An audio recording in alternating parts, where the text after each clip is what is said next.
Overthink tomorrow when we're alright. That's when we forget just who we are. Make us come together and it's alright. That's when you remember who you are.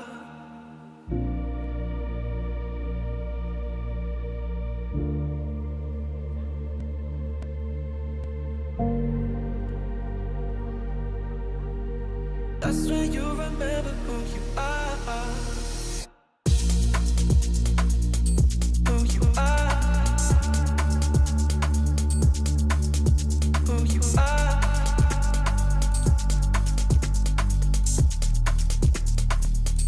Who you are.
Overthink tomorrow when we're alright. That's when we forget just who we are. Make us come together and it's alright. That's when you remember who you are. That's when you remember who you are. Who you are. Who you are. That's when you remember who you are. Who you are. Who you are. That's when you remember who you are. Overthink tomorrow when we're alright. That's when we forget just who we are. Make us come together and it's alright. That's when you remember who you are.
This is a magical moment, and not every moment can be precious like this. So come on, here's something you don't want to miss.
Well, the road to EWC continues for some teams, and it ends for some today. And me and Vansili are bringing you through it. I'm excited for today. We got two banger matches. Yeah, we actually have a superb tournament so far for the qualifiers for the Americas for the road to EWC.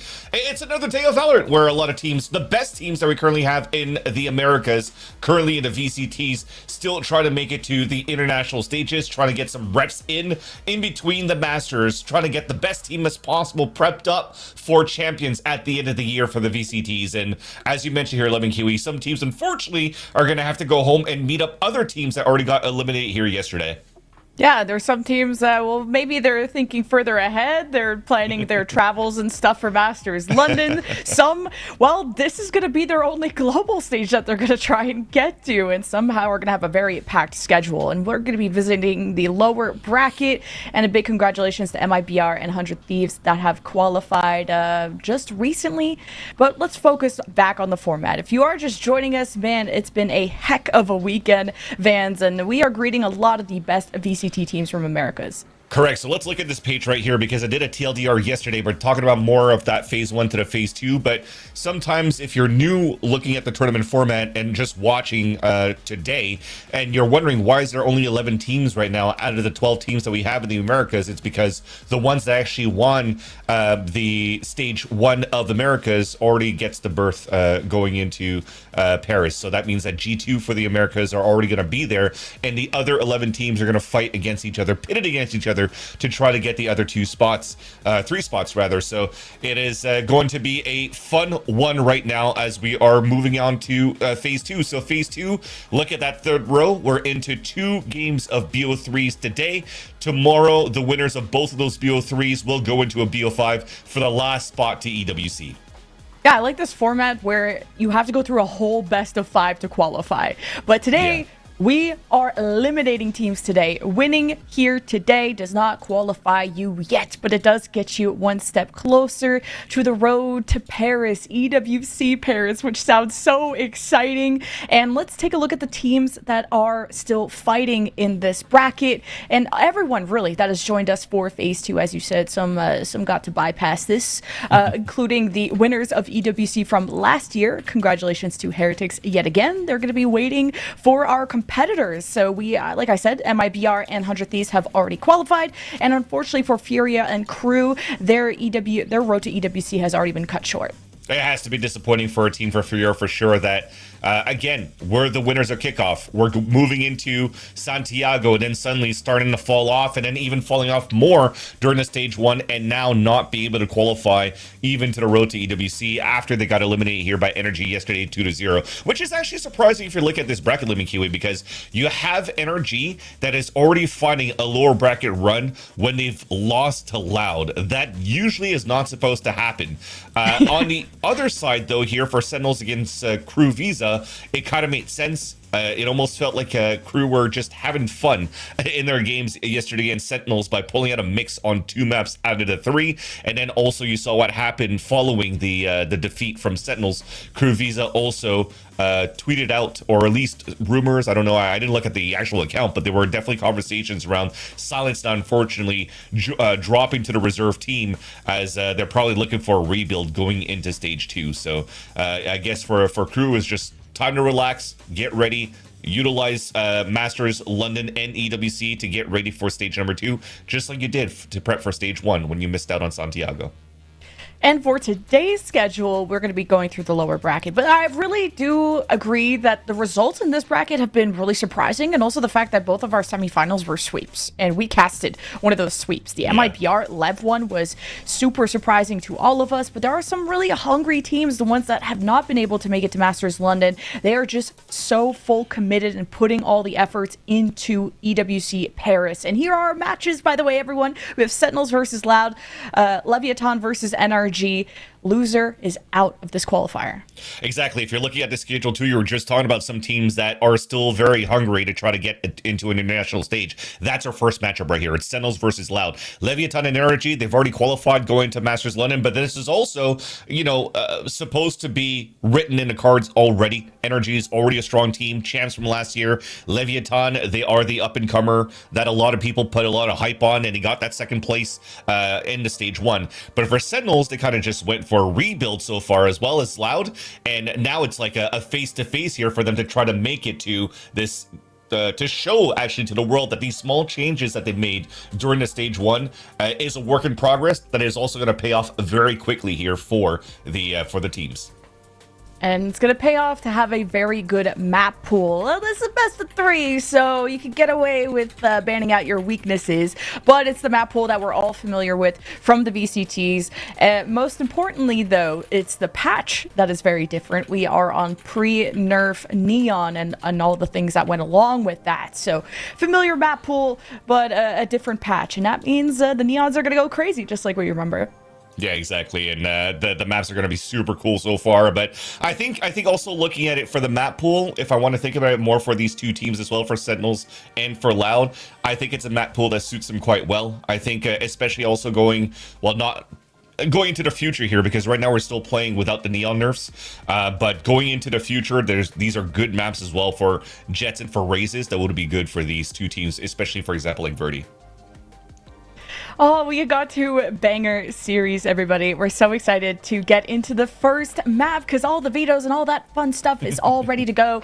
And we'll just reintroduce the rosters. It's like y'all's first rodeo. Like, it's your first time on Earth. So let's all say hello to the Sentinels, of course. Redux, Jonah P, Cortesia, Jerwin, and John QT going up against Loud. And, Sentinels, speaking of people that are on the come up, or at least trying to rebuild and be that work in progress, Sentinels are working around that John QT core. They have that new coach, Ewok from RRQ, and they have had a stage together, and they've improved, and they've taken good wins, but this is really the big project that they're looking to nail down, getting to EWC Paris. It's kind of crazy because you call it the John QT core, but maybe like even last year, if you're looking at the Sentinels roster, the core was basically potentially like John QT, Zekin, and Saucy if he wasn't going to retire like 2 years ago as well. But slowly but surely, every single stage, every single year, you're starting to see this whole switch up as well from the roster of Sentinels from that Madrid roster where they last won an international event here for this team. So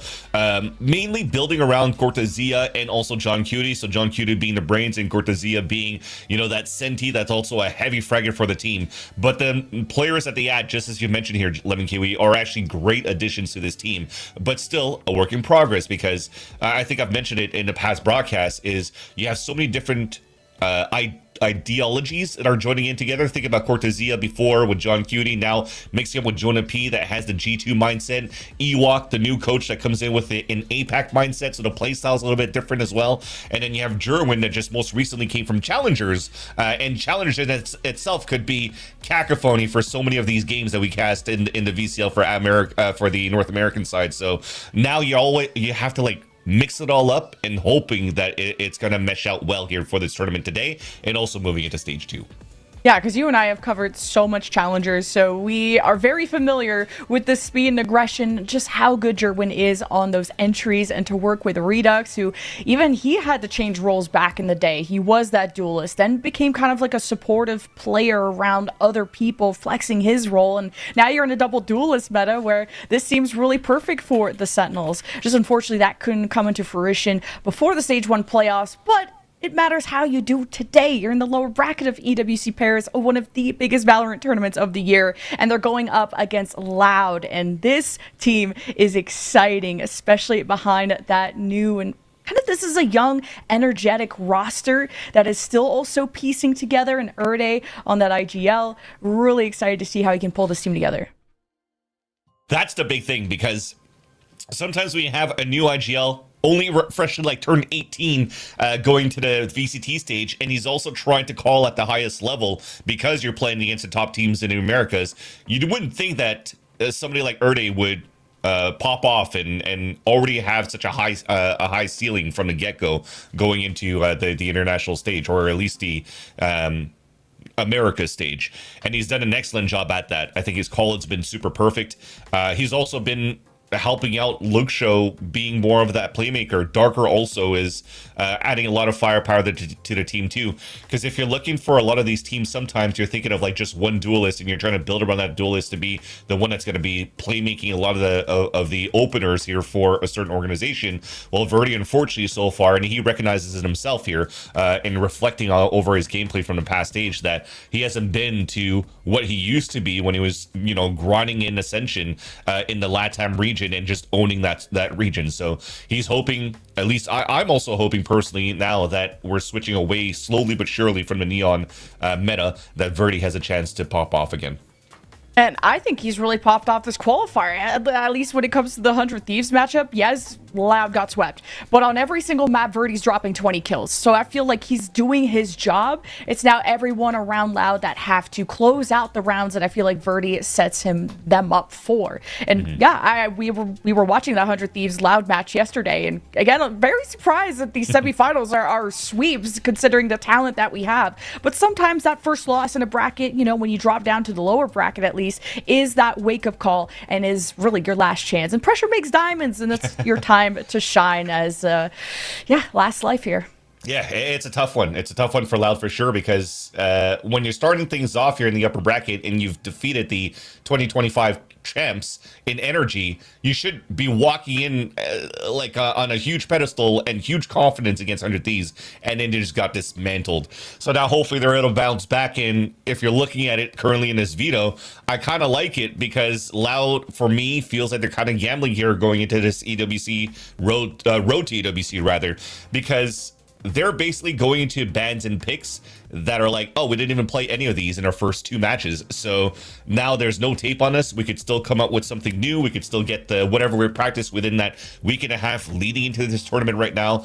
Could still be like the way for us to upset Sentinels today in this matchup.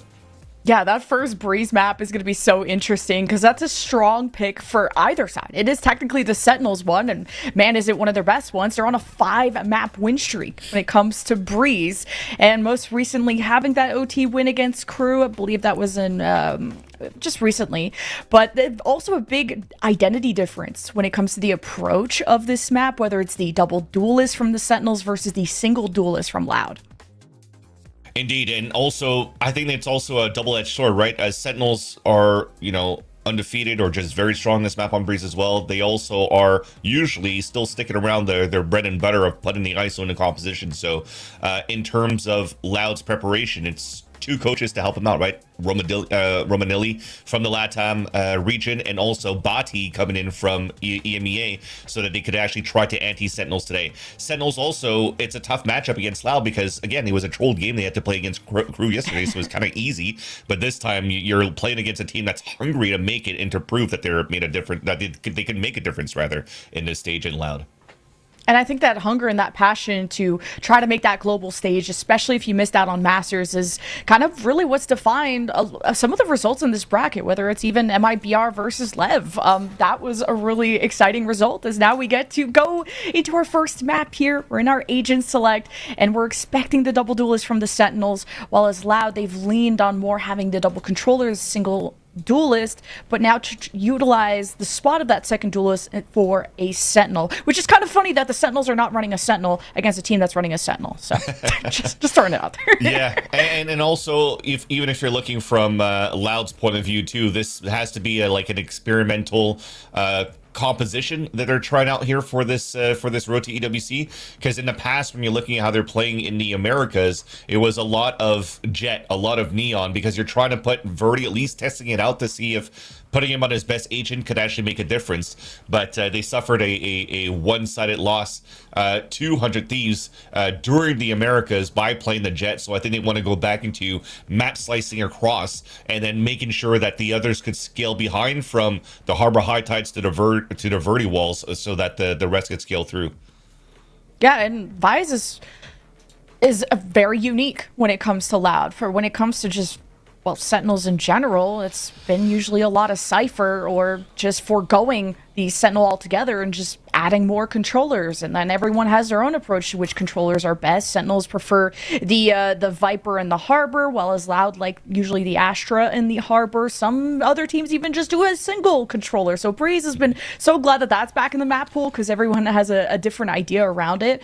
But yeah, the Vise is kind of the most interesting one because how big Breeze is. Sometimes the Steel Garden, it's best on the sites that are a lot smaller and a lot of these tighter choke points, which of course Breeze is going to have at every entry point. So all eyes are on Darker on how he's going to pull this off on the attack.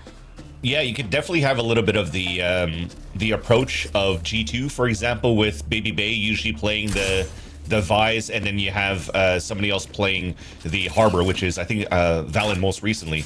But it's just to allow to stall and contain at the same time when you're playing the defense too, so that the other ones could really try to fight for position instead of waiting to really flood retake whenever you can, because your best flash is sometimes behind walls or whatnot. So you kind of need a little bit more in terms of stalling, so that the team could fight together. And that will have to go. That will have to happen into the next half, because we actually do have Loud starting off here on the attack with a conditioning on this B side first to walk contact over on the top middle. So trying to sell this fake right now and to split towards the A site. I'm out of here. You see Verdi, I mean, he's been having such a good qualifier when it comes to these entries, and as soon as you see Verdi or just a Neon running around, you have your eyes peeled, you're on the edge of your seat, and that fake was good enough, but the resistance even better for the Sentinels. 2 big picks on the entry towards mid. Kawazine looking for his moments, and just the teamwork is flawless from Sentinels. They're heading towards a flawless pistol. Wait a minute. And that's all it's gonna take. Not flawless, but still a very strong start for Sentinels. It was a little bit too shallow, I think, in terms of an approach for the pistol around the sell fake for Loud. The only thing that they did was pop a cove and then throw a high tide and then just make some noise of a Neon jumping around, but nobody really committed in there. There's no recon dart to try to scan out towards that site, so the 2 players over on A could just hold their spots, and Jonah P and John Cutie, both of them I think were the A site players, and they just held their same positions, and everybody funneled right in through double doors with no pressure coming in from A main. So it became a very easy hold with the long range weapons that they had. Adding shield. And you get to farm up some orbs on the save here of Loud. Classics across the board, really investing into the long haul. And I like that Loud, even just from the pistol, are showing us that they're really willing to play with that map control, pulling attention. And Jerwin, I mean, he's got our attention with the first blood, being able to own mid. And Loud are just going to try and stack and overwhelm, but now they're just dropping bodies. And I don't even think Jerwin took damage despite Loud full swinging into him. Yeah, still at 125, and wouldn't be surprised if he goes for a third one, but just waits for the smoke to disappear, but still has support from the other side. So this should be an easy cleanup for Sentinels in the end. As you can see, only 1 more remaining, which is the IGL. So they've done some damage, one death so far, but Jerwin, also a Challengers player that was on the radar for Sentinels, but rumor was that it was supposed to be Tens really joining up, and then you kind of had like a meme going on of like, oh man, why are we taking Jerwin instead? We could have had Tens. This seems like a downgrade from Tens, or even a downgrade from having Zekin leaving to MIBR. But no, Jerwin's been doing an excellent job as well on these strong agents. He's been the one that, if you need Neon to play because it's a broken character, he'll play. In the VCL, he was actually spamming Whaley nonstop because Whaley was broken as well. So he's definitely the type of duelist you want because he plays with a lot of confidence. And the Marshal is going to be given over to John Cutie this time so that Jerwin can have the Vandal. I mean, he's really worked for it. He has earned it. And 3 orbs away, too, from the first overdrive and the first ult of the game. Jerwin's having a good start, but how will Loud lead this first rifle round? It's always these mid skirmishes that they've really liked, but against that Viper wall, they're going to use this to cut noise, hide their steps, and go elsewhere. It's a fun one, too, to have this wall from the defensive side. Blocking vision. Well, going all the way down towards that sliding door, and you're definitely seeing it here from Loud's composition. They don't really have real ways to disrespect it unless they have to make the audible cue of droning through the wall when it comes up. So they already have to give that up. Right cut. It's so easy for Sentinels to rotate over the Shot it. Birdie's already wrapped around, and Jonah B was like, well, I'm stuck. I might as well take one down. Make the combo. Those shields, the plot armor that Redux needed. Now Lado. 30 seconds left. Barricade. And now we got a duelist to lead that charge. Spike down A. Oh, Last They're player still going, standing. as Darker's still trying to get so they can pick up the spike, and Show can't find an angle around it. So Sentinels convert the bonus. It's a huge first pick as well for Joda P. Because like I said, when this wall comes up, there's actually 3 players walking in from the B towards the A side. It's a bonus run that you have for Sentinels. You don't have the best weapons as possible, so you just have to potentially get your ones so that you don't allow Loud to get too much space towards that A site. So you just hold your ground. What he did is I'm out of here. and then, you know, you see the rest happen. It's the ISO out from Redux, putting up the little rubber on his head, and then allows here to storm up inside that site. And that's another duelist or a flex player that hasn't been talked about yet here, aside from the glazing that we had from you in the pregame, Lemon Kiwi. But he's definitely another great addition to the firepower of the Sentinels roster. Oh, Redux Spike with down, 2. B. Hey, Caster bless, am I right? Sentinels, man, Exactly. just off this Viper orb. They spam through, and Loud just get caught. Last without player even being able to standing. trade. The spike's also in the middle of the site, so good luck to the rest of the Loud for this to be a flawless 2 off of a win from the bonus. Like, Sentinels are starting to run away with their map pick. This has been more one-sided of the start than I expected. Yeah, the attack side's going to be very difficult for Loud, in my opinion, with this composition, as well as Romanelli's already going to call a timeout for the team. Even if you're trying to condition a lot of these coves in the front of that B site, it's hard for you to pop out of that, right? Usually if you're looking at other compositions, you have like a KO in there, or you have a Sky, or you have a Phoenix, so that you could actually just walk and condition. Sometimes you want to be in it, sometimes you're not.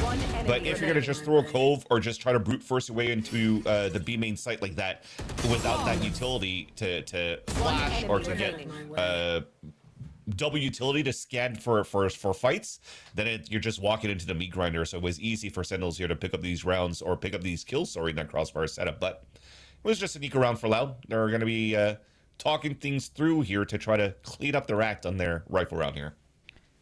And Luxo at least being able to farm up a lot of these orbs, get at least some of the kills, means you have an ultimate to try and break this and do something with the buy that Loud have, which is a mixed bag, of course. We'll see if they'll want to invest into that, and one away from the reckoning from John Cutie's side for the Sentinels. So I think they've been benefiting from just keeping a distance, and look how that's really affected Verdi. He can't get these concusses off, he can't slide, and he gets on the other side of this harbor wall, but it's really hit or miss whether Loud can actually scoop up this backline, at least when it comes to the A side. They haven't been able to get into B at all.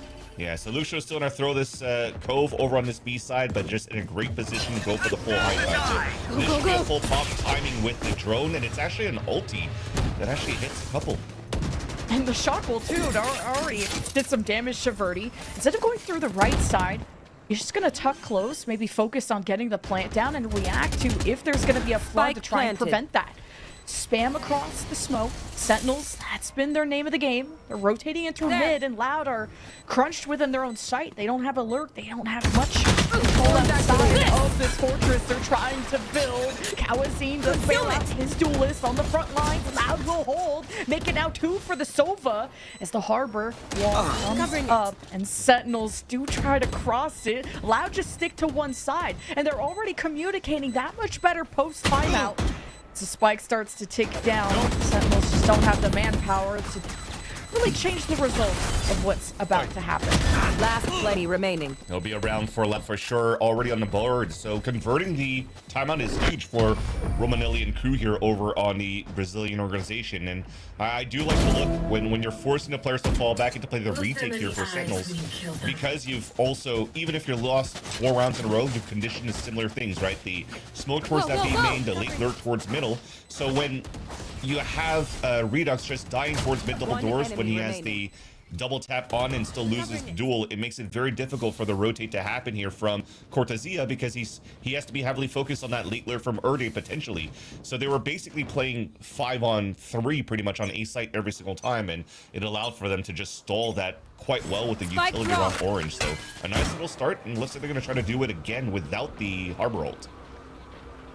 You just have to be careful of the Sova, Jonah P, and in the shot bolts. He's always found the right timings as Loud guide their way to isolate. But no, Jonah P, Sova's good for 1. Damage or not, at least the trade is there. And Loud will keep their half of things, being more conservative towards this side of the pyramids. Thorns are This is alive. where it's going to be nice to have that Sentinel to Planted. try and delay things from the mid-cut. Just reckoning. The plant goes down, and Jerwin brought an op into Yeah, a they- gunfight. Have such a good line to do so much damage on this reckoning here from John Cutie. Still guarding to try and suppress this. Is a good time, and Jerwin misses the shot, and now the op has dropped, and maybe Sentinels want to try and figure out how to pick that up, and mainly John Cutie One can enemy go around remaining. this and be in a tradable position. Luke Show is just dismantling one by one. He's got 3. He had one of the first ults for Loud, and it Wow. works out beautifully for them to get back into the game. I don't know what happened there because I feel like, again, you kind of just went to the place, the gameplay that worked for the couple of rounds before. Jonah P, you stay inside the site, you're getting rushed down, try to get your one. He does his job, and he delays enough for the team to group up and try to go for the flood retake. But where was that flood retake? Literally, because they had the Harbor ult available for the reckoning. I was looking at that minimap, and I was preemptively calling it. I was like, look at John Cutie's position. He's already towards the sliding door. If he actually pops out this ult, it's going to hit every single person trying to hold that line towards A main all the way to site, which then allows for you to cut the front site and then just fight towards the back of it with the Redux vulnerable, the double tap, and everything else. But none of that happened, and everybody got picked off in different locations and not getting the right timings for the retake of that site. And I think that's the reason why you're instantly calling this timeout for Ewok, because nothing went according to plan of how you wanted to draft that retake. I have a feeling it's probably a lot of miscommunications and hectic comms that happened within that round that they couldn't really scale back as cleanly as they wanted to for Sentinels in this A site. I think spacing was just kind of slightly adjusted from Loud, just not full sending a duelist like Verdi towards the other side of the site so that you're not always traded. You're really trying to address Jonah P, who has been what felt like the final boss of A. And now that Loud are playing closer together and have a bit more attention towards mid, the trades are a lot more seamless for Loud and how they're able to work off of Darker and his util that he's putting down. And it's a much better showing from Kawazine and Luke Show when they can be part of the teamwork. So Loud are already making the quickest of improvements. Post timeout now from the Sentinels to see if they can stop the momentum as Verdi slipping by. A different approach now to getting into A. But where is Jonah P? That is what the question is. And now he's got backup. Now you got the cascade coming down as Loud just haven't found the right time. Now they hesitate because of that cascade. Kawazine at least is stoic. One But enemy overdrive remaining. activated. Jerwin with Spike the down gun. Oh A. my god, backhands Kawazine. Gets revenge. And Loud only have 1 left with no spike. All right, he's gonna die. He already gave his position away here too. Luke Show's gonna watch back, at least get that first fight, but since they're spread apart, I don't think he's gonna expect a second double lurk from Cortesia to double flank, so they should be in a pretty good spot to lock this out, unless now that Jerwin's falling back, though, is giving a little bit of space. Well, this is good because Jerwin is already low with a couple of shots while Luke Show is moving. Now he's waiting for Don't the miss. secondary. Gonna keep Jerwin in his position, but Cortesia shows up when they needed him to the most. And now, post timeout, Sentinels are back in the driver's seat. Yeah, I think they were hoping to get a little bit of information, too, from Owl droning from main when they were trying to go for that quick split into the Cosmic Divide. But you see on that radar what just happened right there, the high tide that gets instantly thrown to by John Cutie. It doesn't allow the drone to see anything behind the wall so that the 2 players that are playing towards Palm could still hold that back push. Like how it's easy there for them to get that pick onto Verdi. Unfortunately, that had nobody to trade with them, and that just slowed things down even more when the record a quick push towards Albo with the Hunter's Fury. It's you and me. Oh, Neon v Neon plus the Hunter's Fury, and Verdi just tried to stay stable through Take it all. flight. And it's Sentinels that pull the trigger early and really catch the aggression at the heel there from Loud. Now the defense knows that A has been the most popular site for Loud. That's where they like to set up. They're on their way. This is a buy, too, for the side of Loud because of the plans that they've been having. So small shields Spike on the buy, planted. and they got denied right away. Unfortunate there on their attempt to get up towards Elbow, but it seems Sentinels were just ready for that. Ooh, nice shot for Cortesia. And now Sentinels, they can just flood in off of this. The confidence building. Luke Show, he's had his moments to shine, but now he's isolated. Last player The push to standing. Neon, but the sense of safety is Kawazini's traded as the distraction has been there, and too little too late. Sentinels army marches on. It almost felt as well that Ewok in a timeout was like, guys, let's use our ults because they unloaded that instant reckoning 2 rounds ago when they were actually getting hit towards side and still getting picks before throwing out the reckoning to try to confirm that round. And now instantly we had a Hunter's Fury and also a kill contract from Redux onto Elbow to try to catch somebody else, but all those players already died pretty much from the Hunter's Fury from Jonah P at the very beginning. But it's to confirm the rounds. You also still have this pit from Cortezia that could now funnel players back towards the mid to A line. If I'm thinking that he's going to be ulting towards B, but Sentinels are actually playing this fairly passively for a retake B site instead. Tell that Verdi is not going to have the same support when you don't have a second duelist, and you just have the information, and Verdi is still trying to assess Gotta go. what the defense is going to look like. And usually it's been pretty forward by Sova. Verdi will skip ahead, frolic through the flowers. Now off with the harbor. He's trying to concuss behind the wall. And Verdi looking for an angle on Jonah P. Well, Darker is just right through the center of the pyramids, collecting 3. And Loud just being aggressive together. That's been the name of the game to try and change their fate in this first half. Huge win con there for sure.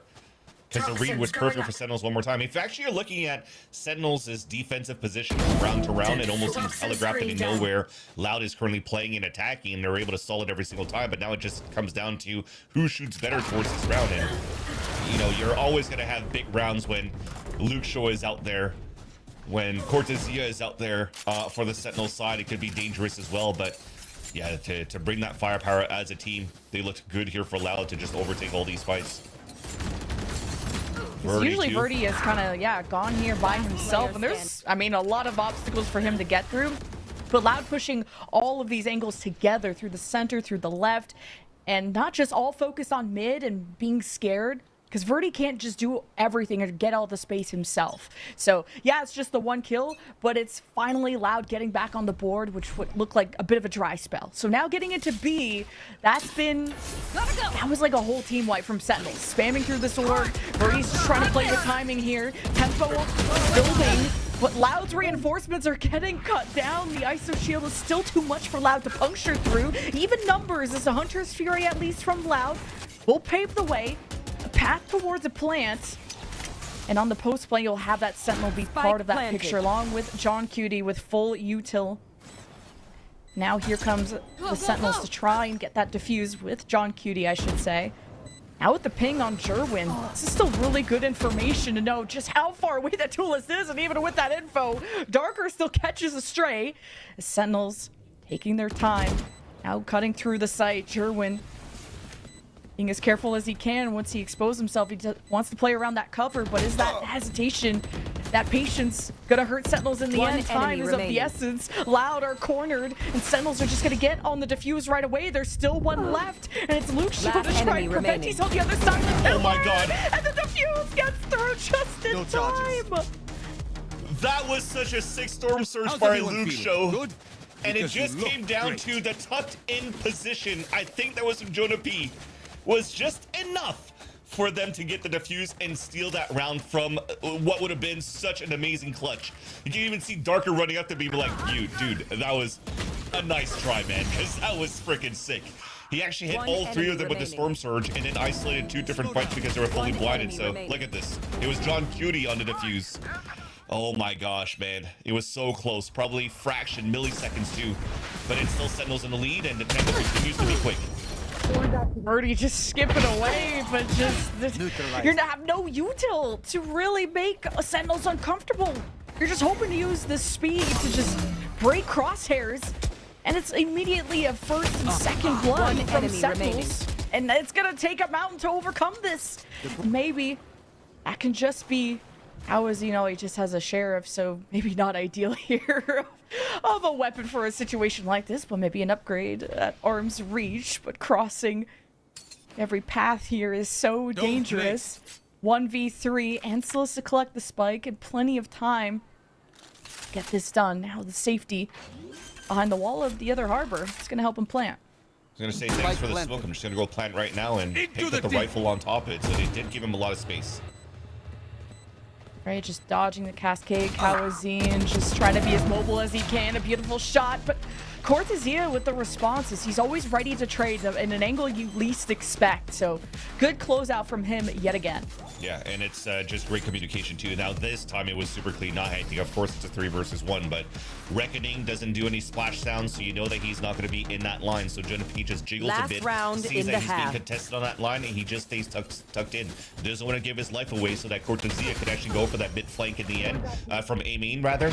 And then as soon as he's in range, Jonah P peeks out, gets picked off, and then the instant trade comes through. Look at this, boom and boom. Beautiful round to close it out here for Sentinels. And I think right now that again, the defuse that John Cutie stole 2 rounds ago might be really what builds that momentum for Sentinels to be able to close out this half on a big 9-3. Because desperate buys here going into the last round. Kawazine still, once again, only has a sheriff to work with, so you get a full kit to help the team. Desperate buys, desperate measures. I mean, how are you going to get map control through this? It's got to be an overdrive, maybe a steel garden, and the steel garden is just going to be on the opposite side of the world because Darker is on his lurk business. He's 3 in mid to try. Probably cross through, disrespect the smoke. Now that that's expired, you got to find a way around this pit. I'm out of here. And being ever so cautious will be Erde. Carefully pushed through and does eliminate that pit and does start to free up the site. So Jerwin is going to have to hold on as the overdrive from the Dolphins comes through. Verdi, it's just been clapped every single time, making a 3K from the duelist. The Steel Garden as the last Hail Mary, 2 versus 3. It's not impossible for Loud. Now it's time to get the clock on your side with a plant. Not sure I'm liking the plan so far, but we'll have a chance to talk about it when this round ends. There's still a chance at least to try to clutch it out for the last 2 players, especially now that you have a Reckoning available after this plant from Luke Show. Let's serve the die. Just gonna use it right away. Redux just trying to put a shield up while blinded. He has nowhere to go and no cover as Luke Show in these moments. That's where he shines. John Cutie though, what a swing! And now off his buddy. They can trade out worst case scenario, but the lineup, see if it'll favor this last player. Darker makes it easier. 1v1 just has to survive. He has the spike in front of him. This John Cutie will have to cross in front. And who is going to be quicker to the trigger? As Darker just tries to buy time with a slight chickle, and John Cutie still wins that. That's the same as enough time, no time. Oh, just so close. 8-4 for the Sentinels. Great on Darker too to just play with his food as well to clutch that round out. So my point becomes mute in the end, or moot in the end, because Lau was able to clutch that, because that wasn't for me the best of openers when they had the second wave to try to get into the A site, but at least they got the round.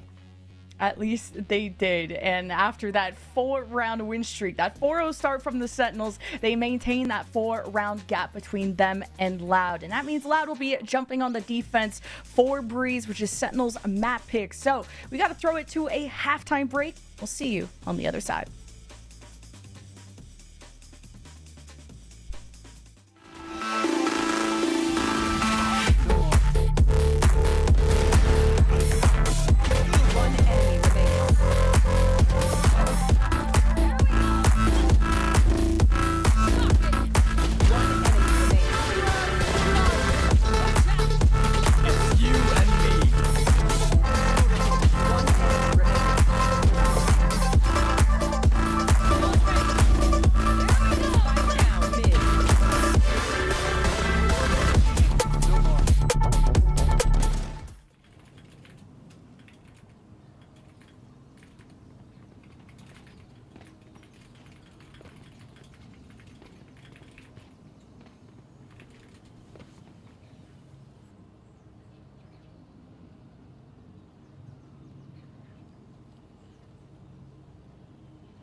All right, we are ready for the other half of Breeze, and at least Loud finished off with a bang and made this less painful, but there's still that 4-round gap that exists between the two. Exactly. Some things that I need to clean up, especially. So it gives me a chance to, even me talking about how that point was moot on that round number 12, but it still happens, right? What happened when Erda was walking inside that pit was still able to win that fight against Cortezia, but why do you funnel back into where you're already fighting in the first place through the mid double doors and get picked off, right? So you're trying to rush in, get picked off, and then boom, you still win the round from the clutch. But thankfully that was able to save it here for the team. Now we're into the pistol. Sentinels on the attack, and already they're going to score first. This could be where the double duelist could have an even bigger impact. But somehow, you already have a ton of damage being done to Redux.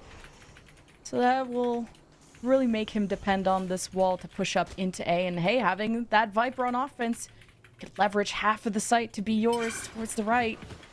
This is where Loud, gotta be loud and proud, already down by 1, but at least 2 with the site. Okay, the concuss doesn't work, but hey, Verdi does, and nails down 2.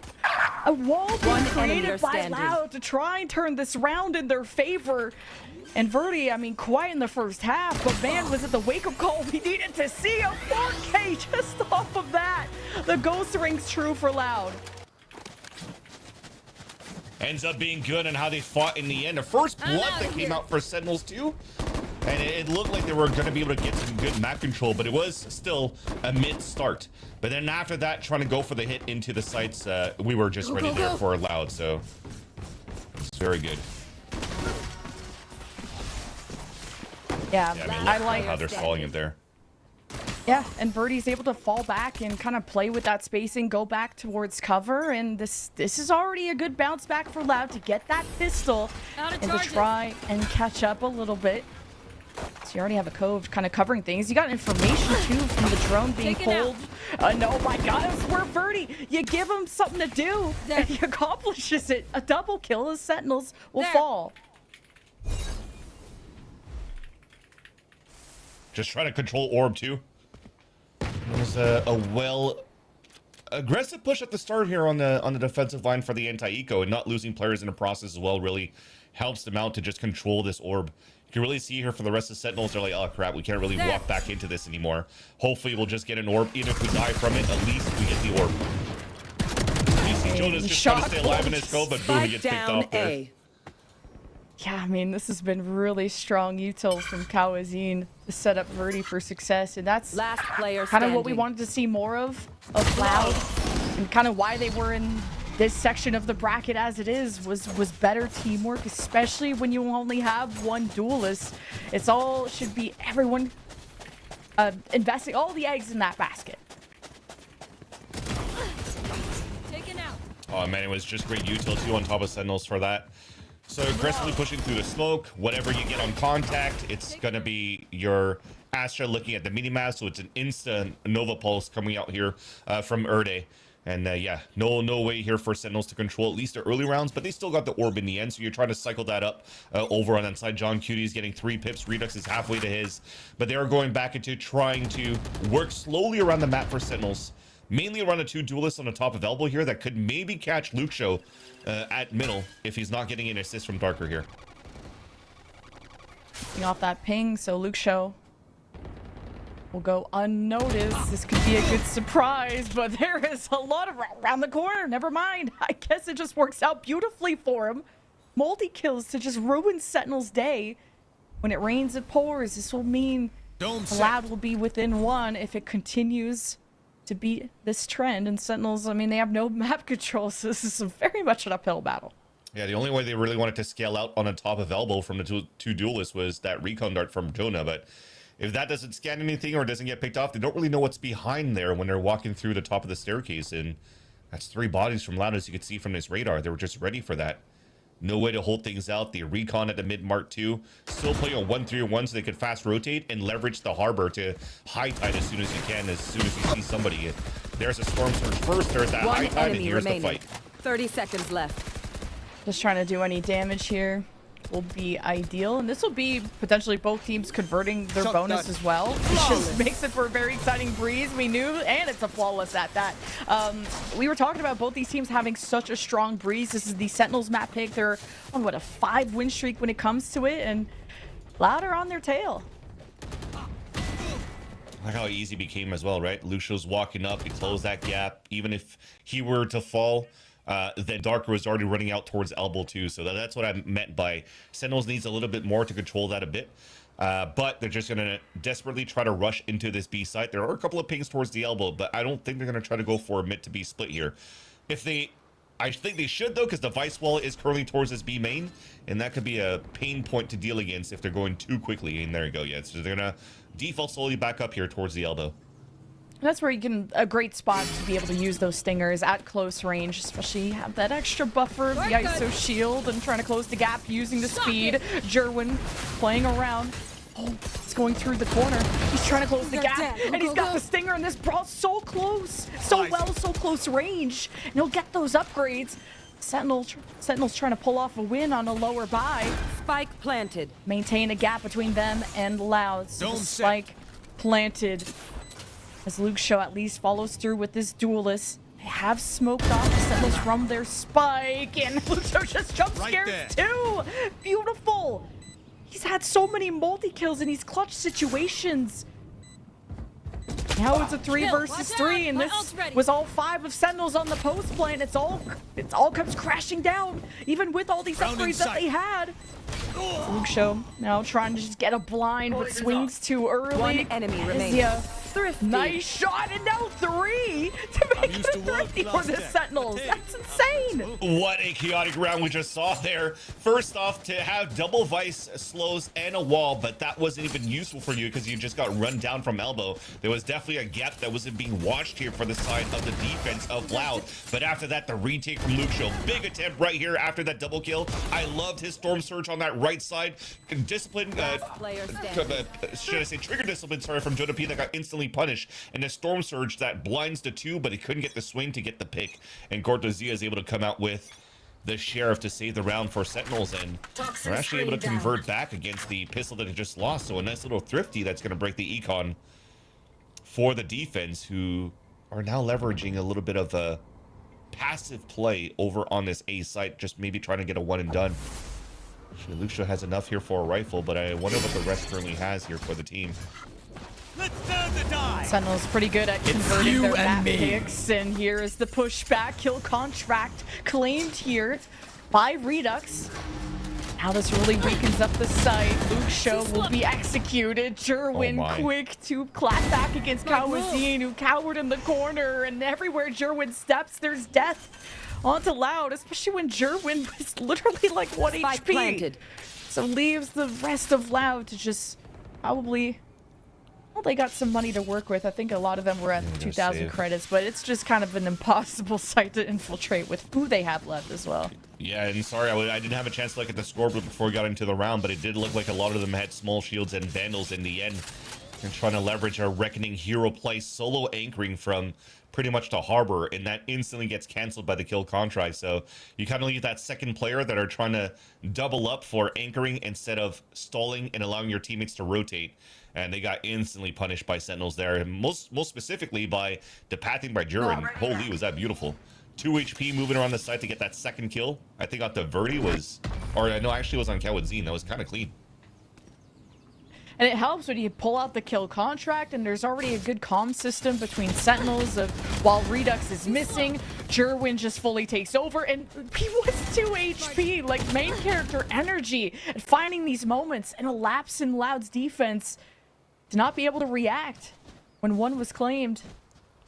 And Sentinels were crossing the threshold, so the thrifty that now turns into back-to-back rounds in double digits, being kind of a dangerous spot now, as now an outlaw is thrown into the mix and a lot of light shields from Loud. Actually, you're looking at the play from Loud so far. I mean, Luke shows solo and he needs to really run away when he's starting to hear some noise, but they're really trying to leverage his Harbor on middle, with or without support, so he can try to high tide. Luke Show, okay, he actually gets out of that, forces the util, as Sentinels want to punish that. They're on the hunt. Kind of mystery where he ended up going. They tucked to the right, and Luke Show went to the left, and now they're spammed through the wall, and Jerwin may just get punished. He was a little too free, in my opinion, but now he'll have to take a seat and rely on someone else to be the tip of the spear, and I guess that name is Jonah P. to puncture through the backline here of Loud.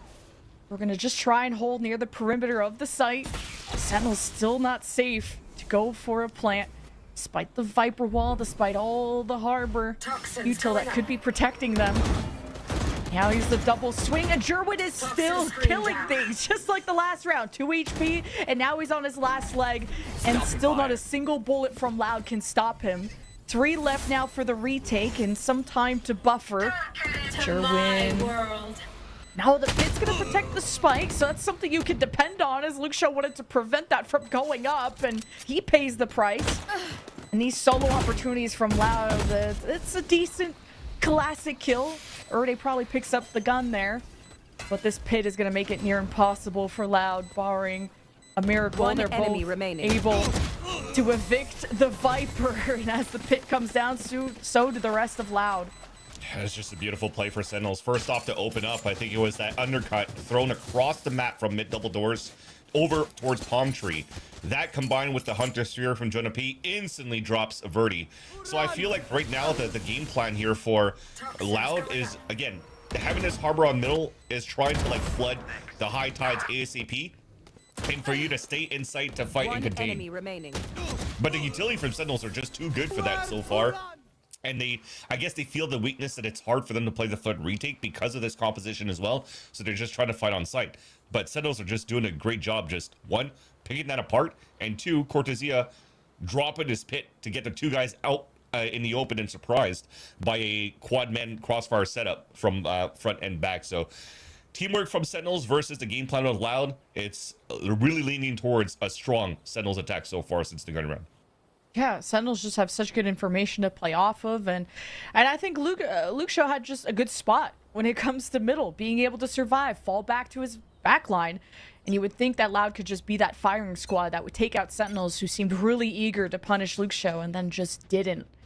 But still, Sentinels pulled off the round, and Loud couldn't bail him out. So light shields now and a judge from Verdi, so this could be a fun A main play. And props to Verdi too. He was like 0-6 at some point in this game, and now really catching up to the team as well. So on the attack side, just trying to create as much space as possible, but now at least trying to bring up the fights into the favor, and now controlling towards the A main, as you just mentioned here, Lemon Kiwi. But for Sentinels, they understand that after the timeout, it seems as though you have to go for desperate play, so they're staying a little bit further back towards spawn, droning to make sure that they can spot players, and that's how we're going to force Loud to really turtle up within the sights. Yeah, that insert from Verdi allows the rest to focus on middle. Now needing to use the drone just to have safe information on the other side of the smoke. Is Luxio following through, and he's got a read on. This is a dangerous spot because Jonah P is the one with the spike, and he bails himself out. And the moment is salvaged. Sentinels can continue trucking. This Loud thinking about taking that position in nest, and that means Sentinels have the skies clear on how they want to get into the site.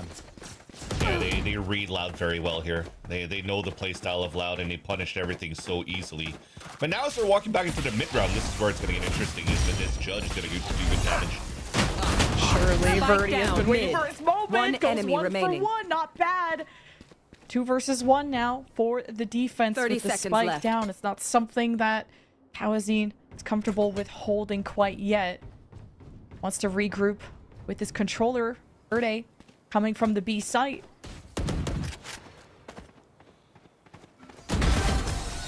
Cortez, yes, comes out, and man, Kawazini's just a laser today. And that's just a good moment post-timeout for Loud to get back on their feet. Every timeout they have had this map, Loud have been able to take a round and start to shred down the Sentinel's armor. You just have to give it to the mid-round call, basically, for Loud to be able to win that round, because macro-wise, it was still Sentinels reading perfectly the setups on the defensive side of Loud. Again, playing a 2-1-2 and leaving Luxio alone towards mid double door, so he could try to use a cove and pop it up and go back and forth if he needs to escape. But walking up towards middle and pushing everybody back with the Sova util allowed for them to get that pick. So they got to change that a little bit more here for Loud in their setups to give themselves a stronger hold in the early rounds of the defense. There's that reckoning. This will push Loud to the edge, and Erde holds on and fends off the duelist and sends Sentinels away. That was just a fake. Now the drone.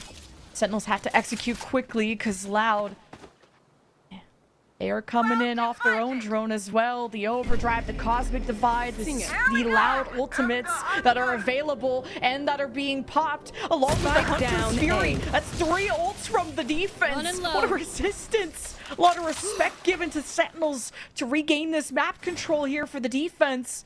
Cuts the forces of Sentinels down by 2. We're down 2-2. And no spike, but all right close to Cortesia.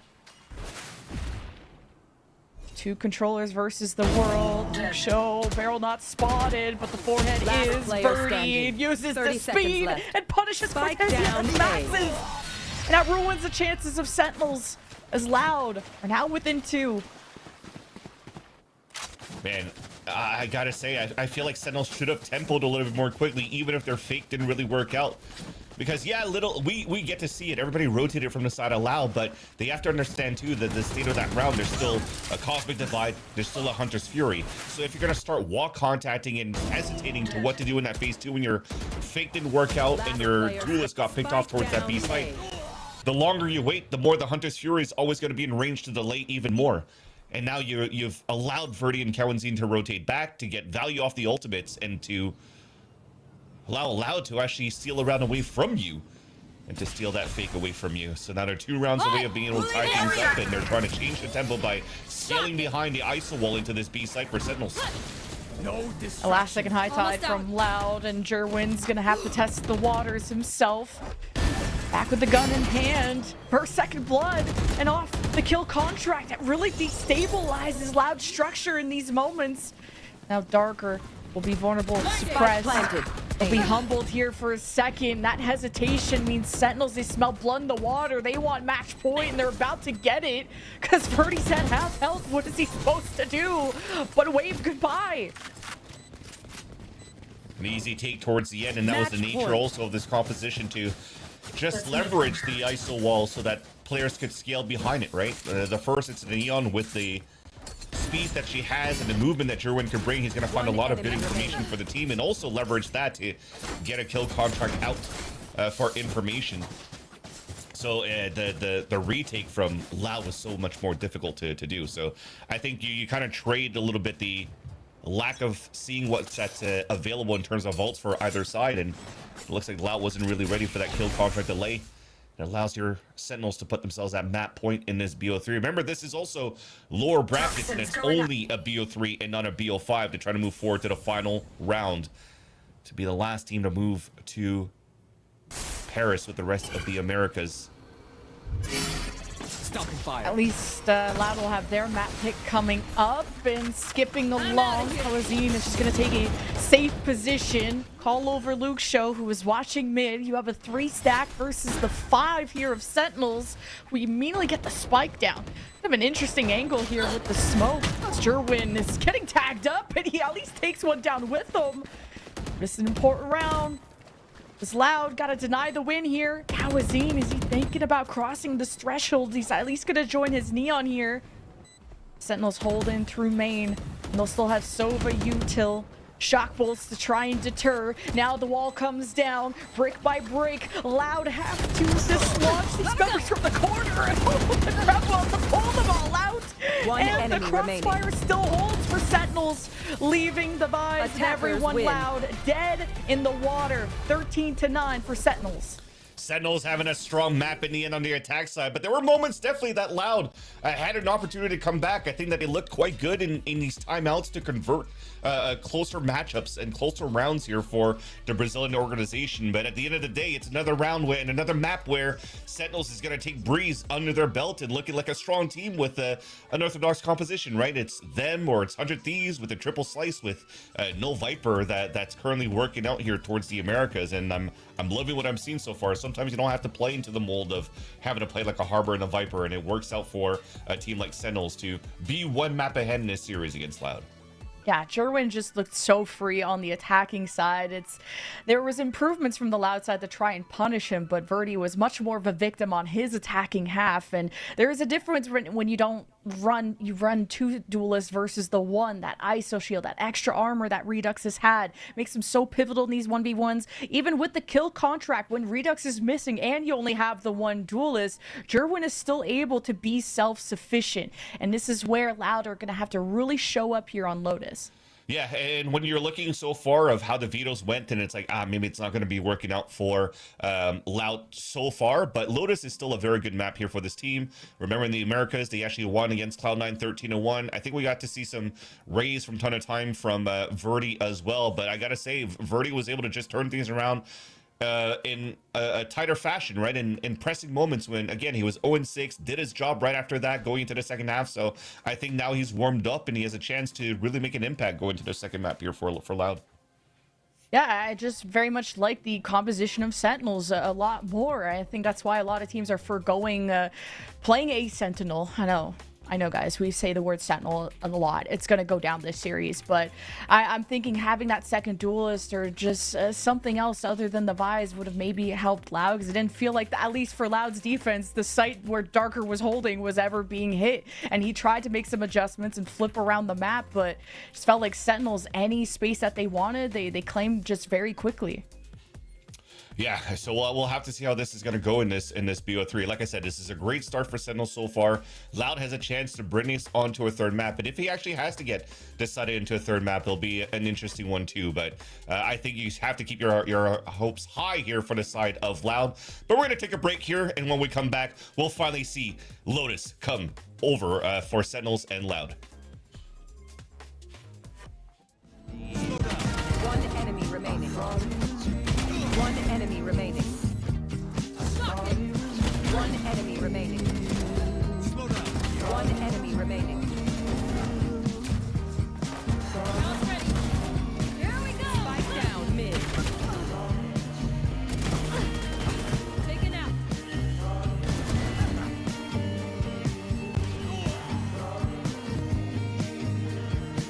Last player standing. Too slow. Last player standing.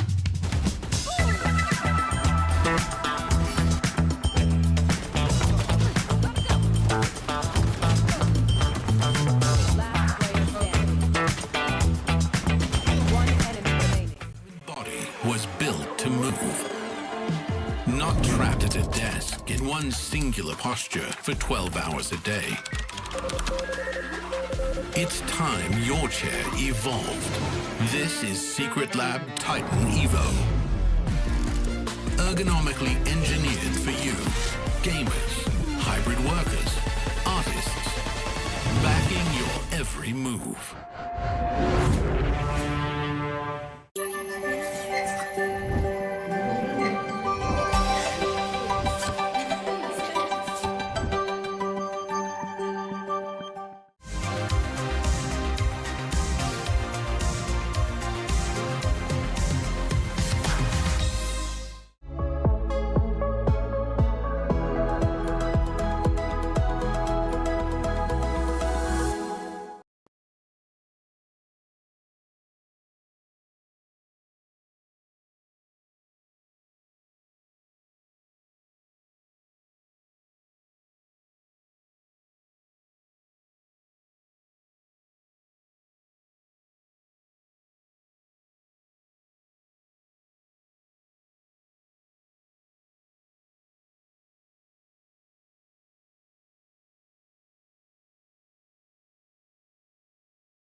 Everybody know we gon' do it like this, do it like this, do it like this. Everybody know we gon' do it like this. Straight from the underground.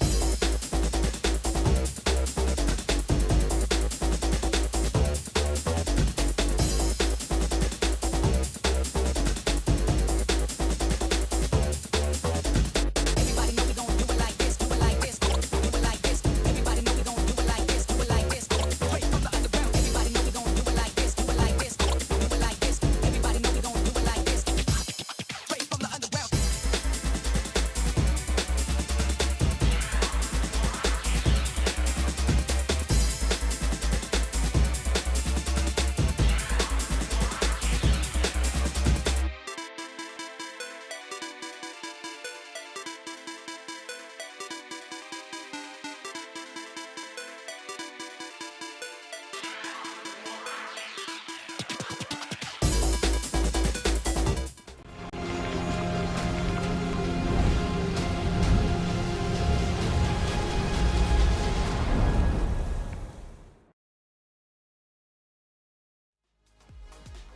Breeze goes the way to the Sentinels 13-9, and now it's the Loud playground that we're excited to see. Lotus will be next. Lotus will be next, but it's also a map that Sentinels has had a little bit of a comeback going into the road to EWC, because they had a couple of changes depending on their opponents they're playing against, and sometimes playing with a Vice or sometimes playing against a Cypher. They've got some victories out of it, right? 13-9 against Cloud9, 13-7 against Envy, and those are two teams that, you know, towards the later end, very last rounds or very last weeks rather, of stage 1, were starting to look fairly good, especially when Envy just didn't care and played random compositions and then just thrashed MIBR, right? So there were definitely tough opponents, and to see that even if you're going through compositional changes and testing out different things for Sentinels on Lotus and it's paying out, then you're looking quite comfortable and confident here going into the second map.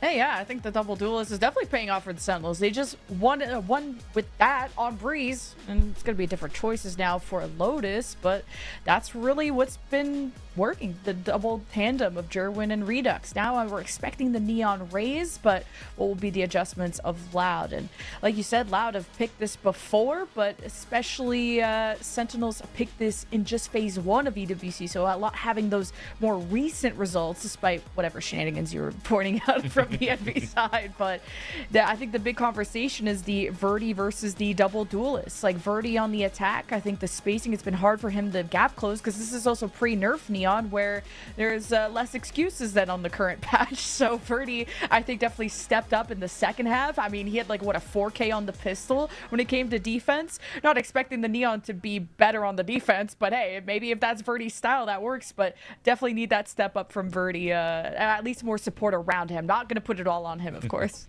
Yeah, I think it all depends what composition Loud wants to come out with this time around. Do they want to keep Verdi on this Neon where they got the last victory against Cloud9 on that 13-1, or do you want to bring him out on a Raise? And then it's also for Sentinels to say, are we thinking that we're going to play against a Neon so we could come back with our Vice, or do you want to keep our Chamber if we're going to just run our Chamber anyways? And those two options are going to be allowing or forcing actually Verdi to think differently on how he wants to open up sites or moving around sites as well. So maybe the first trip is going to get broken out, but the second one can catch him off guard, right? So it's really on what type of game plan Sentinels has coming up ahead against the playstyle of Loud this time around. But yeah, to be honest with you, Lemon Kiwi, because I've seen some rounds again with the macro at the beginning on Breeze where Sentinels were always at the right place at the right time, and the rounds that we're losing were just into micro and gunfights and team fights. I probably think they're coming well prepared to understand how Loud opens up, or maybe Loud kind of just throws the same playbook or a similar playbook that hasn't evolved enough on Breeze. And if they're going to play confidently to how they got their victory against Cloud9, then they're not going to change that, then Sentinels should be very ready for this game. Yeah, and when you have the double controller, the Sentinel from the Loud side, at least the last time we saw it, which was week 4, which was a while ago when it comes to the stage, how they're going to be able to slow down the game. That was kind of something they struggled. Jerwin just slipping and sliding, killing everything. Even at 1 HP, Jerwin was just untouchable. Still, that only took 1 bullet, and Jerwin's just pathing is so beautiful in the Neon. But now we have the double controller and the Vise, and you're going into a 3-site map, though. We'll see kind of what the distribution will be from Loud, but if they can slow down the double duelists, even catch one of them, separate them with the Vise, well, that could be ideal. But Sentinels have come in with such a good playbook that they're going to be expecting this, and even from Breeze, they just moved away from any site that Darker was holding. Yeah, and Verdi goes with the insta-lock for the Neon, so no changes. There should not be any changes for Lotus's approach, or sorry, Loud's approach on Lotus on that 13-1 scoreline against Cloud9. And as we're finalizing the last one for Erde, who's hovering over that one, that's exactly the composition that they ran in that matchup. So to me, again, it comes down to maybe the playbook could already be downloaded for the side of Sentinels, but the positive thing about this composition as well is that it fits very well the PlayStation, the play style here of Loud. I like the PlayStation. I like that one too, but preferably Valorant on PC because I already don't have hands, so don't put me on console. But what's important is do Loud have hands, because now it is a best of 3 and it's series point for the Sentinels. And if they pull off Lotus, if they can win Loud's map pick, then Sentinels will be one step closer to Paris, and Loud will be 5 steps behind. Actually, they'll take no steps at all towards any global stage. So that would be a real heartbreaker for them. Yeah, so right now with Cortesia staying as a Cypher 2, there's a lot of options that you can play around as well. If you're looking at the side here for Sentinels, because you're not playing a Viper that allows for you to really scale up or try to find info or something like that, that could be a responsibility for Cortesia on the attack side from round to round. If you want to throw the aggro camera onto the pillar, or if you want to throw cages as well, just to create some sort of diversion or disruption into the setups, and mainly just listening for noise from your camera over on the A main, it allows for John Q to be more comfortable to call out the audible for the next step here going into their default. So I wouldn't be surprised here if you're looking here from Sentinel's side that they want to try to work towards the C side a lot more at the very beginning when you're trying to get an orb up for your Razor, for your Neon, and then just continue forward with the mind games of what Cortesia could do around the map with the lurks. Just gonna be excited to see this next map. Also, just kind of looking at the scoreboard that we had, 6 first bloods to 0 first deaths for someone like Jonah P, which incredible anchor. And you're still looking for someone to be consistent on the other side for Loud, who are going to be starting off on our defense. But now all eyes are on Sentinels with this double duelist, how they're going to just run it down when it comes to the A side. Yeah, staying as a 5-man this time around too. So again, these are the certain things that you're going to be able to see. If it's not cages, it could also be omen smoke. So instead of just using a Viper wall, it could be like double utility to try to scale up going into these rounds later on. But so far, it's a walk contact, trying to find some clues is Sentinel's game plan so far.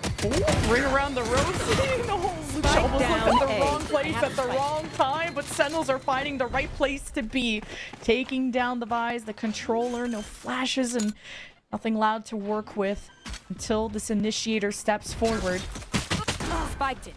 Now Kawazine, even he gets caught, and he was also a very sturdy anchor for the Loud side, at least when it came to the mid-rounding. Now Sentinels set themselves up to take yet another pistol on this side, and that's how they kicked off the previous map, but there's quite a resistance and only 1 left, and Sentinel still will close out the round. Unfortunate on that 2v2. I think Verdi was trying to high gear Jiggle Peek and Jiggle right into the open. It becomes an easy kill. It's so hard for defenders to actually play a double anchor on tree as well. If you lose that fight, look at how much space it's instantly taken over by the attack side for Sentinels right after as they scale up.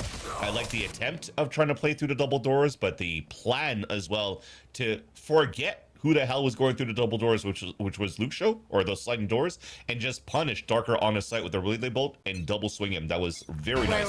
Then deal with Luke Show after. That was a great little start. Oh my god. Okay, Mark 5, well, get out of there. Don't want that. Don't like that. And even... You! 5 enemies, you! Get out of here! Cortesia is just like, I got him. I rotated towards spawn. Now, okay, you gotta hit the shot. Okay, Marshall will still unleash. Now there's the ace! Get the ace! Jesus! Sentinels, man, made a quick work of that anti-eco. Dude, you're gonna whiff the 2 easy shots and then go for that type of highlight reel is insane Yeah, there for what? Cortesia. Even though, again, I mean, it is still an anti-eco, but to get those clean shots, no scope is still very accurate on the Marshall, and it just the little bong bong bong. You know, the Riot does a great job with the sound effects here. It does make it look cool at the end of the day. But yeah, that's you're already one pip away from getting your neural theft, which would be huge in this round actually, because look at the bonus round that they carry: 3 rifles and a Marshall. If you could actually get a good pick right now from Cortesia, or get an orb after this double team up, man, you could just ult and then get some very good mid-round information for Sentinels. Good information off this Prowler. Is this going to be something Verdi wants to play aggressive with? And he's been trying to be that solo hero, but once Loud took their first timeout, he's been playing much more of a buddy system. Now just off that information, he can just double up on B and stick to the 1-2-2. And Loud's afraid of this, man. They're playing with so much patience. They're not really trying to push out for information either, and they're just... Even the Prowlers, they're here pushing players forward and the Haunt gets thrown. You're not going to get the best of information yet, because you already know somebody was already on that C site. So is there more players behind there? Is there not? And they're going to be in for a rude awakening, especially with Just the camera. that camera. Yeah, that camera alone is revealing this double up, and this is the same setup from Loud than previously, except they actually have a survivor. And Darker being in this round could provide some delay. 30 and seconds Sentinels left. just know as soon as Darker is there, they are going to flip the map. The wins will still be in the sides here of Sentinels, but it is an open site. They'll still check every corner like it's not. That'll be a good plant for them. No camera to use, though, so we'll see what kind of Spike delay planted. Sentinels can do on their post plant. I mean, they're already in a great spot to stay up in the site too, so it's not really planted for the ramps. They're going to have to try to play aggro somewhere, and they're going to push towards the spawn. Wonder if there's a paranoia. Sentinels, okay, there it is, to press back against Verdi. As soon as you heard that, and John Cutie gets a big win at a distance. Then you got late round trips, so Sentinels kind of dotting the I's, crossing the T's. Loud have to depend all on what Kawazine can set up. If he has any util left, they'll break open the site, and kind of a proactive approach here One from enemy player Sentinels. standing. Probably could have just played off the trips to make it easier, but it's still a clean round for Sentinels. Yet another bonus converted. That's just great calls from John Cutie, and how they just move in like a clean system for that 4 versus 4 for Sentinels. As they push out towards that spawn, you flash towards the back and say, screw it, we're going to punish towards the waterfall. And when you go back towards waterfall, it's a 3 versus 1 there. Then they have so much utility to stall towards that spawn, and then the one that's playing towards that mountain on that lurk for Cortesia becomes the person that has to be the contact, so the other ones could swing out from bend to fight back into the C site. And it was just nice from A to Z. So an Amazon delivery pretty much there for that last round, and to convert a bonus for Sentinels. And a fake TP to get into rubble to try to keep everybody towards this A side. Force a walkout from the extremities where Erde almost got punished here. Now, actually, they spot him. They're definitely going to push him back, but for Sentinels, they're going to just stay grouped up to make sure here that they're not running into any surprises. And if they do, then at least they have players to trade with. Now Erde's pushing a one and done spot. After knowing that the lurks, the right side of the map pushed up, how he's going to balance this. A lot's going to be on his plate. Reinforcements are already here for Loud. This is where just the mostly Sheriff Fire just hoping to get the one and done. Oh, One shot enemy it to remaining. Derwin. It's not enough to floor the duelist. And Sentinels, this is the same 4-0 deja vu start that they had on Breeze once they convert their bonus. And this would be sort of that early timeout time that Loud took back on Breeze just to start to get ahead of this. But can Sentinels even get a flawless? There's no reason for them to give anything up here to Luke Show. Even if not giving a flawless, I think maybe somebody that is close to an ult potentially can maybe hunt things against Luke Show. Just depends what weapons they brought into this bonus round as well, but maybe gifting a rifle ray versus an orb just to cycle more. But if you're looking here, what we have towards that top, you already still have that a showstopper. So, and even Cortesia picks up the kill. It's not going to be, you know, primo in terms of whoever's farming for that orb, but they'll get the round and they'll get the money. I need this. I think it's been a My pretty thanks. standard defense from Loud, the same sort of thing. And while Sentinels, they're the ones that are being creative. And this is a Loud back pick. Sentinels already creating fakes towards Rebel. They're checking out. They're staying passive towards Spawn when they see that Prowler from the defense. Sentinels kind of wait to see what Loud are going to do when it stays the same. Well, if it ain't broke, don't fix it. Sentinels, they're the ones who are 4-0 right now. And this op could change things, though, at least for Loud. Just gonna try to break the watch out line towards Rubble, so it allows 11 for them to get early map control at least there. All right, bait out the Thorns. Showstopper will remove Loud, at least force them out of the site. Go get him. No contact there, but I like that they're going for space. A lot of map control here for Sentinels. Not really Spike extending planted. out of the site, trying to minimize risk. They'll keep the Prowler out. The paranoia will force Sentinels back in. You're forcing a lot of util out of Loud. And look how Sentinels are just pushing in as a squad. They don't have that neural theft, and now here's where Loud are going to come banging on this door. Who is there? Sentinels still out there, smokes up. So Loud are hesitating on how to approach, and it's really got to be Verdi who makes that space. And as soon as he does, One enemy Jonah remaining. P just nips at their heel, make it a 4K.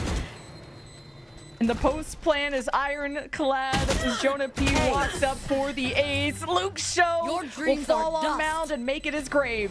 And they gave find it to you. him too. The two players just running out their knives. Jonah, go get your one. Even if you already had the Nightfall, get that confidence in. Welcome to the Sentinels, baby. That was super nice to see from Jonah P. Although off camera, but I love the chess game between those two teams because there was already adaptation for the side of Loud. You remember when we talked about them fighting for pressure for Sentinels back towards the spawn and then fighting towards Waterfall. This time around, they understood that, fell back, TP towards the back of the spawn too to actually pull them away from the control of spawn. But again, Sentinels were not afraid to fight face to face, turn back around towards that back of the top site, and then throw their util to stall. And then you then have that highlight reel from Jonah P with an ace coming into the road to EWC, and also the timeout for Romanilli. And you have Neural Theft, Nightfall, so many good tools for Sentinels who have really just been 100% successful on the C post plants. And yeah, maybe their approach changes a little bit, whether it's kind of teasing A or then ending up at C. Maybe I think at the very start of the map, we ended up at A around the pistol and the half buy, but still the full buys have favored Sentinels towards C especially when you have John Cutie still in the fray, who can put up all these smokes and make it very hard for Loud to even get any gunfights until they're up close and personal against the rest of Sentinels. And fortunately for Loud, they don't have ults to fight back against this, and they're just going in with basically a Guardian. And Cortezia, I think, find you. still has the Outlaw from a couple of rounds ago, and that just gives me a highlight to our flashbacks Bring as well them to the down. win con of Loud against Cloud9. It was actually Lucio on this very weapon, so there's a chance that you could see very similar things on the Viper for Lucio going into the second half, but Cortezia for sure is on one so far. Every time I'm Loud have taken a timeout, though, they have fixed what they needed to do. They've always won rounds I know afterwards, and Luke exactly Show where knows you he has to are. put on a show. When it comes to this Guardian, the best weapon that they're gonna have, minus the Sheriffs, but the Neural Theft will mark that this is an open site over towards C. But Cortezia just gets to, well, cross everybody up on the last pings of the Neural Theft, and Loud are just going in off of a paranoia. And the flashes from the Vise have already been taken down. It's not a lot of good fight util from Loud, so we'll see if they can even get vision, because again, crossing the smoke has just been such doom for Loud. But Lucia making the second kill in this round, and no time to pick up that Guardian, because Redux is in your face. 6-0 for the Sentinels. That's what I said, man. Lucio's starting to warm up, is a dangerous character to play against for sure. Some huge kills with that Guardian. Taps here and there from A site rubble to C site into the retake. And is at least hurting the wallet of Sentinels a tad. Remember, this is now 6 unanswered rounds for the side here of Sentinels. And as I talked about before, as much as you're trying to come in with confidence here for Loud, with your last 13-1 victory in the main VCT stage against Cloud9, it almost feels here that Sentinels know how to play against this Loud setup on defense. Yeah, because Loud are not accomplishing anything on B. Like these Prowlers, maybe trying to get Verdi to be aggressive. That's been either Verdi takes damage or Verdi doesn't go in. So you're looking for Kawazine to be that really good anchor that he was back on Breeze. he shifted towards maybe a baby door play towards A, and now that Sentinels are not walking up or making too much noise there, that's basically a stalemate. Loud are now trying to reinforce C, and about time, because that's been the best site for Sentinels, and man, it just gets even better when you open up the whole round with an op pick. Yeah, from an outlaw to an op. Again, like I said, they're making Loud have a taste of their own little medicine and getting punished to the win con that Loud has on their attack side. And it's just unfortunate to see here when you're continuing these type of fights. They are trying their darnest to really take rebel control, which they are, but the seaside holds and the seaside floods has been a pain point for Loud so far. Try again. 30 The Nightfall seconds feels left. like all a ruse because they just ended up My surging ultimate. into B, and maybe that's the One mistake. enemy Loud remaining. clear out Rubble, and they're about to evict everyone else from the Sentinels. Now just to use the old Sentinels now will be losing their first round of the whole map, barring unless you get a plant very, very fast. 10 seconds which left. Now with some of the Sentinel util, it's not going to make it happen. Last second? He's ace before. Spike just planted. kidding, buddy. I'll find Oh, you. 0.6 seconds, but, you know, it's really just delaying the inevitable and getting closer to another Nightfall, but kind of crazy how that long A battle went. Like, Loud just had more of a stack towards there. Birdie takes care of business here, and finally Loud have some signs of life. And it's Sentinels actually that maybe overthought things going into this very round, because after our timeout now, they're like, okay, well, we've been having set free sides towards C, openings towards the A side. Let's just go for a real hit towards B. But it's hard for them to do that mid to B split when there's still so many bodies right now covering towards this A side, because the op already had an opening picked in the very beginning. One enemy So you already forced some rotates over towards that A side, yet you still wanted to commit into that. And Loud were ready for that fight. That allows for them to get onto the board and also not invest too much because they get to salvage the operator from Cortesia moving into this round. And that could be a huge win con again. That goes back into the hands of Verdi for the second attempt of this half. Now this makes going towards A less inspirational for Sentinels, but maybe just needing to throw more at it. And the kitchen sink. I'm outta and here. throw Jerwin on duty just for that. He tries to get active. The smokes may slow him down, but it may not stop. First blood there for Jerwin as they carve their path through tree, and now back around. It's going to be all up to this overdrive of Verdi to put a stop to this. You know there's got to be some members committed here. So here could be the crunch with him and Luke Show. The high-low takes care of the soft approach from the duelist. This flank here from Luke Show. See, Was a here's nice the try. commitment. He could have a nice angle coming around. If it was a better jiggle here too, Verdi would have had a collateral. But I think that he went for a lot of AD jiggles, but then just felt pressure or something like that, and then continue in that same type of clearing. And it was just became an easy pick on the high-low, triple high-low from the side of Sentinels. That's just unfortunate, but yeah, it does make things a little bit more difficult for the last two players. They're just trying to see if Cortesia can catch a rotate. Now he finally sees one towards the door. Oh, He's gonna open the door and fight him back. left. Very Last player unwelcomed standing. neighbor at that point. It's unfortunate. I mean, Sentinels just cut all noise. They didn't plan. Loud just were stuck on, well, did they fall back towards lobby? Did the door? What was it? That was open. Kind of an awkward fight, and Sentinels, they stay ahead of it just by numbers as well. Yeah. Just great patience once again from Sentinels too. And Cortesia was just, I guess the name of the game was trying to figure out where the rotate was coming from on that C site. If you could hear him coming out towards Sands with knife out, or see him hearing or 30 towards the seconds spawn. left. With 30 seconds left, somebody had to make a play. He scouts and finds clues here from the door, spots that one guy in front of that opening door, and it just becomes easy for Sentinels to overtake. So that up, no value, and unfortunately. And the camera, good value, but you had to pay with your life because you were a little bit too confident this time around here for Cortesia.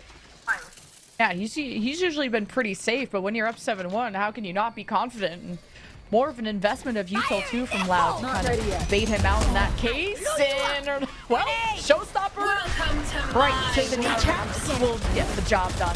Sentinels okay with Redux. His util, his ults Supreme. Spike planted. And that means no pit for Loud to just re-emerge. Nightfall now. Plan B for Loud. Sends up three through the TP. Could cuss not in time. 2 Last versus player 2. standing. The overdrive One from Jerwin enemy maybe remaining. sees, but he will not be down yet. The fuse halfway.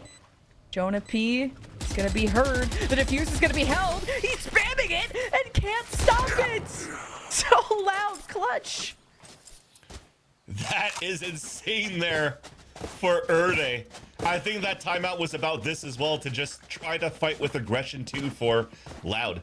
Don't give a chance here for Sentinels to set up here in the post plan, and as soon as you see the action coming through, just fight. Making sure that, you know, some of your win cons that you had on Breeze on that first map was to try to work as a team. So you tried to delay as much as you could. Even Luke Show, I mean, they lost their 2 anchors on the front of that site earlier on, but the other 3, as soon as they were close to the site, they just ran in. There's no 3-2-1, let's swing and whatnot. Let's just try to catch them off guard. And Erde was able to do that. It took them a lot, though. It was a little bit expensive for them to win that round. I'm not sure how their buy is going to move on with that round, with Erde also dying in the process, so should be not the best of buys for Loud still. And I'm gonna say, if Cortesia still has a rifle or a snipe to work with, that could do some heavy damage. And at least for now, we see this Vandal now for Erde. Oh, a forward approach here for Erde as well. Try and get ahead of this. This is an important change-up, but the Prowler, I mean, Sentinels will still invest and not have anything go unchecked. Gotta go. The Thorns only do a small amount of damage to Jerwin, but it's the, I think, the psychological damage of Loud, of how they can pull off some poor retakes here on C. And they need to use these Prowlers early. Should have another one in the back pocket. Would have liked that paranoia from Erde in a moment like this, but at least not having that smoke from John Cutie means open sightlines and open season for Loud. Now you don't know what kind of cross has happened from Sentinels as they use that neon wall to get into position, and now here's the clash. The high ground gives a great angle for Loud. 3 versus 3. They got to get the job done quickly because the spike is ticking down. Sentinels play with cover on the other side of Mound. Last And player Loud get their standing. shovels out, but Cortesia with 2 is what secures this for Sentinels. Now they want to hunt down this last player. Oh, they're so annoying with these smokes too. A drop smoke they had earlier on, a low smoke from a Harbor on Breeze before from John Cutie, and this time a drop smoke from, or a low smoke rather, from the Omen too. I didn't even know you could do that. That was actually crazy. That bamboozled the attempt of Loud trying to retake that 3 versus 3. They looked so patient in the first place to say, hey, they're gonna have to re-swing at some point because their spamming is not working against our tap on the fuse, so somebody has to swing out, right? But instead, you drop the low smoke. You're making it easier once again for the 3 players to swing on the top of the mound for the single player on the top of the site. And that was just a nice little play by John Cutie, and some work in the lab as well from ex-RRQ's coach Ewok to show right now to Sentinels. Unless I see they've done that in the past and it's been blocked from my memory from a long time ago, but it feels like it was one of the new smokes that I'm seeing here from a post-plant scenario from Sentinels. Ideally, you're trying to make this 9-3 half if you're Loud, or because you have the double controller and the Sentinel. This is supposed to put up a really good fight, and there's just no one that can capitalize off of the darker Yuto. Like, yes, the Thorns do damage, and it really only slows Jerwin, and that's about it. You'd love to have, okay, once they're caught by that, what about the Vise Wall? What about anything that you kind of counteract and suppress Sentinels? The only time we've even seen a mount fight was Erde just now, and he gets prowlered out, and it's 1v5. So only so much Loud can do to stop the plant from even happening in the first place. I still have to commend what they were trying to do to scale back into the site, though, right? The walls from Birdie to walk through, and then they tried to go for a flash C's for him to swing out for a pick, and then they were able to scale back into the site to overtake C site. So they still had a good game plan going into it, but they just, again, had less players to deal with for the retake, which made it difficult. Okay, another first Even more blood. difficult there. Yeah, at a distance. Go get him. These anchors on the Loud side towards Tree, whether it's the staircase of haven't had the surprise factor. It's nice when they take these early rubble fights, like they throw the haunt, they throw something else. And they got Cortesia, I should say, that one time. Loud haven't had the early round success that they would have hoped. And the ending is the same. C-Site Simulator for Sentinels, except now there's no thorns that'll cause that early damage. Redux is the one doing all the damage, it seems. If he has a showstopper, he has nades. He's been so good at placing these. Now the vision will be obscured as Luke Show wants to combine here with these players with waterfalls, an equal exchange, and Sentinels are still ahead of it, 3 versus 1. So much further. And there's just no miracles going to happen on the Loud side to change the script. Last round. The before audible the switch. calls, though, on how to set up for fights is just so nice to watch on how Sentinels are just changing things on the fly from round to round when they're trying to play. I mean, look at this. Look at where the paranoia comes from for Erde this time around.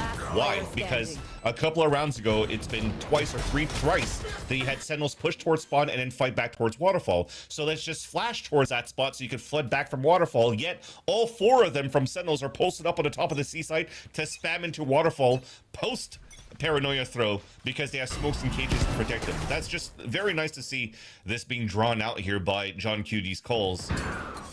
And yeah, it makes the attack side or defensive side so difficult to play right now for Loud, especially on the previous round too, where the first player that they lost was their Vise. So everybody overcompensates on the lack of walls and thorns to hold up the A site. So there was another open C site for Sentinels to take.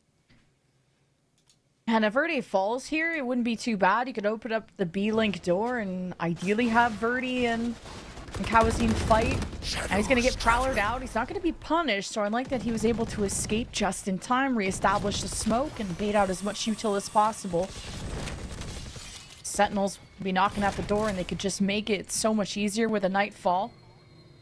Now scaling up, maybe towards B. Cortezia is going to check out, and he hits the second and final shot to get the middle theft. And this could be a strong first half, but as the clash continues, Loud have been removed from the site, and they have 2 on their way. We'll catch them.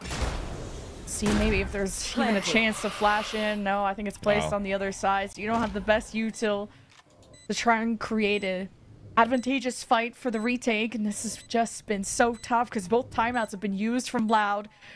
Last round of the half, the Nightfall will happen, but it's a matter of when. Take them. Now waiting for a good pause. Here's the double swing, and the numbers favor Sentinels yet again, having the majority of their squad after Switching the sides. spike has gone down 10-2. And it's map point, or not map point, but series point Vans. This is scary for Sentinels. Yeah, and that last round was decided as well from the opener of Cortezia and also the closer of Jonah P's util to stall, to not allow the rotate to happen from Waterfall with the fade util as well. So again, a very strong attack side from Sentinels that hasn't let go of the pedal since the first map here on Breeze, and they're looking like a much stronger team than what we first started with when, you know, the team was first put together. Yeah, the double duelists now will have to jump on defense and Loud, see if they can make the most insane comeback of all time, being down 10-2. We'll see you after the halftime break.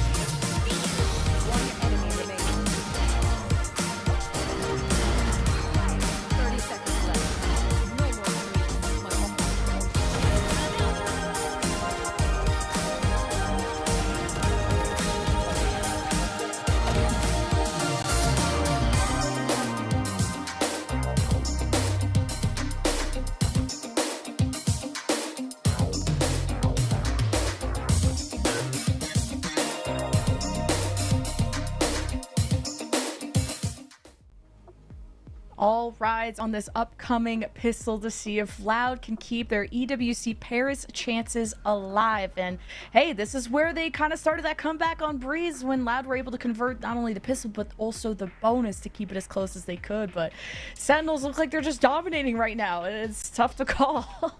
Yeah, there's definitely a couple of win cons as well for Loud going into this attack side. I still feel that you have a strong showing from Verdi so far, so when you need somebody to create that space that we were talking about before, I think he's going to be able to do it here on the attack side. But again, I want to see Luke Show do the exact same things as Cortezia was doing on that previous round on this Viper role, actually, for the attack side.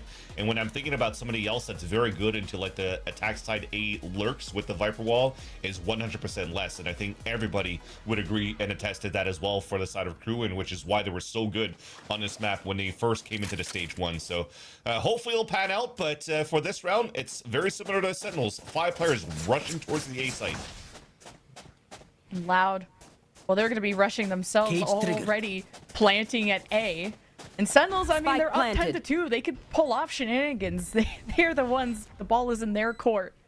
The weight on the shoulders of Loud, at least all 5 ready on the post plan, and just really not eager to extend out. But Luke Show is putting on an aim trainer towards Rubble, and it's going to call out one additional on the flank. John Q on his last life, while Loud are still healthy towards the site after what Luke Show has done.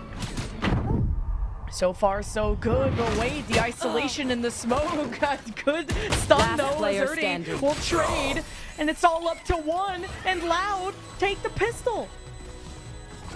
And what did I ask? I wanted Cortezia to be mimicked by Luke Show going into the second half, and Luke Show did just that. Towards that Rubble solo, getting 2 picks for himself, putting them at a 5 versus 3 on a pulse play was very nice. And to commend the differences in the setups here for Sentinels versus Loud. I was saying how it was difficult to really try to hold out tree, especially on pistol rounds too. If you lose those guys, it's A site already taken. Sentinels this time, they decided to play a little bit more passively so they could try to flood retake off the double flank, then the triple flank maybe that they had from the A site. You were supposed to try to take out that win con for Luke Show on that Rubble side, but man, that is some great shooting coming in from the Viper on the side of Loud. Big pistol round 1. And he's being very self-sufficient on this side. He's already avoided the haunt. He has a marshal. He has an entire lane that he has to watch. The duelists are on that side of the map too for the Sentinels defense. So Loud reinforcing here with a spike plant. Ooh, important cross here. Cortezia versus a Luke Show. Got you. Now spotting that run by. Cortezia is going to have even better time to get across this, but the Vise wall will mark him, so Loud could get crunched if they don't try to take an early fight.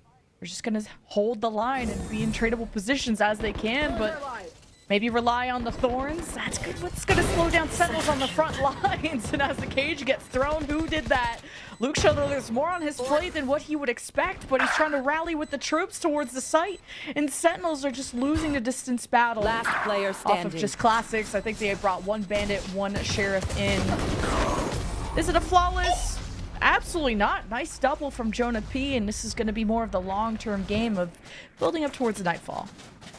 Yeah, that was a nice little shots coming in from Jonah P for sure, and as you mentioned, 3 orbs away of getting his Nightfall, and that would be perfect going into the next 2 rounds here for Sentinels. That's some good damage on the eco. They're going to have a good rifle round against a buy that's not necessarily the best, but still could do some damage for Loud in this round. Solo plays, it's the Marshal from Luke Show on the attack side, just like Cortezia was, and then a strong 4-man lean towards the C side. So going into a more standard default for Loud on the attack side here. Manny's Haunts just inspires Sentinels to take the fight, but Birdie, what an angle around all of this chaos to at least shred this down and make it as close as possible. Now just 1, though, unfortunately for Loud. At least you have Thorns and you have Spike in hand, so something to work with here. Spike planted. Launching Thorns. I think Jonah should know that there's a wall back here. Okay, he's got to bait it still. I thought he was going to try to use the wall too. But they're isolated, so there's still a chance here for Darker to clutch this. Take hold. Hey, Jonah P's already injured. Deal with the Prowler quickly. Standing. Here's the approach. Here's that finish. 1v1, but now having to reestablish towards the site. Cage triggered. Cortezia has to deal with this. Spike being diffused, and now you have to scale up. You have to actually push in, and he's just watching this all happen. The diffuse gets abandoned, though. Probably could have just been pulled off, but has this been foiled? It really has. A clutch for Darker.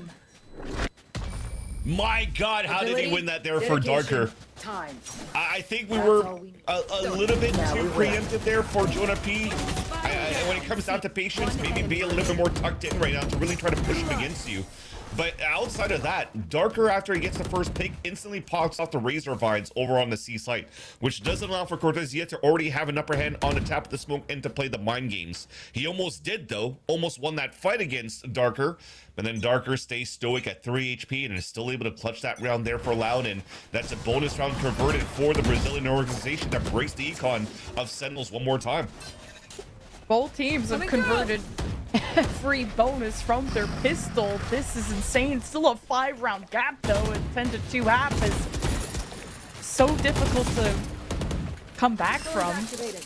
Now Cortezia has been brought down to half health already. At least he can live, and you're going to need him part of this Nightfall fight coming up. And Loud already putting suppressing fire down to make sure that Sentinels aren't getting into comfortable positions yet. Not unless it'll cost them. The Thorns, the Prowler, Loud have so much on the post plan. Sentinels still haven't done the Nightfall. They wait to see what else do Loud have in their back pocket. Now that that seems it's been exhausted, Loud are no win within the site as Jerwin on the approach with the Bucky. No one enemy contested on this lower buy, and it's a ping of Verdi ace through all the fire and the flames. Wait, again, anti-eco, but the flick onto the last kill was nasty by Verdi. And again, being heavily criticized by the community going into stage 1 of the VCTs, and now is just looking like a different player when he's making his road to the EWC. Anchoring up the site when it looked like here Sentinels were about to open up that site on C. The shotgun, the pistol, the flood, the trades were perfect for Sentinels until Verdi puts himself on the top of the scoreboard after that ace. So an ace on each side, just like you mentioned, Levin Kiwi, there is now heavy momentum for any team playing on the attack set of Lotus so far. Love to see Verdi out of hibernation while Luke Show will take a nap as that solo lurk. He's been found and Sentinels are starting to get a better read on that. As Loud step into his shoes, and Erdi will trade. Now this opens up the right side of the map. And they're gonna play it cautiously for sure. Just try to see if there's going to be more players stacked behind that smoke as well for Sentinel. So Loud, they just want to make sure that these smokes dissipate here and they can just play the distance of their rifles against the pistols that you currently pull out here for Sentinels. Two of them watching towards the rubble. They are trying to go for their own crossfire setup here for Sentinels. I wonder if Jonah P was trying to get rid of his Odin, and that's why he kind of just stepped forward there, thinking it was going to be a solo lurk. Yeah, possibly. But it's still going to have to be a patient game for the last 30 seconds. You're tapping the door to try to force a rotate out, and it works out. Redux is already punished. Oh, the paranoia going to force Sentinels back. Here's the overdrive to hunt down any players affected. Bodyguards at the door. One enemy remaining. Jerwin trying to get sightlines, but he's just a victim too. Everyone's getting in the death note. 10 seconds left. And one on the other side. Cortezia still outside of the equation. Half health too. 1v3. Might have to save too. Remember, they got bonused by Loud in the previous round. I think if he's able to get one pick, he's just trying to find his one battle. And if you're staying a little bit contained and also stoic for the side of Loud and not really swinging out for the trade, this should for Cortezia to not go for it. When he won't see anybody here, he should start falling back. Loud on big comeback right now too. My ultimate is even ready. getting that extra orb for the rogue, that'll make him 5 out of 7, I believe. So close, or he has it. And now neural theft is going to be a big factor along with a showstopper. Could we see maybe an aggressive defense off of any of these ults from Sentinels? It seems like it might be something that's part of the conversation for Ewok and Sentinels. Showstopper and the Nightfall, and now the Omen ult too, but you still have some pretty good ults from the attack side as well. The Nightfall from Kawanzin can really counter what you're trying to do here for Sentinels in this round, but you are right. I do agree with you that they have to start making some sort of play, especially now that they have a bank that could afford like half buy small shields. it could give him a chance to really stay in the fight against the buys here that would come out from Loud, which of course is going to be a gun run. It's 5 unanswered rounds so far on the attack side for Loud. And actually, because of that, I'm surprised that we're bringing on an operator for Luke's show instead of an outlaw. Because if you're hitting tab, you could definitely see here that there's potentially what, 3 players that would go full shield armor. Because of Cortezia, John Cutie, and Redux, maybe that's the reason why you're pulling out the operator. Because you would think that those 3 would go for full armor. Yeah, for Sentinels. Yeah, and I mean, Loud don't have any timeouts left, so if Sentinels turn this around, you're gonna have to come up with a solution quickly because they're at double digits.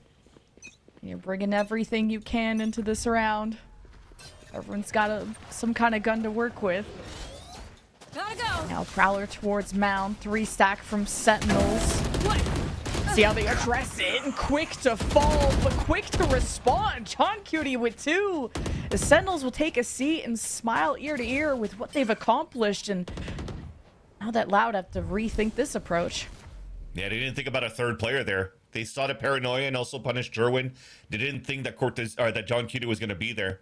Now they're playing the high-low on this spot. Nightfall could maybe get into the site, but you already see this rotate from the raise of a showstopper. Face your fear! Please identify that player. Here's the Nightfall Prowlers, Sentinels. Don't have to worry about a smoke that it could obscure them. They just have to worry about all this util that could be left. And the Steel Guard is infested too! And Loud Spike down. falling. But Darker is going to make this winnable. The final showdown. And he's at 10 HP. Every step he has to worry.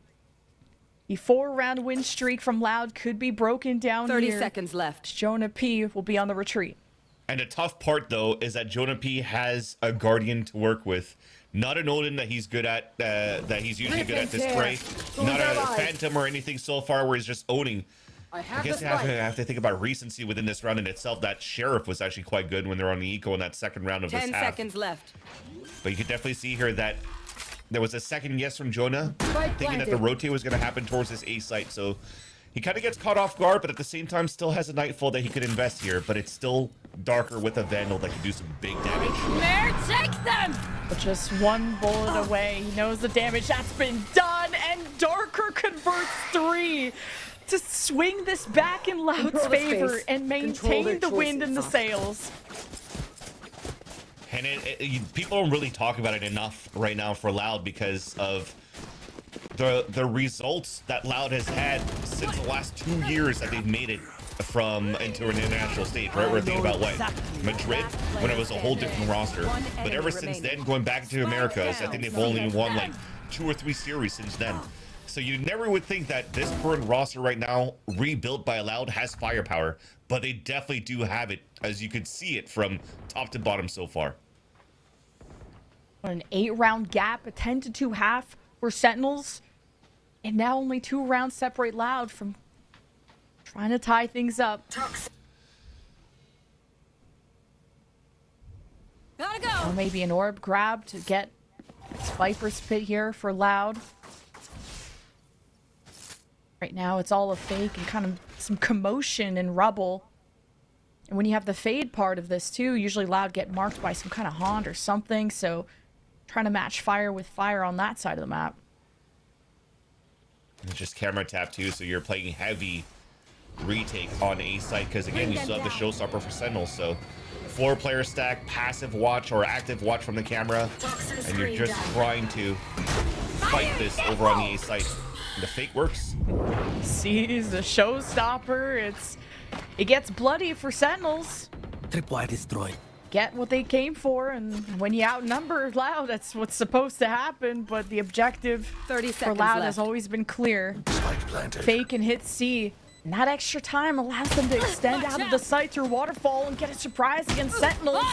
You don't want them setting up off the overdrive, but now you have to try and not succumb to this. Here comes the Neon of Jerwin. Almost up. Thorned off, and that is huge for Darker to delay that. Allow a breath in the lungs of Coming Loud, through. and there's an exchange, and now the walls start breaking down. Sentinels slicing up the map.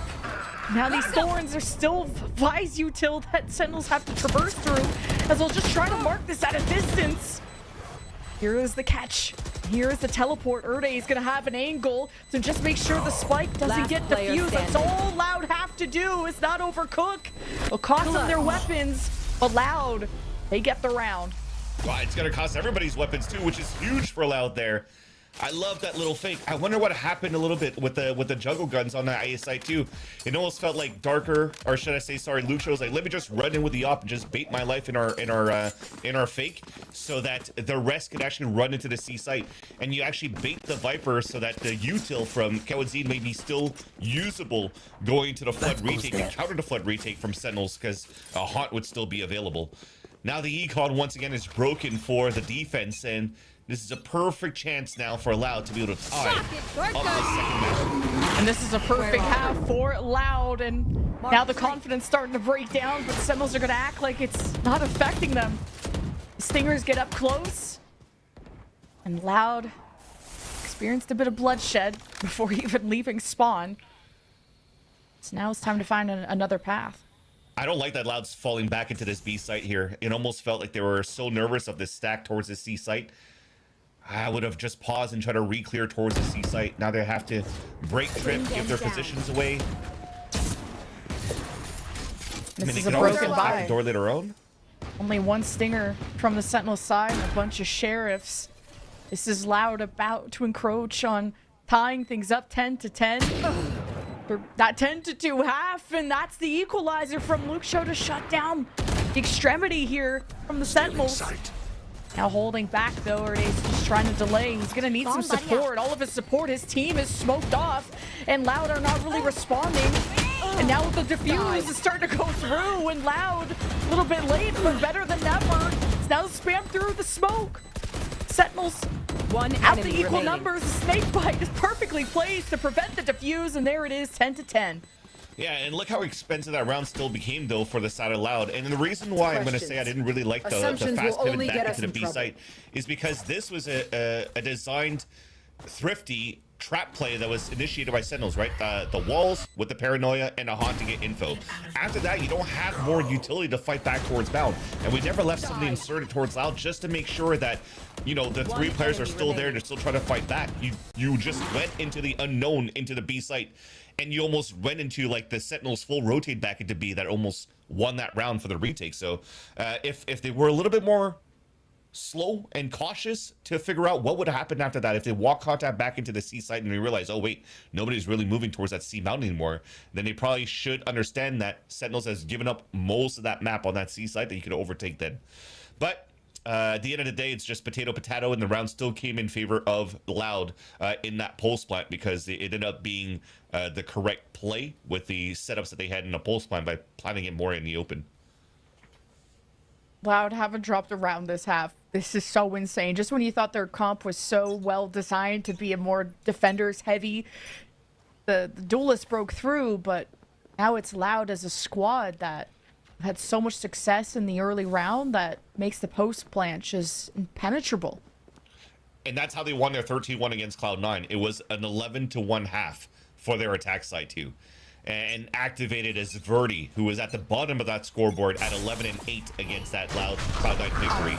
But now he is the tip of the spear to potentially push this to a third map for Loud. Good. Another aggressive defensive approach from Sentinels. Now a 3 versus 5, or 3 versus 4, I should say, in the rubble. As the walls come down, now the pins line up, and Loud just annihilate them. Now the red carpet, soaked in Sentinel's blood, has been laid, and this could be for the lead. Around the corner, Jonah P has to make do. And Loud haven't even wrapped if anything. Spike Jonah down P A. takes the initiative. I have the spike. Try and dwindle Loud down hell, to what I 1v2, and hold. Cortesia can't pull it off. Loud Ultimate's ready. will remain undefeated in this half. A nice try by Jonah P2 by lining up two players and dropping that spike. But there's just too many numbers. It really came down to the Now we surprise win. factor on when that wall was dropping, a showdown. High noon, pretty much. And you could see even Jerwin was, I don't know if he was playing anti-flash or something like that. He was looking back towards the staircase instead. And then that he couldn't really help out for the teams for these trades. And all the numbers went in favor of Loud after that. It's just hard for them to retake the round after for Sentinels, and now they're fighting back for C Mountain control. And an outlaw from Lucio against a bunch of light shields too, but he's playing Duck Hunt on the other side of the map. Now we're waiting to see how this one-way is being disrespected and really how this mound defense will hold. This Erde wants to just play with his team.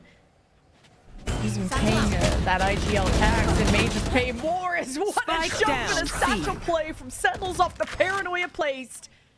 And we're left as the dust settles with a 3 versus 3 and Loud still needing to be Loud to get some map control back in their favor because John Cutie's still left. Loud are suspecting this. They'll still invest the Prowler and confirm the kill. Super nice. Now confirm, door's gonna open, Jonapi's gonna try to go for another hero play. Stacked up too. Much more disastrous to Kawazine. Accurate as ever to shut that down. As Loud about to get to map point here in regulation. And Sentinels that looked like they were gonna put this away in 2. Cortesia now around the corner. He has too much to deal with, including a pit. Maybe he's gonna try and isolate somebody in this pit. Does a good job. Neural theft. He's now brought down to 1 HP though. The Steel's Garden. A lot of respect given to the Sentinel. Now, just barely having that health regen, and he cannot waste a second as Loud get up to map point. That is insane too. Such a nice try by Jonah P. That was 3 lined up where I feel like maybe a Vandal. They were all instantly dead. But there was one half HP, the other one probably at 70, and then the third at full health. Now we wait. But that slide, the trap play they were trying to do again for that C Mountain for Sentinels, I felt like the rocket there.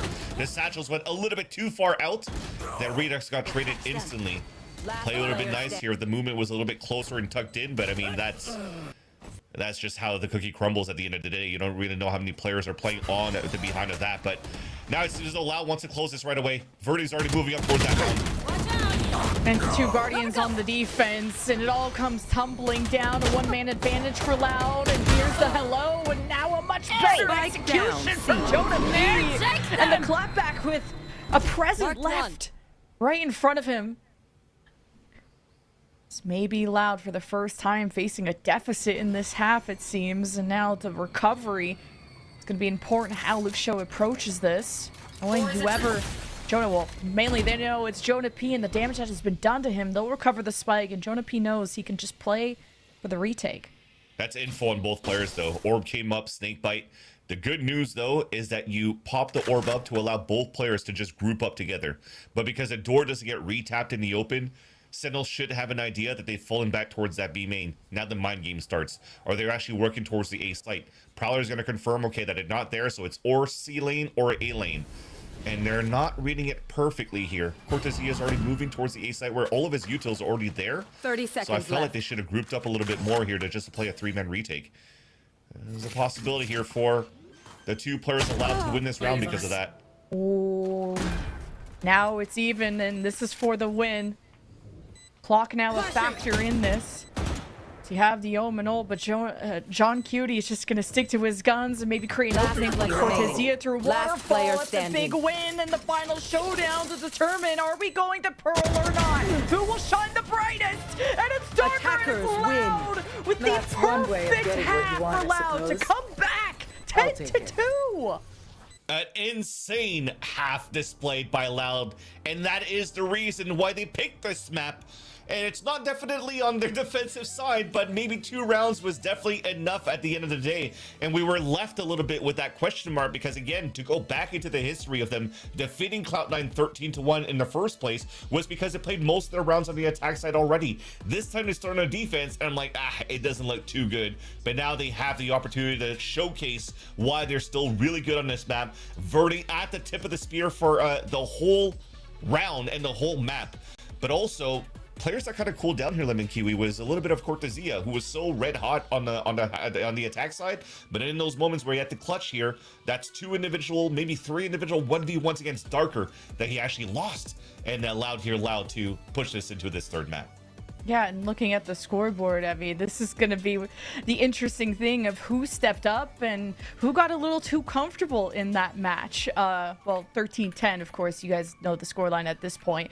But more just the fact that Verdi went from kind of being a quiet duelist to, wow, a big exclamation point, dropping 21 kills. And I think Jonah P and Cortesia, had their moments. A lot of players on the Sentinel side dropping 20 kills, and it was a lower buy in that final round. It was 2 Guardians, a lot of light shields, and despite the loss streak, just Sentinels couldn't ever overcome it, despite having all the timeouts that they had left just for that half.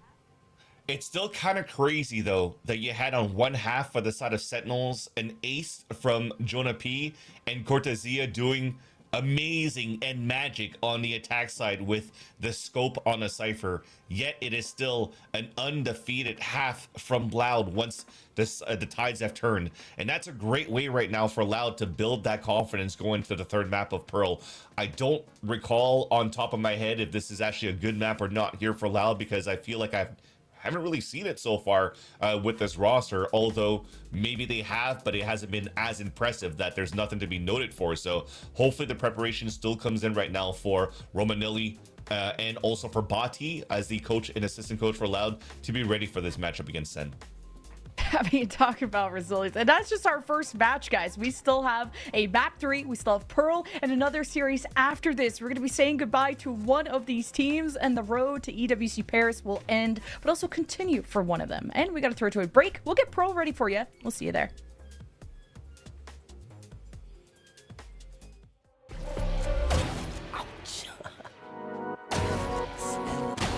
One enemy remaining. Last player.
with stars on my walls. Running to the phone, hoping it's you who calls.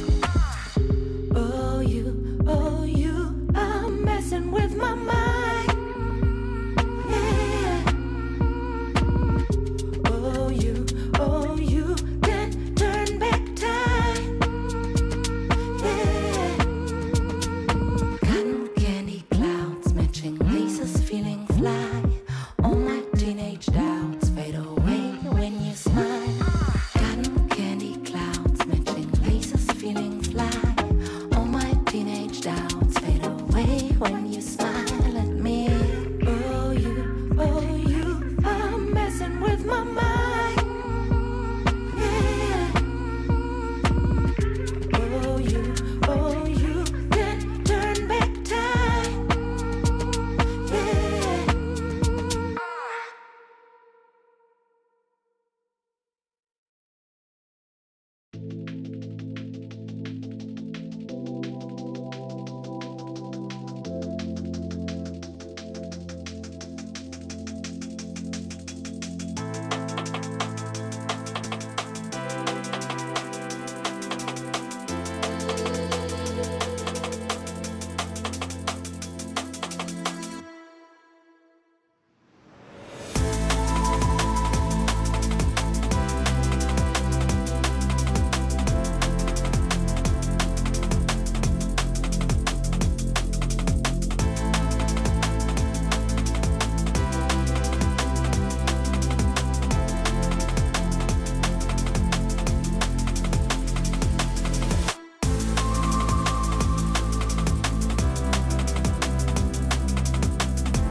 Loud are still alive in this bracket after a 10-2 comeback on Lotus. That is insane. We have not seen that in a long time, if not ever. And now we get to go to Pearl as its decider. And I'm a little worried, Vans. I am as well, because I had a chance to look back a little bit here as to did I remember if Loud played any Pearl in the past? And I was like, oh yeah, they did. They had a KO, which is fine, because if I'm thinking about KO on a map like Pearl, it still works. I think it's KO is still quite good, especially with the right click flashes. But there's a better agent that does a better job at flashing outside of smokes now. Now that Yoru only has one flash, it's actually the Phoenix. And also because Lau was playing with Bati with the KO back then as well, so I was like, okay, it's not going to be as memorable because Bati did as much as he could, IGLing as assistant coach for the team, but I mean, they weren't the best of results. So now, at least going into the road to EWC, Lemon Kiwi, they're playing this double duelist where I think they should be playing Luke Show on the Phoenix, which will be super fun to watch this matchup that should be potentially mirrored with Sentinels. Yeah, just looking at the recent results, at least for EWC, it was a close call for Loud against 100 Thieves in that upper bracket semi-final, 13-10 loss for Loud, and a lot of the recent showings from Loud on Pearl haven't been in the green column, we'll call it that. And then on the Sentinel side, I mean, they had to play through the phase 1 of EWC qualifiers where they won in the grand final against EG, they won against Cloud9, so it's looking like a stronger map for Sentinels just based on results. But if you actually had watched this series, you just saw Loud win so many rounds in a row, so they are the ones fired up for this last one. Yeah, and Rob, I know you're watching, Rob, and I know Sen City is watching too. I think the positive thing out of this so far, going to the third map of Pearl, was just as much as we gassed up the 13-1 victory from Loud against Cloud9 on Lotus, in recency, it was actually a 13-1 victory here from Sentinels over EG on a 13-1 scoreline, playing that Phoenix in the Neon. And if everything goes, again, according to plan, it should be a mirrored matchup. So you definitely know what to do and how to play against this comp if you're facing against Loud with your own composition. Last time these two teams faced, it was a mirrored composition, so we'll see if any changes happen. If anything, it would be Loud that would maybe have to change it after the loss to 100 Thieves, but that was going to be a tough matchup nonetheless. And then Darker can continue to play the Vise from all three maps that we have seen. The Neons will continue to be fast and speedy, but it's Sentinels that have shown as double duelists now all three maps, while as we'll see if Luke Show, I think he ended up locking in the Phoenix, how he's going to work with Verdi in that case. That's right. I think the Phoenix is really important for, again, fighting for the flashes that when teams are trying to take extremity control through smokes or whatnot, the Phoenix allows for you to molly inside of those smokes to try to pop flash out of it as well when you want to regain control of the smoke and fight on the other side. Also, Neon Wall to Phoenix Walls to re-hit towards the B side in case the first wave gets stalled is super important as well. Mid takes as well for Blaze Walls are super cool. So this is, I think, probably the best comp you could run so far here on Pearl in this current meta. And speaking about middle control, it is definitely where we're headed now for Loud and Sentinels. A 4-1 setup on a defense and a 5-man looking to walk down towards middle for Sentinels. It's gonna get messy here for the mid crunch. Sentinels, they're trying to be slow, playing around cover. No, we're just out in the open. Jonah P trying to get info in the alleyway. Now he meets the entire army of Loud, but Sentinels behind that curveball, beautifully placed. They really thrive and punish Loud, who wanted to just absolutely farm after getting Jonah P. So still some injuries on the Sentinel side, and as the smoke dissipates, quick flick, quick finish, and only one left from Loud. And Cortesia with the bandit dropping some nice kills in this pistol round too. The first surprise was nice, but the rest tried to follow up. They left themselves a little bit isolated, so Sentinels were able to clean that up quite easily. But Kawazine, he could one-shot a couple of players right now on the B side, hit up Sentinels. He's getting Jerwin. Okay. Look at that. I got the orb. And so does he, actually. And Sentinels have the pistol.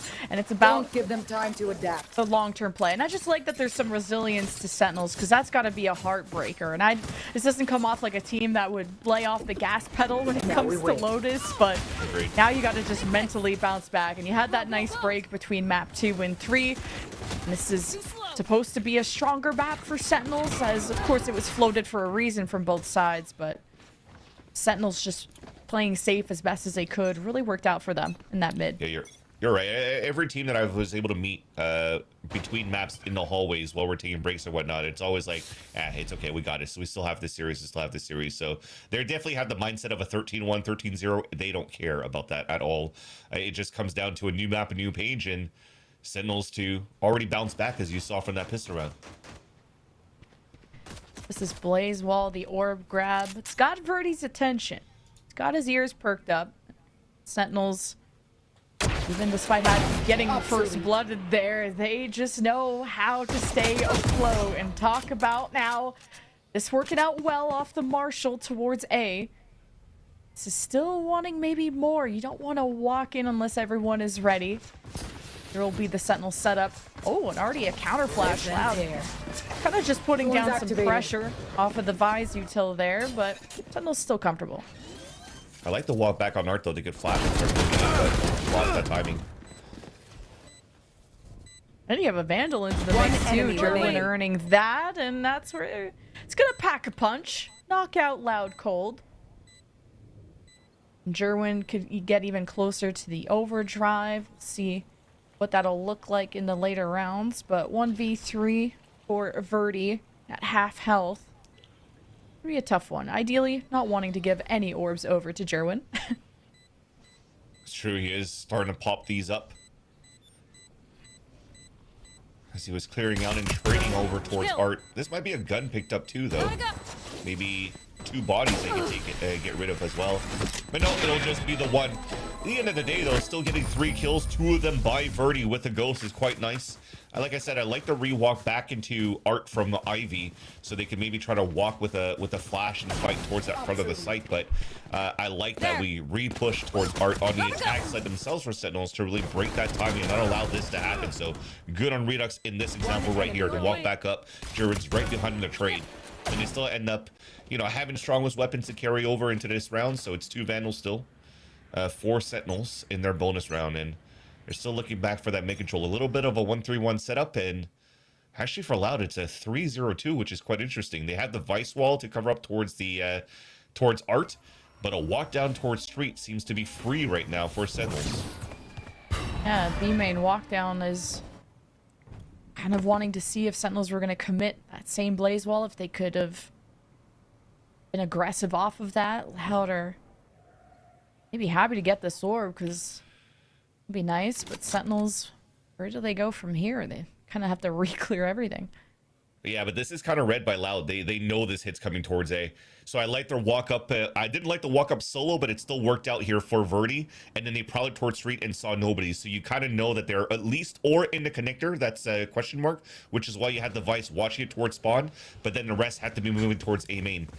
So they have still the best numbers towards the A side, but most of the util is going to get stopped by this run it back from Redux first. Yeah, already.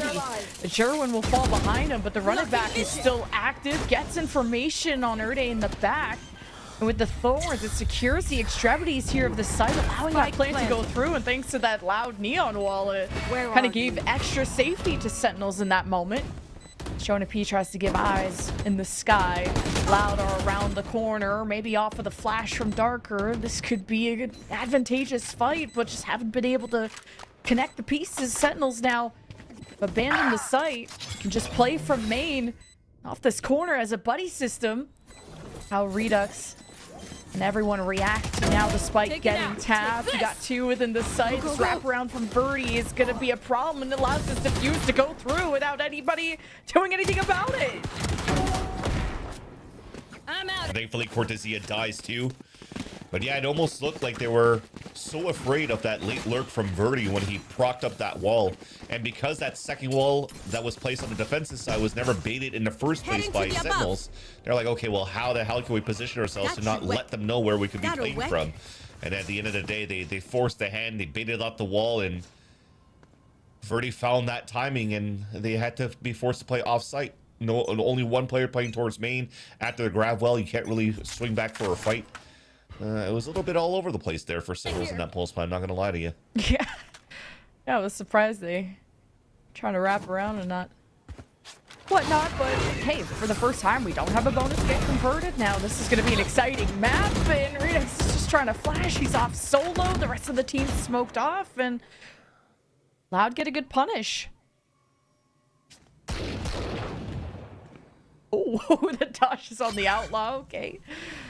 Darker now can just fall back and play around his thorns and just delay and call out this push. This is good too. Cortezia, he just got spotted. He's going to pick up the orb because why not? I'm already seeing. If he's actually able to bait off the wall but also get a kill, that's also Steel Garden for a take or a post plant. So I think Sentinel should slow things down still and allow the smoke to dissipate and for Cortezia to still walk up to try to go for a pick. Now all that extra time allows these stars to be replaced from Sentinels. Loud know there's an outlaw who's staring them down, and Darker still holds his own, just barely though at 1 HP. Sentinels are the ones that have to dislodge this anchoring. Tragic. And the smokes do force Loud enemy into the standing. picture and into the loving arms of Sentinels, but the firepower is stronger from Loud. Yeah, like I said, I felt like maybe just we've paused everything. There's already been a smoke coming up too, and I don't think that we had Hans or anything on the side of the defense to really get the info outside of the smoke if the players of Sentinels were still there. So you might force some players to jiggle peek out, which would have given an opportunity for Cortezia to maybe get a pick. But instead, they went for the full exec as soon as the wall came down, and they baited out at least to run it back. But they still didn't get good map space when the run it back got disappeared because Jerwin was solo towards that back. Ooh, a low buy, just a bunch of sheriffs hoping to get Jerwin up close with the judge. Does reward them with an upgrade, and overdrive inspires Sentinels, and now they have to cross the barriers and cross the oceans as Loud cross them up on the entry. The wall has been put down, and Luke Show is going to keep himself safe. He knows that this is still pushable from Sentinels, and wow, just gets everyone set up for Loud. Sentinels fall. Yeah, Sentinels went to having to cross oceans to, oh shit, trying to get into the site there because that slide from the Neon got clothesline from the back of the site. So twice now that Jordan is trying to find space for the team. I feel like maybe it's lack of util, or maybe there's not enough smokes and recalls that allows for them to really get that space for that team, but he's getting instantly punished, which doesn't really allow for the rest of the team to follow up behind because they're just getting denied at the end of the day. You saw the crossover from both the Neon and the Blaze wall. Everything's blocked in terms of vision to try to support Jerwin here on your attack hit. But now at least they're going to stay as a group and try to take some more control, some guns to work with, and some big ults to work with too. And every map with this one have started off with a Sentinels 4-0 lead and early Loud timeout. So for Loud to be cruising now with a win streak bodes really well. Now trying to catch this back anchor to get tripped up over the thorns. So much damage being done into Redux will force the run it back out, and a lot now in desperation from Sentinels, but now everything invested and no kills. At least the overdrive is shut down. That's a boon for Sentinels, but the retake it is looking dangerous, but Loud are still trailing by 1. Cosmic Divide's available, but do you really feel comfortable using it? Not really. Now you have to encroach on every angle. Nice jiggle from Darker. Now the tables are even. Birdie's in trouble. He's at 1 HP. Now where is this final Neon? And Jerwin keeps himself hidden until the last moment. It's a nice try to recall smoke to try to make noise at the same time. Bait out the right side first. He reads it correctly for Erde, but doesn't have enough HP to fight against Jerwin, and becomes a brawl for Sentinels to win that one too. It works out though. They utilize the ults perfectly to take map control. The mid round was really contained. They had a buddy system on both sides as well, and it's just a really nice round of Valorant at the end of the day for this round. So what better for these two teams to face off this way on Pearl so far with a tied scoreline and some good looks on both defense and attack, and another round that could potentially be a make it or break it. Actually quite interesting that Loud are having a lot of half shield buys when they still had money to go for full shields. So they kind of want to keep the tally even to still be able to buy in the next round, and they know that Sentinels are going to have very similar buys going through this round here. Louder kind of distracted at the A orb with now 2 Prowlers. Cosmic Divide seals in the sight. So now this Fade Neon combo from Verdi and Kawazid, it's got to make some magic happen. But the pain sandwich is what's on the menu, and Sentinels will dig them a grave. Spike now will be picked up. And with the Cosmic Divide still active, should be able to get a safe plant. Even as it just disappears, though, the inserts are still there for Sentinels. Tough to do, but you have your own on a defense. It might start off here with a Steel Guard if you get a good space from a rotate back from Darker. Redux can bail out, at least trade in the fallback on the other side of the wall. Last Denies player Redux a standing. chance to get revenge. Concealment. This Cortezia will hold his own. Really, Redux just needs to play for the round win and not for the stats. Isolation here. Ferde can cross these thorns. We go up against Redux, who's now still going to hold his position. Ferde can play with the stars and stop playing with his food, and Redux eventually ends it. It almost looks like Erde was going to try to do a similar thing too. Recall a smoke towards Art while he swings into the Phoenix first and then tries to fight back against the Vice. I mean, it was a nice try, but why did Darker not be in a position where he could pull out the Steel Garden? That probably would have been the biggest win con too, especially on that 2 versus 3, especially after this pick. If he actually rotated towards with his teammate or go towards Flowers, at least get some space right now to overtake Redux at Cathedral. What a back and forth map though so far. I mean, no clear win streak. You're used to seeing Loud having to come back from quite a gap, whether it's, I don't know, a 10-2 Lotus that we saw. Even Breeze started off 4-0 for Sentinels, an 8-4 half for them. And Loud, yeah, could have taken back the lead, but Sentinels still stuck to their guns and what the overall win objective was about. And Redux not overheating, despite what his character literally does. And it's what I've liked about his growth as a player, getting into the VCT. And again, silver lining for Loud was the house shield buy that it went on a previous round allows for them to get a house shield buy going into this round. So Cortezia's investment into the outlaw and the attack is a little bit of an overkill, but they don't, I guess they don't have that information. They should have that information. Somebody should just hit tab and let them know. With that said, walk contact towards the B side is the line for the operator, while Loud's trying to close that gap on middle. And Sentinels have now more consistently found a way to punish this B defense and weaken it, and it's just been more of an early investment of util. And just making sure you win that duel in the back hallway, so now that won't be the objective. This Prowler marks nothing for Loud's defense at the A orb, so they're thinking about now having to jiggle peek and almost paying the price. Found a good timing is Cortezia. And Sherwin with first blood. Middle is for the Sentinels. Loud can flash out using Luke's show here and just now trying to test the waters. Break up map control. Sentinels happy to abandon ship. Let Loud get busy in mid, and for Sentinels to pave the way towards A. He has to play soft side now all the way back towards the back of the A side for Kawadzine. He's got some good damage back there in the 30 past, though. seconds left. He's going to anchor up this time around.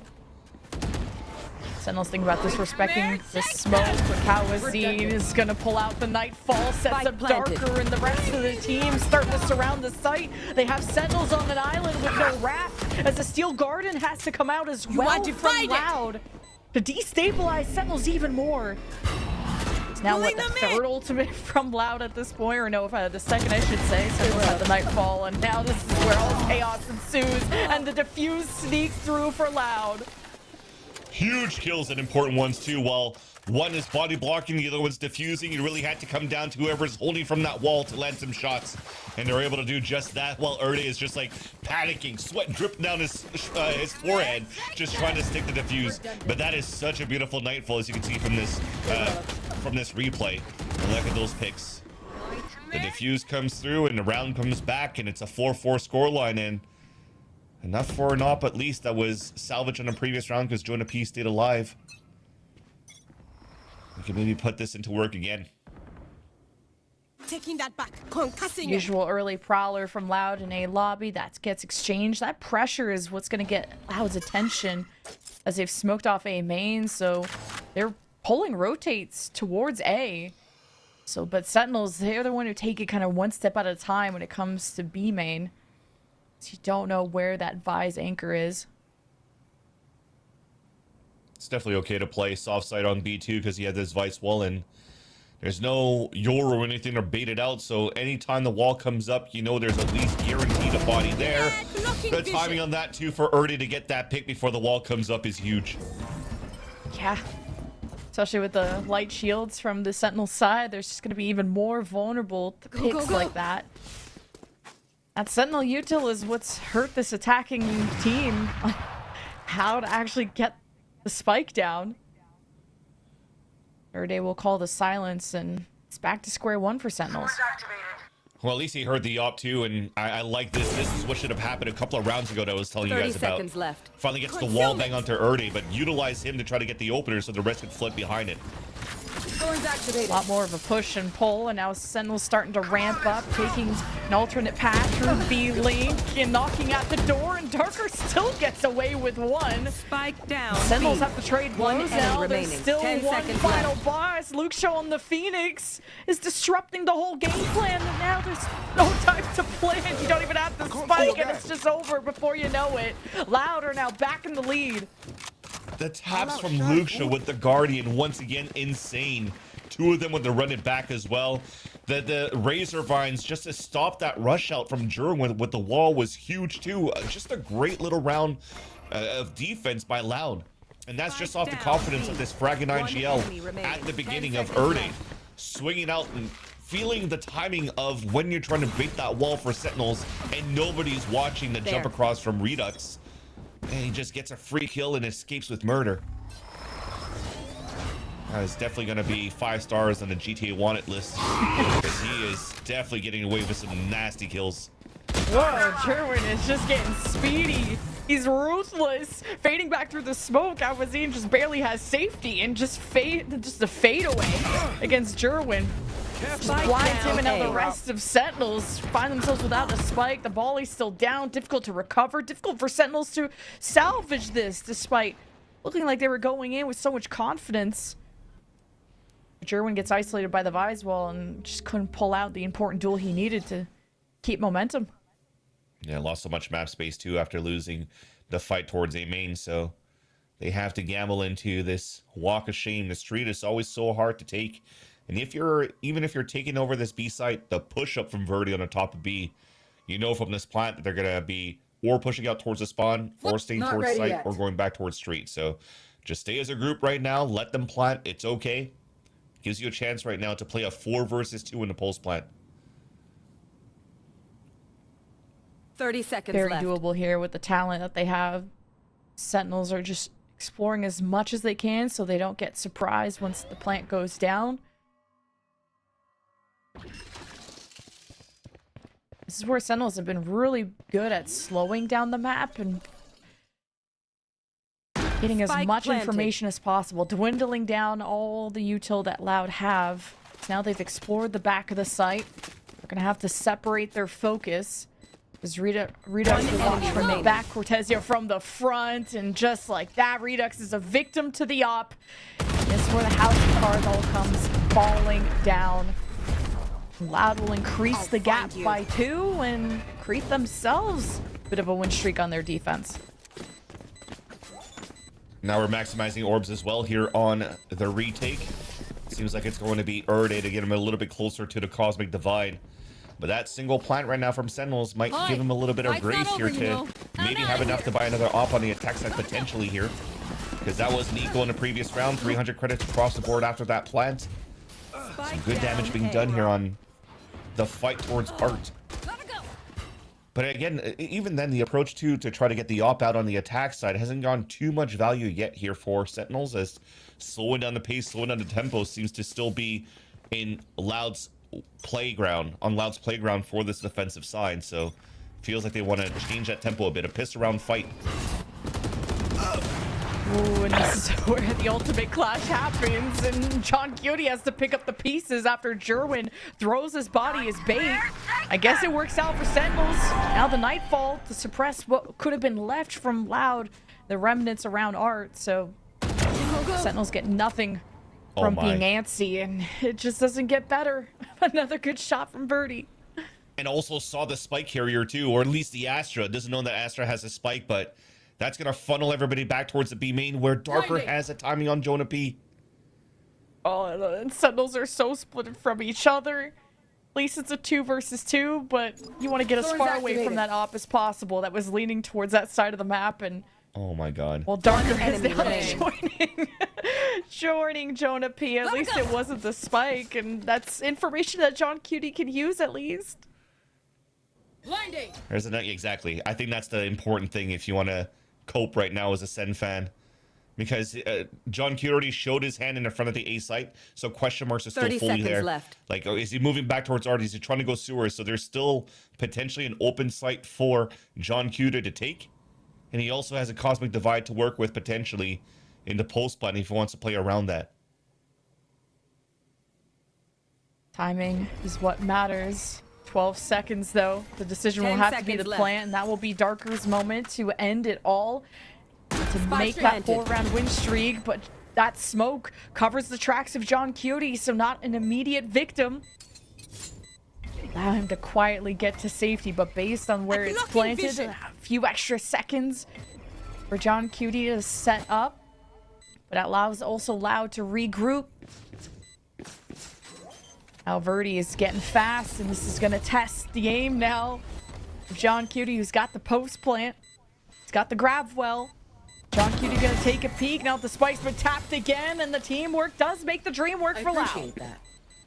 It's just nice, though, to keep an eye on the IGL for John Cutie, who's usually very good in the clutch scenarios, how he's playing those stars and the smokes that he places around. So the first Last one to round cover him in the the plant, half. but the second one to also slow down any timing pushes that's trying to come out through the first smoke dissipating. So you saw after that second One smoke that enemy gets remaining. placed right between the boxes in the poster. We never really saw Darker really swing out. He had to wait for his teammate. They played it out in tandem. And John Cutie was almost able to isolate one of these fights. This forces out a timeout so far here for... Not sure where we're going here, but there's a timeout going on right now, and before we get into the last round here of regulation, but this is an important timeout to try to salvage this for the side of Sentinels as well. Yeah, and for just that last round of the half, and hey, that's one timeout each, and not too bad. Loud actually getting a positive first half. That could bode well, especially with coming back in this series, which the series could have just ended in 2 based on how Sentinels started off Lotus. We'll go back into Pro to see how this halftime closes out. Couple seconds left, and the op is still a factor here for Loud. Yeah, and Verdi got good value out of that one before, too, with how he's moving around. When especially the mid fights at the beginning looked like it was all for Sentinels, right? They came up 2-1, basically, at the end of all of the fights, and Verdi had to fall back and give up the space with his operator, yet he still gets a pick towards a main. So that was just some good shots coming in from Verdi to keep them in the game right now. And not only in the game, but in the lead by 3 and potentially eliminating Sentinels after this second half. But last round of the half has to happen first, and it's aggressiveness coming out here from Loud first. And Darker's the one opping here in the back lines at A. It's giving 7-5. I mean, Sentinels have like 4 ults into this. They overdrive, run it back, Cosmic Divide. Why not? Pop it all at once. You'd like to farm some kills from this moment, but Redux can't go past the Cosmic Divide to get some information here. So that's the only advantage Loud have. That's a deep Cosmic Divide too. And Verdi immediately pops out, goes in position, and the running back Loud's defense gets reset. The Nightfall rains in on the Sentinels parade, and the retake has more punch to it. Maybe I cast a cursed it, guys. I don't know. Cosmic Divide now pushes off the last Sentinel from the spike, and the retake is amazing from Loud despite the ultimate deficit. Well, that's the thing, though. They had to use 3 of the ult for Sentinel side just to take site and not use any of it, or not save any of it, and the post plan anyway. So when it comes down to what Loud had for their retake, they had their own run it back, their own Cosmic Divide, and also with all the trades, the Nightfall was available too. So great trade back in the end for Loud. They're able to have a comfortable lead now moving into the second half, but I still believe here at Lemon Kiwi they could still be anybody's game in this second half. I don't believe in anything anymore after what we saw on Lotus. All I know is that one team will get to continue their journey to EWC Paris, and at the end of this pro, one of them will be very sad, and we'll find out what that is after the halftime break.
Halftime is over. It's do or die. 4-round lead now for Loud as they jump on the attack. You want to play it very conservatively this time as well, not even walking out and trying to punish maybe the 1 minute walk up for information. But look at the Sentinels, how active they are with this jiggle peeks. I wonder if they're all watching the Ziggs video and jiggle peeking with the flex, but I'm trying to figure out what the next wave would be. You could definitely start seeing potentially the attack side starting to activate a little bit more closer to that minute mark. And yeah, it's to potentially just try to group up and walk contact into mid. All right, 3 stack in mid. No fight yet. Very safe approach, as you said. As Luke Show could flash out from the defensive Phoenix there, and Verdi too could set up his other duelist for success. If this is going to be a mid clash, like Sentinels feel like they've had their trap, have the trap set. What it's allowed and what path they take will determine what the success will be. It's a Vise wall that Loud are about to cross, but they'll do so as a team. They're careful to do so. Sentinels around the corner with Thorns, Flash ready to fight off of the call. Cortezia. But now the Molly and just getting in their face. Luke Show is tired of waiting around. 12 seconds. Enough space has been made by the Phoenix. And the smokes are set, but now Loud are kind of getting too antsy. They just get spammed on the other side. Anything but safe. That patience is paying off for Sentinels. As Verdi 15 HP, no one can bail him out. The trades are just favoring Sentinels, you would think. But Erne, I mean, his board is weight in gold. And Sheriff 4K lands Loud a pistol win. How does Darker keep coming up with these scenarios where he's not supposed to win? On Lotus, again, it was a lot of these 1v1s against Cortezia that came into his favor, but this time, just landing every single share of shots. And you saw them just stick towards that spawn for a couple of seconds. They were definitely cheering at that moment. Loud took their sweet-ass time to get into this A site. So yes, all the chances came in favor of Sentinels to flood back into the A site for the retake. But by gosh, do we have some hero plays coming out from Darker and Erde so far on that 2 versus X. And that might be deflating for Sentinels in their eco now. No charges. Yeah, that was... And despite Sentinels taking the very first pistol, not converting the bonus, they had a decent start. They had a lead. And that got quickly squashed as soon as Loud took their first timeout. It was smooth sailing. And this first pistol is not going to spell good things for Sen City. Flex. Yeah. His chat's going to be happy. He's going to be happy as well. He's going to hit exclamation point YouTube on that one too. Oh my god. Now exclamation point audio full rotate from Sentinels as they gamble stack towards B site and haven't seen or heard anything. We're now gambling towards A. And look at the pivot back from Loud though. Without any real information. It's just the insert from Verdi and also from Long B, and finally the confirmation that, okay, maybe we have Ali's power of numbers to just flood the site with our weapons. Yeah, because no one's peeked from the back of B, so I like that call from Loud. Sentinels are on a full classic save. So you ideally would have wanted to hold a corner, hold a position, have Loud walk into you, and now the gamble does not pay off. The push with classic's not going to be ideal. But going down to the spike would be best case scenario. I mean, not best case because you'd want to kill everyone from Loud, but not give any orbs. So you do not want Loud to have more tools to try and have the bonus go their way next. Agreed. Especially when Share Shot's got a lot. Luke Show's just trying to get his run it back ASAP, so it does make a lot of sense right now that Sentinels will have to play as safe as they can. Oh, Luke Show finds an angle. Here's the response. Sentinels just now gonna feed the beasts. Couple orbs and double digits now for Loud. We're already on a good track to get either Darker the first Steel Guard in. Maybe a Luke Show. Let's check in on the ults. Yeah, Darker the closest thing to something, but Loud have been pretty good at converting bonuses the last times they've been on a pistol. And I think it's the momentum that kind of makes you excited for that. Not a bonus for Loud has still the Guardian and rifles, and Guardian in the hands of Darker, or Guardian in the hands of Luke Show. It's going to do some damage. 4 of them leading towards this B side to control Phoenix Orb. Meanwhile, you still have a couple of inserts on top, middle, and the right side just to see if you hear anything. Might give a chance right now for Loud to fully circle back towards A and grab Orb on A side as well. Just to making sure that even if the Phoenix ult is not ready after the orb being picked up, could be. I haven't really looked at the scoreboard going into this round, but even if it's not, they'll be ready once they get their gun round too, right? Because remember, this is just a bonus round for Loud, so this is nice that we're taking full control of the space that's given to us by Sentinels. Since that 4-4 tie, 7 unanswered rounds have come in from Loud. Talk about a miracle run, considering how we shouldn't even be in a map 3. And Luke Show just gets a kill off the molly from someone in the back. Jonah P is having an off day, and that made B just Loud turning up. And these duelists are getting active too. They're tired of these games. The objective is down. Sentinels the win condition off these duelists. Now the barrel gets spotted and just no response from Tizzy in that moment. Whoa! That almost got broken down, but Loud still remain. Man, they ran it down for sure. And that is also, you know, what's been at least a flash in the pan, even though it was a strong start from Sentinels on Breeze. But those few rounds that Loud were able to come back in and put some good fights in on that map of Breeze was playing as a team and fighting as a group. And this time around, again, like I said, they have 2 rifles and a Guardian. They worked out as a group. A lot of space was given away. We weren't really being proactive around for Sentinels either to figure out where we could fight and lock some players into where the stack could be or where the stall utility could be at. So it just makes it so much more difficult for the site anchors to really get true value. And they just got ran down. And an 11-4 scoreline is not the 13-1 that you saw last time here for Sentinels against EG for the road to EWC. And this is now Loud continuing the Dark Horse run. Well, you know, Loud came back from a 10-2. Surely Sentinels can come back from 11-4. Anyone could do it, right? Like, right, guys? So, not going to be on this round, maybe, with what the buys are looking like. But this is an important timeout just to compose Sentinels who having these lapses that are letting Loud go uncontested when it comes to these A-site takes. Need Sentinels to put up a resistance or it's over. Yeah, you're hoping this is going to pan out here.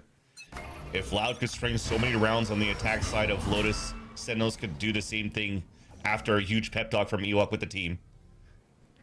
That's what you need, a little pep talk. But now a big A-orb fight. At the 4 versus 3-ish. Hanging back is Jerwin too with the Bulldog. And man, the Odin screams loud. And well, the team gets a decent win from this. Jerwin is just going to have to be the last straw. The last line of defense until rotations come in. If Loud even still want to commit to this.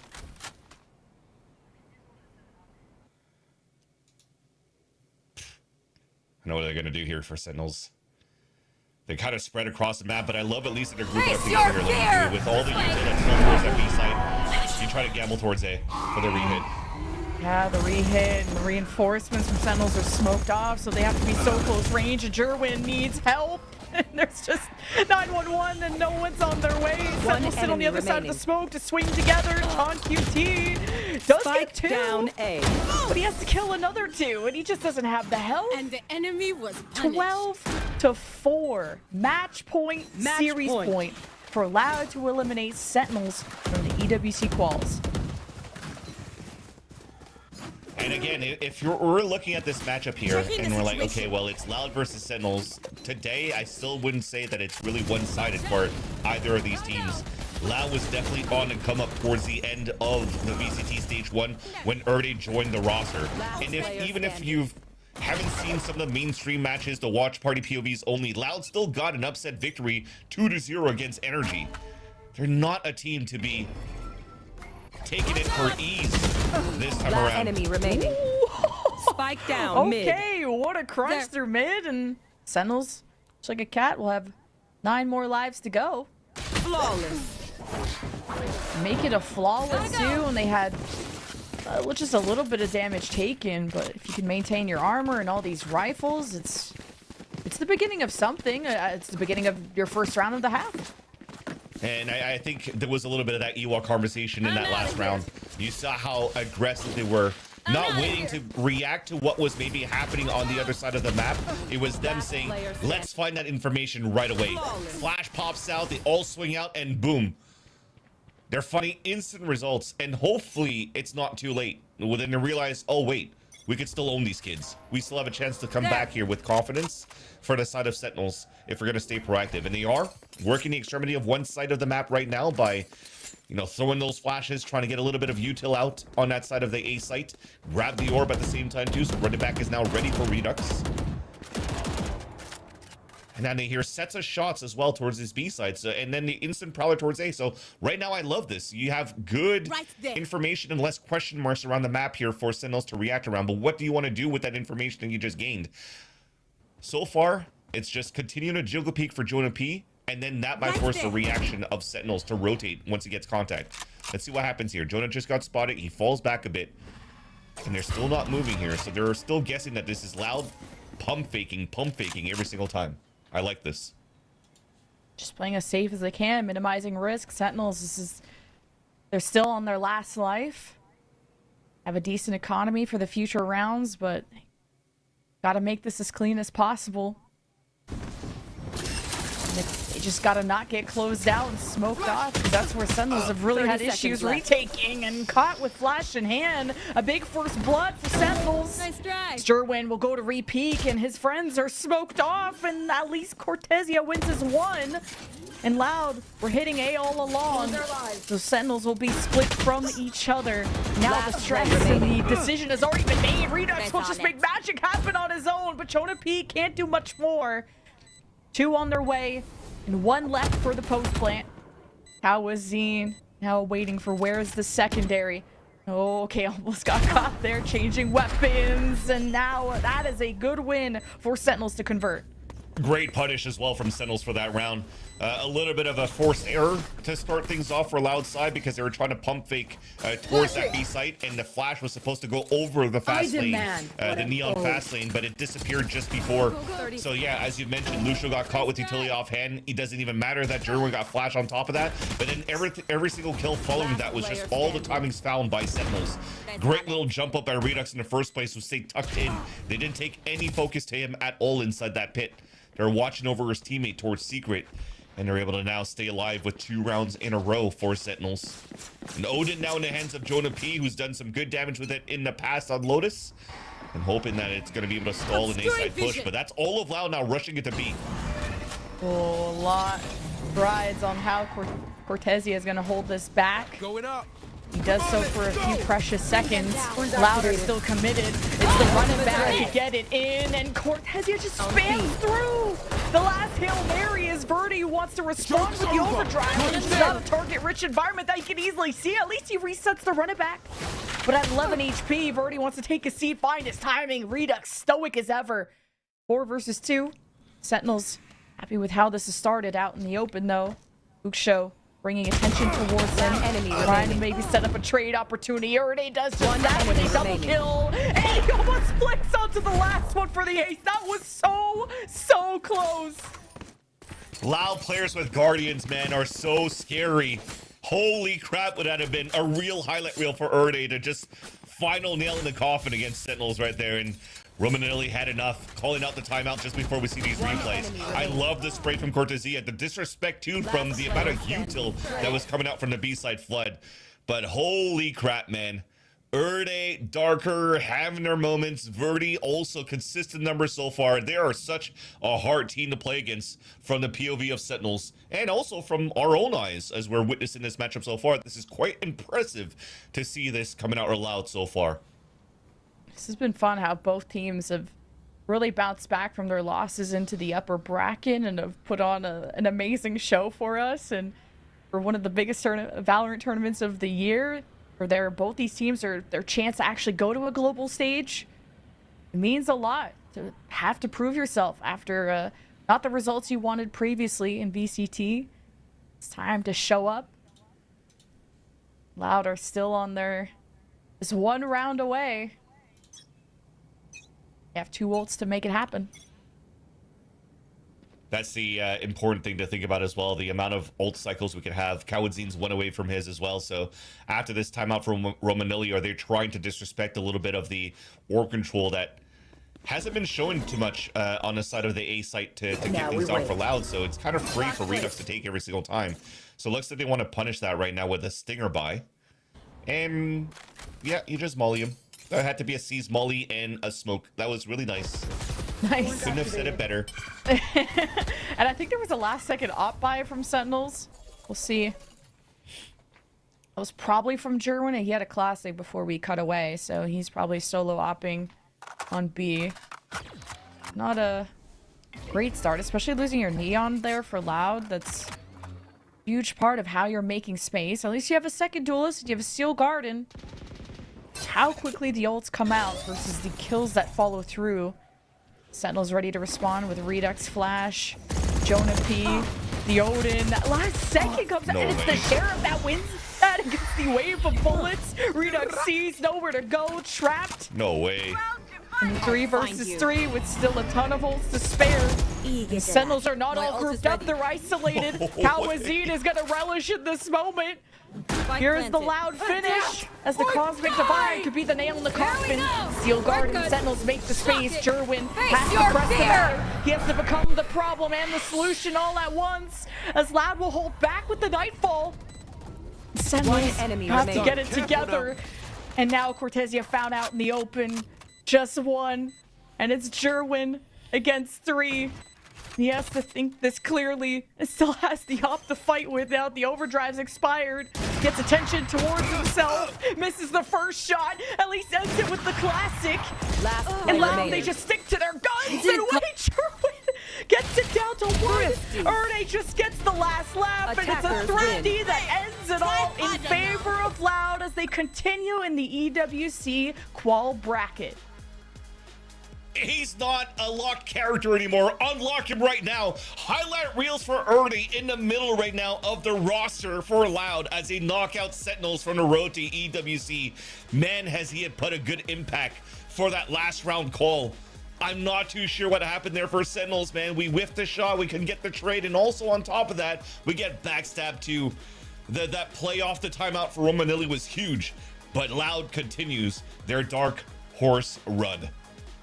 And off of a 4 Stinger buy, thrifty from Loud Crazy. Is insane. Crazy. And the clash of ults and Sen just hesitating at the end. But what a good show it was. And the resilience of Loud to come back 10-2. I'm going to keep saying it because it's just unheard of. 10-2 on Lotus to force the map 3 to lead 8-4 and almost pull off like an even better half after that. Insane stuff out of Loud. Sentinels are gone. Loud move on. And we have another series. If you thought that one was good, you'll want to stay tuned for this. We have NRG versus LEVIATAN up next. You won't want to miss it.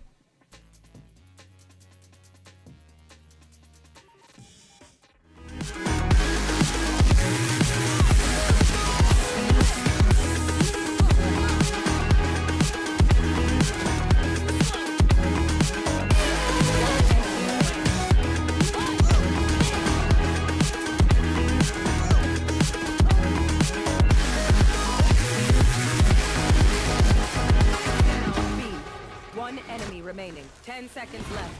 Running back to me. Come running back to me. Last player standing. One enemy remaining. Last player standing.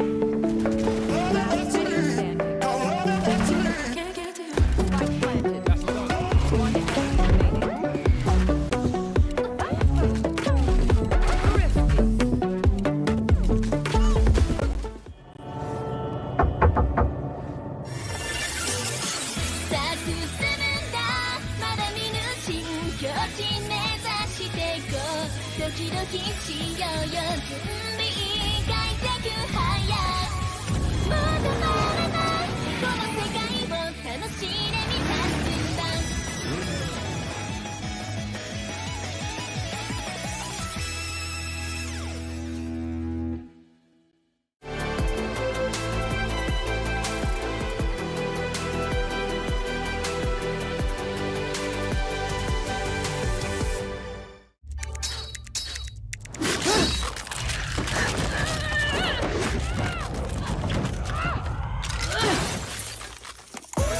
Reach your impossible. Lenovo Legion.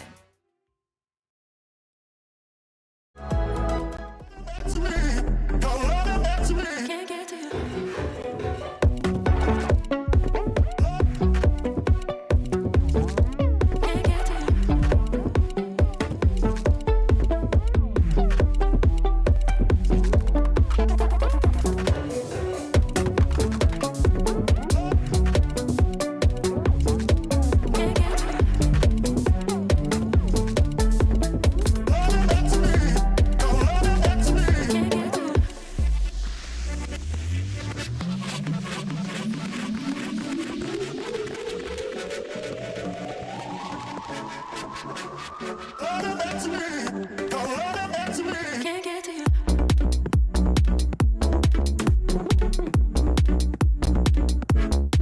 Can't get to you. Can't get to you. Can't get to you.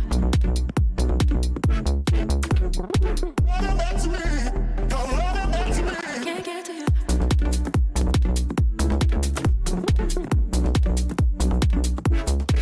Can't get to you. Can't get to you.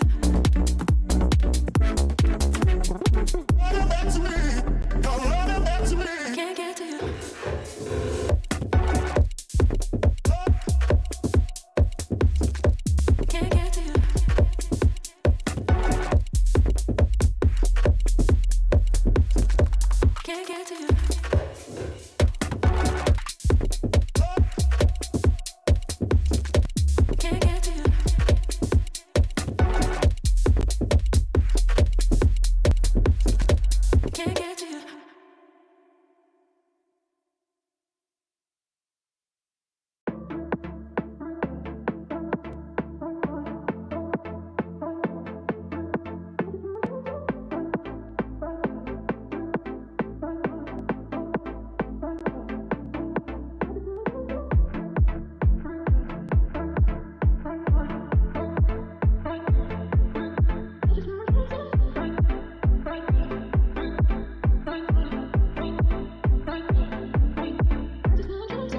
There's a better way.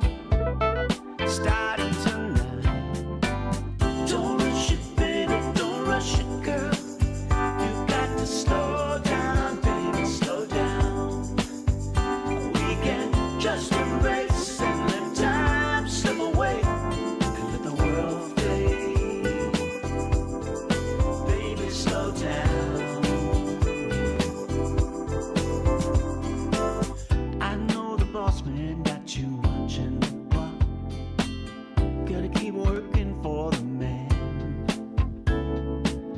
There's so many better things we could do, like you kissing me and me kissing you. Don't rush it, baby, don't rush it, girl. You got to slow down, baby, slow down. We can just embrace and let time slip away and let the world fade. Baby, slow down. Ooh, you can spend the night, baby, together, taking it nice and slow. Don't rush it, baby, don't rush it, girl.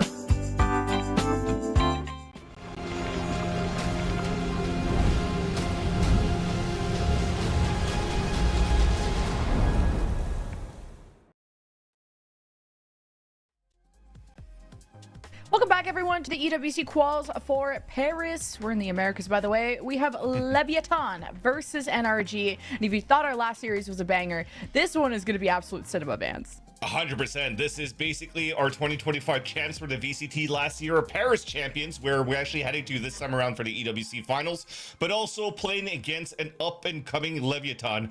A bunch of new kids on that side coming in from the LATAM region, but also finishing second place in the stage 1 of the VCTs in the Americas, just under G2, with a banger of a 5-map series as a grand final. So this is going to be probably a clash of the titans in the Americas so far.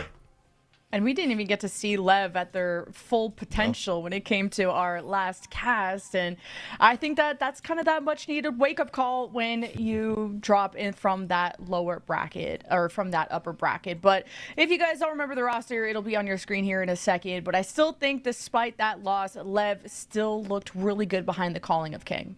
Yeah, agreed. Even though it was like, what, wasn't it a one-sided affair against MIBR in the series of 3, but it was still a brawl that had to come up with some huge plays, and from MIBR at least, to see such an upsetting one-sided victory for the side of MIBR over Leviathan. But I do agree with you, with King at the helm, the veteran for the team, with the support that he has as well from owner, it gives him a chance right now to really call to his strengths, because sometimes even if it's not good, the great calls, or it's not being heard by the players. The player still has immense firepower to just pull magic, a rabbit out of a hat, and allow for Leviathan to win rounds. Just like Loud just did, basically. Yeah, right? Yeah, and Lev's double duelist has always been strong, but it's how Spike was approaching that, the spacing from the defense from MIBR, Spike just couldn't get close enough to do some serious damage. So on his attacking side, it was kind of hit or miss whether Spike was going to be still there in the early round. And then the rest of the team kind of had to pull through. I think Sato, King had some big clutch moments. Then Neon brought out the chamber on one of the maps, and that's where we thought, well, it was stronger on one half, and that also took time for Neon to get a good stride. And eventually MIBR got so many rounds in a row that Lev, couldn't hold a candle to any of the maps. It was a sweep, like you said. Yeah, I'll have to see for NRG what happened to them basically against that Loud matchup. I mean, after witnessing what Loud just did against Sentinels, there's maybe that again, that magic flash in the pan from firepowers from maybe even Darker once again in Luxure that was able to just overpower and dethrone NRG right now. But this roster is still very good if you're thinking about it. Like I said, I'm repeating myself too at this point. Our champs of 2025 also going to kickoff. They were basically the team that was still trying to keep their identity of continuing to play this double initiator for a lot of the matches. And then finally, once we got to later on, I think in Santiago, they finally realized, okay, well, maybe this double duelist that was coming out from Nongshim seems to be working out for them. So it's just like, well, what happens there? during stage 1. They're just re-identifying themselves a little bit too. You're starting to see a little bit more double duelists coming out from this side. You're starting to see a lot more double controller as well, and double senties too. So it's not necessarily defining themselves to having to commit to a double duelist every single map, but they're also just trying to find their own game plan. Talk about a tough schedule, though, from NRG. Qualified to Masters London, and now you have this week to prepare for that first match against XLG. Then you have to travel a week, and then you have to prepare for this match. And, I mean, the troubles of winning and being so good at everything. We're getting our players into the match here in a second, and... well, we even have the maps pretty much decided. I don't know what's going to be shown first, but it's another best of 3, guys, and we're still in the lower bracket, so the loser is out. The winner gets to play another match. This is not even for qualifications, because, guys, it's a whole best of 5 to qualify. Best of 3 just gets you there. Exactly. So at least for me for now, man, I'm just going to continue to talk the way that we're talking. So we're going to continue to say this is, you know, an opportunity for us to introduce LEVIATAN as well right after. So we had a chance to talk about NRG first, but LEVIATAN, like I mentioned before, going into kickoff, it was basically not the best looks at all because they didn't have Neon, and with Neon not joining the roster yet, they were also going through roster or role switches from time to time too, where Spike was also playing Viper, if not mistaken, for certain maps as well. So it just didn't really work out for, I mean, they were still good in their roles, but macro wise, it wasn't the LEVIATAN that we wanted to see in the first place, right? So now that it worked out in stage 1, they're putting a lot of firepower into that right now. We'll talk about the map vetoes right now. We have Pearl, Lotus, and Haven as our BO3. Pearl being picked by LEVIATAN, which I think makes sense so far because quite recently, NRG hasn't been looking like the best team because of this double initiator. Do they still want to continue on this map, right? Because in the past, it was like, oh, NRG is the best team with a double initiator, get information on a map like Pearl, but now they're just getting run down by speed. And you're starting to see this scoreline go up and down in terms of their record on this map. So it's smart here that LEVIATAN takes this map first. Yeah, and both these teams are experienced on this when it comes to playoffs just recently.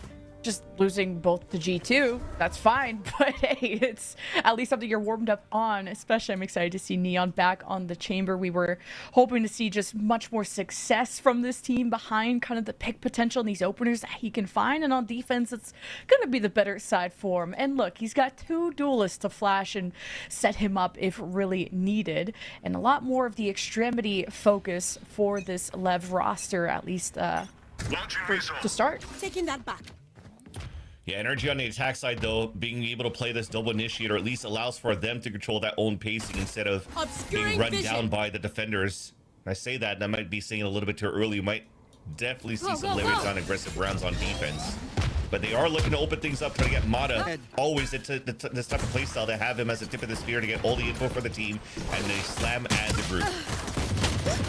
So far, so good, but not without a fight, and not without throwing hands. And look at the teamwork. I mean, NRG stepped together. Brock doesn't get the spike down. Wait, so that kind of throws a wrench into things. Lev will be around the corner. Sato ready with even a flash if he needs to, but no wall to kind of break up this team of NRG, but hoping to find an angle. Knows the spike hasn't been planted. NRG have time to play with. Lev are kind of split from each other, just hoping to mitigate NRG pushing too far towards their spawn. So it kind of ended up being a stalemate, but an advantage still for NRG to work with. Left. Now a decision has to be made. Curveball around the corner. So just trying to control the space. His teammate is smoked off. 13 HP. There's only so much time he can buy. Is Neon uses the element of surprise. Does he get the pick? But a 1v2. He's injured. Spike planted. The chamber has to lock this up for Lev on the pistol.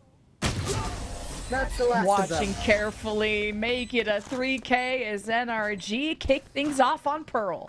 So somehow TP's out in the open and still survives is Neon. That was crazy. But yeah, there was definitely a time when there's a huge stall and wait for NRG because they knew here in a 2 versus 3 that it has to be LEVIATAN, even if they have some sort of spike control, to just try to jiggle to find information around these smokes that are consistently getting dropped right now by Scuba towards Flowers. And now they finally find their footing. They're trying to push out on that second smoke, drop down. They isolate the fight onto Sato. And then, unfortunately, Neon can go for the highlight reel on the 1 versus 2. So that is a great first pistol round despite them losing the control of the A site hit for NRG to salvage that and put themselves in a strong position in this anti-eco. Absolutely.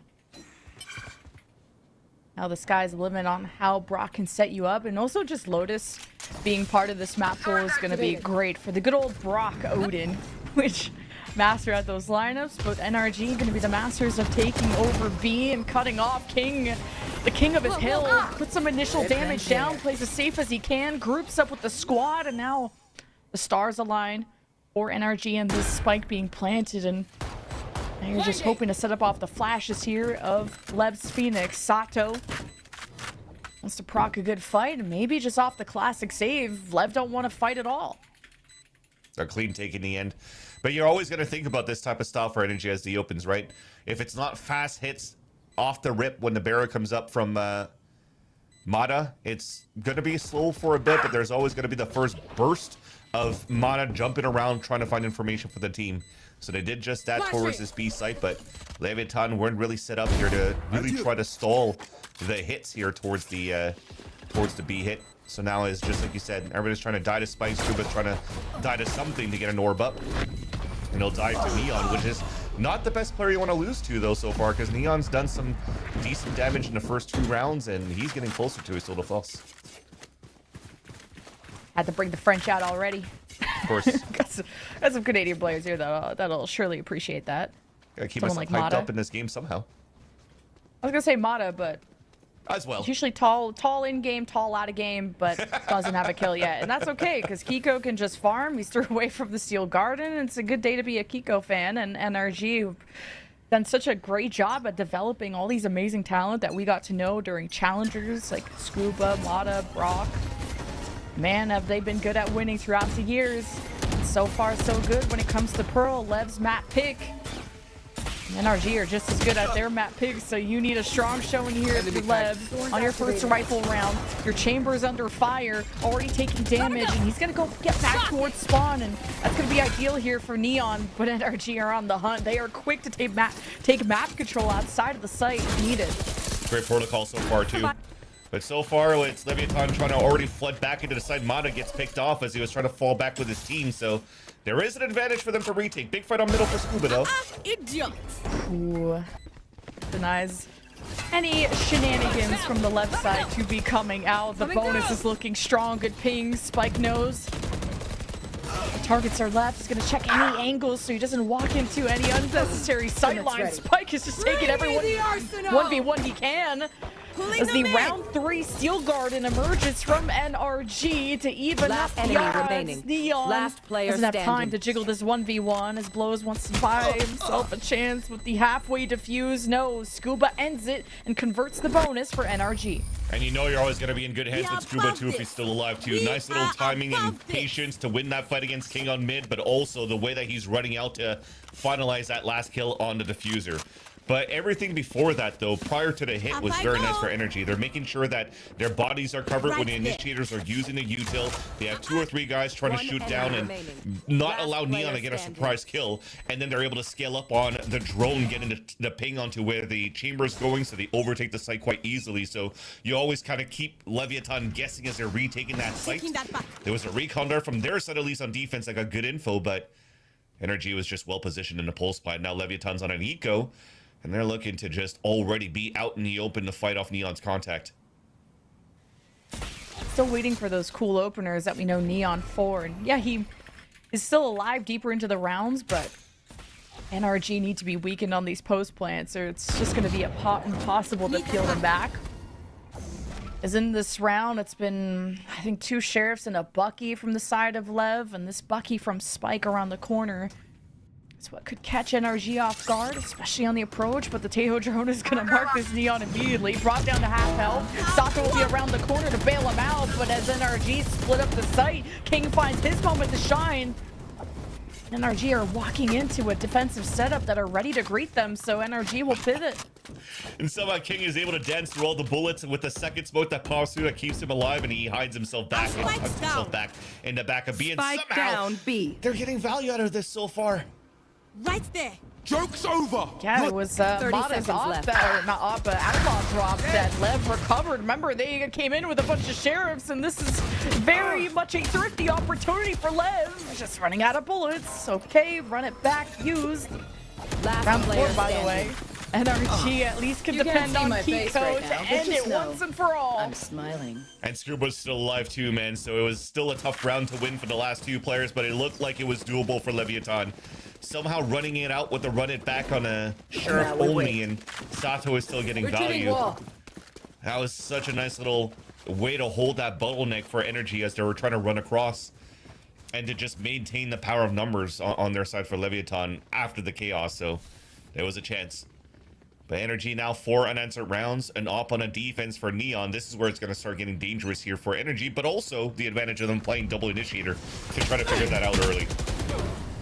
Really like the impact that someone like King has had already to slow things down for NRG's pushes as the spike's already been dropped. So kind of things are in shambles already, it seems, for NRG when your entry duelist is below half health and Neon already has an op in round 5.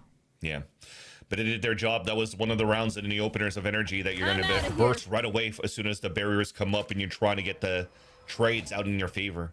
But only it ends up being a 1-for-1 while there was no real swings coming out from mid double doors, just because of the information that Neon was gathering from Spike that was gathering in the front of that middle side when he was fighting against Mata. Cosmic Divide 2 is going to make it difficult for Lev to measure or leverage that op. Does allow a very close tucked in plant. Spike planted. NRG extend outwards, but now feed the op and the beast that is Lev until Scuba steps up to the plate and denies that sniper. But now Lev is starting to slice up the site and try to get eyes on this fight. NRG are needing to use a steel garden just to kind of reestablish, pushing Lev to the edge. That's a 1v2 within the smoke, but it's isolated here from Kiko.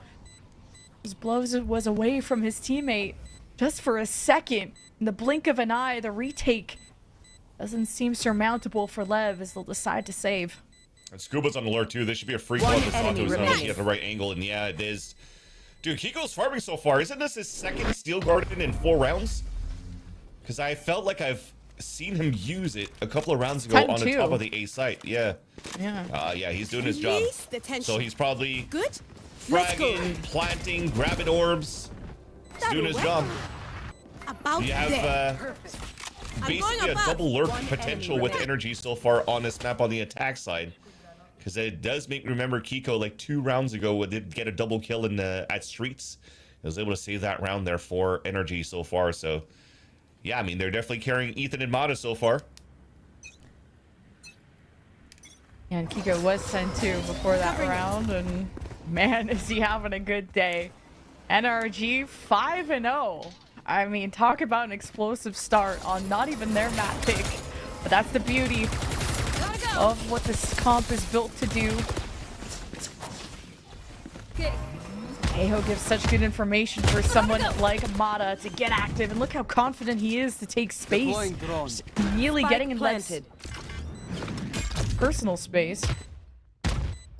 Now Lev even pushed off from the salvos, so there's so much left in NRG's arsenal. It's gonna take speed and good mechanics, and Lev start off on a good foot. Now as the smoke comes down, King gets surprised. You want to find it too.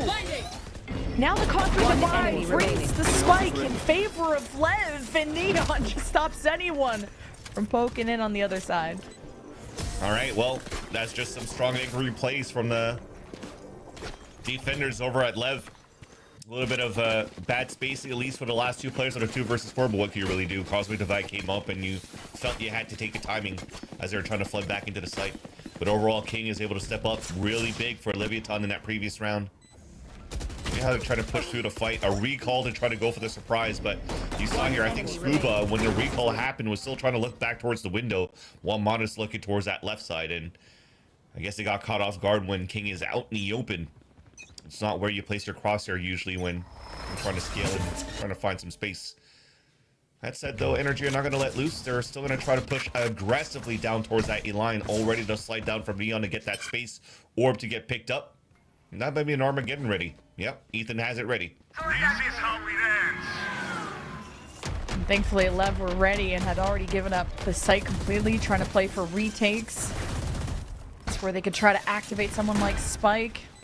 They can't even get drone information off the owl drone information, as Lev are going in completely blind, and based on the stars placed from NRG, those could drop at any moment. Lev are going to try and clap back. Here's Lev using speed and just landing right in front of Kiko like that, and it's pretty even. As Ethan, now the salvos to suppress Lev. We're gonna tap the spike, get attention as NRG ready to just spam through on the spike as soon as gets pinged, and well, the smoke's not protecting Brock anymore. Grabwell delays things only for many more seconds, and is this enough? Team And it is. Perfect from NRG. I like the protocol too of what they're trying to do there. Yes, they were full kit to try to play pulse plans, but what just happened there? We had a shock dart coming out from Brock instantly at the same time as salvos, just to try to do instant damage on anybody trying to tap the spike, and also just trying to delay before they even get into the spike. So as they're still spreading across, you're trying to avoid the radiuses of that util in the pulse plant. You're trying to find that timing to swing through. You're also having the internal clock in you, knowing how much time is left here on that spike before it goes off, to just delay enough and guarantee the round on that 2 versus 2 from both Scuba and Ethan. When 2 salvos, a suck is still around, it's hard for you to retake here for Lev. So yeah, Coach Jine once again. And I think this is also important to note. I feel like right now, if I'm seeing Coach Jine calling out this timeout for Leviathan and not seeing Coach Owner, that's probably just Owner getting ready to prep the strat book for Leviathan going into Masters London, and giving an opportunity for his assistant coach to get ready for EWC. So I like how we're spreading a little bit of the responsibilities, but also giving an opportunity for the assistant coaches to shine. That's a good warm-up match, huh? But also just making it a tough schedule, because this tournament also has a lot on the line. And a much-needed timeout for Lev. They thought about buying an op into this, and have now since abandoned that, shifted ideas, and the Odin gets brought into another round here for Brock. Feels like Lev have to play retakes, and NRG get all the space in the world. Now some initial resistance from Lev, but as soon as hearing that Hunter's Fury, NRG, they just ring it in, and Lev managed to deny them the site, so it's not as free as NRG think, and they had other options. Go, go, They're go. looking like an A-Slam simulator. It doesn't matter if you're having a Vice or a Chamber play on that site. You're just trying to leverage the double initiator util to hopefully get some pings with the grab to remove some of that util away. And outside of that, yeah, you were talking about a great stall by Leviathan to start, but the mid-rounding is still quite good for NRG. They're thinning down the defense a bit. They're having them second guess for Leviathan. Look at them all fall back towards spawn. So that gives a lot of room for them to take middle. Ends up being a walk contact outside of Art. Don't have Scuba in this post plant though, and that was a huge part of creating some security for the plant.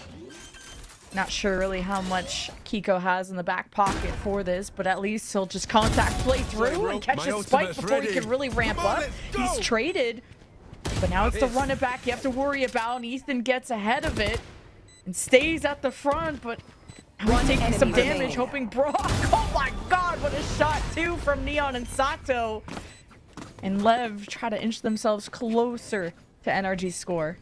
Yeah, nice try. I mean, Ethan did as much as he could to try to dance around and bait out some shots, at least by stopping the run it back. It also gives the element of surprise where Brock could be hiding.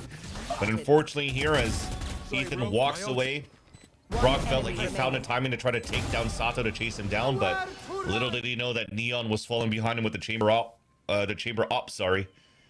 And that will allow Leviathan to score a second round. So far, so good, though. This is still on pace with Leviathan to get 2 rounds so far. If they could salvage maybe another 2, they might be sitting comfortably for the second half. But still could be anybody's game. It's too early right now to determine a true winner in this first half between these two teams. This judge from Motto. He also has the overdrive, too. I mean, pick a weapon. He's going to do work with it. Getting in from, oh, no pings off of that. But Lev could just play safe and off the Hunter's Fury. I think NRG are happy collecting the orb, and they didn't have their lurk immediately active in mid, so it has to be a team clear.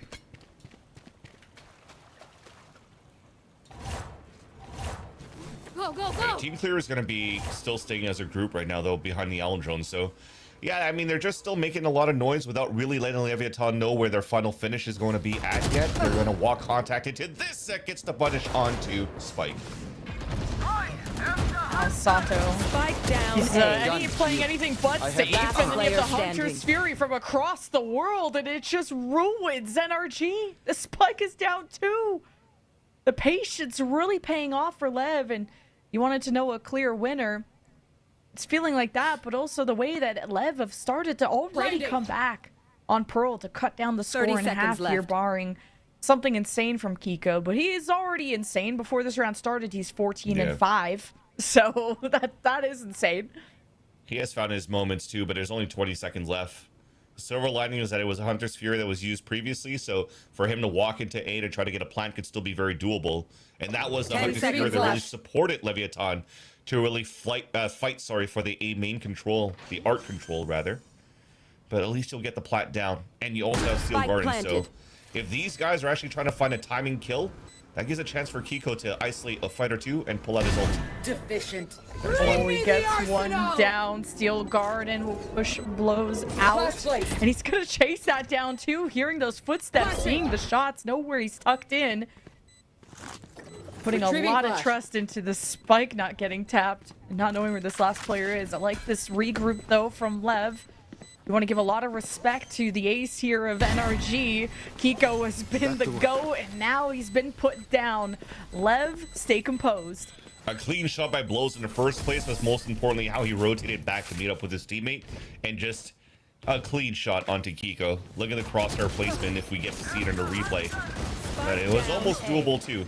For him to avoid the Steel Garden, for him to fall back too, for him to not say, oh my god, I'm getting rushed down. Let me just try to get my one so that if worst comes to worst, I can count on Neon to win a 1v1. They just made sure every single time here that they always had a buddy system for Leviathan because they could respect somebody like Kiko, who's currently owning so far on this map. So good for them to get their respect. Good for them to also use that recon dart from Blows that forced Kiko to shoot that dart that gave it the audible cue away. So him staying alive was super important. As I mentioned here, how you know, you have the assistant coach calling the timeouts for Leviathan. On Energy side, you can see behind the scoreboard, it's all Bonkar. So Bonkar, I think it makes sense also because Mitch only just recently joined Energy as an assistant coach going into Stage 2. He was an IGL for Bonkar in the past when they were grinding VCL together under Oxygen Academy with Verno. And Mitch also had so many IGL opportunities and challengers with Energy Academy and also, EG Academy. Now he gets to get the experience under Bonkar rather, until he could finally spread his wings and be more comfortable here to help out the team. Well, the buy isn't going to look great. So I don't know how much they're going to fly under those wings if you're NRG. And this was Lev already on the catch-up.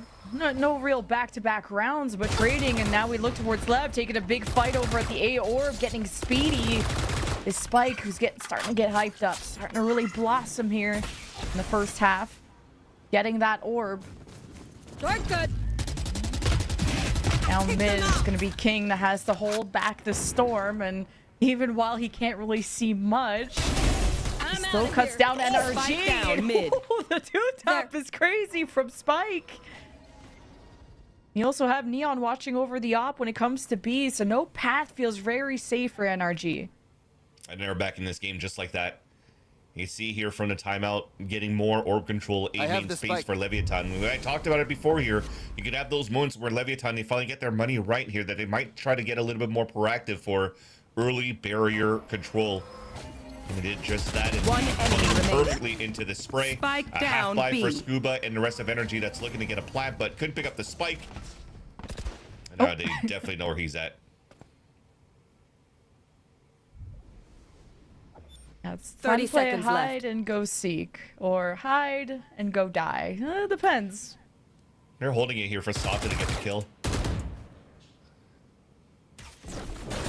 how impatient they want to be. Okay, setting him up to do that. Curveball on the other side of the wall, and That's it, break time. clock out. Clock out and also allow Sato to get the run it back for this round too. So orb control, and also you see the strength of Neon. I mean, this is still unnerfed Neon, but even with the nerf Neon on this map or any other map, it could still be quite important.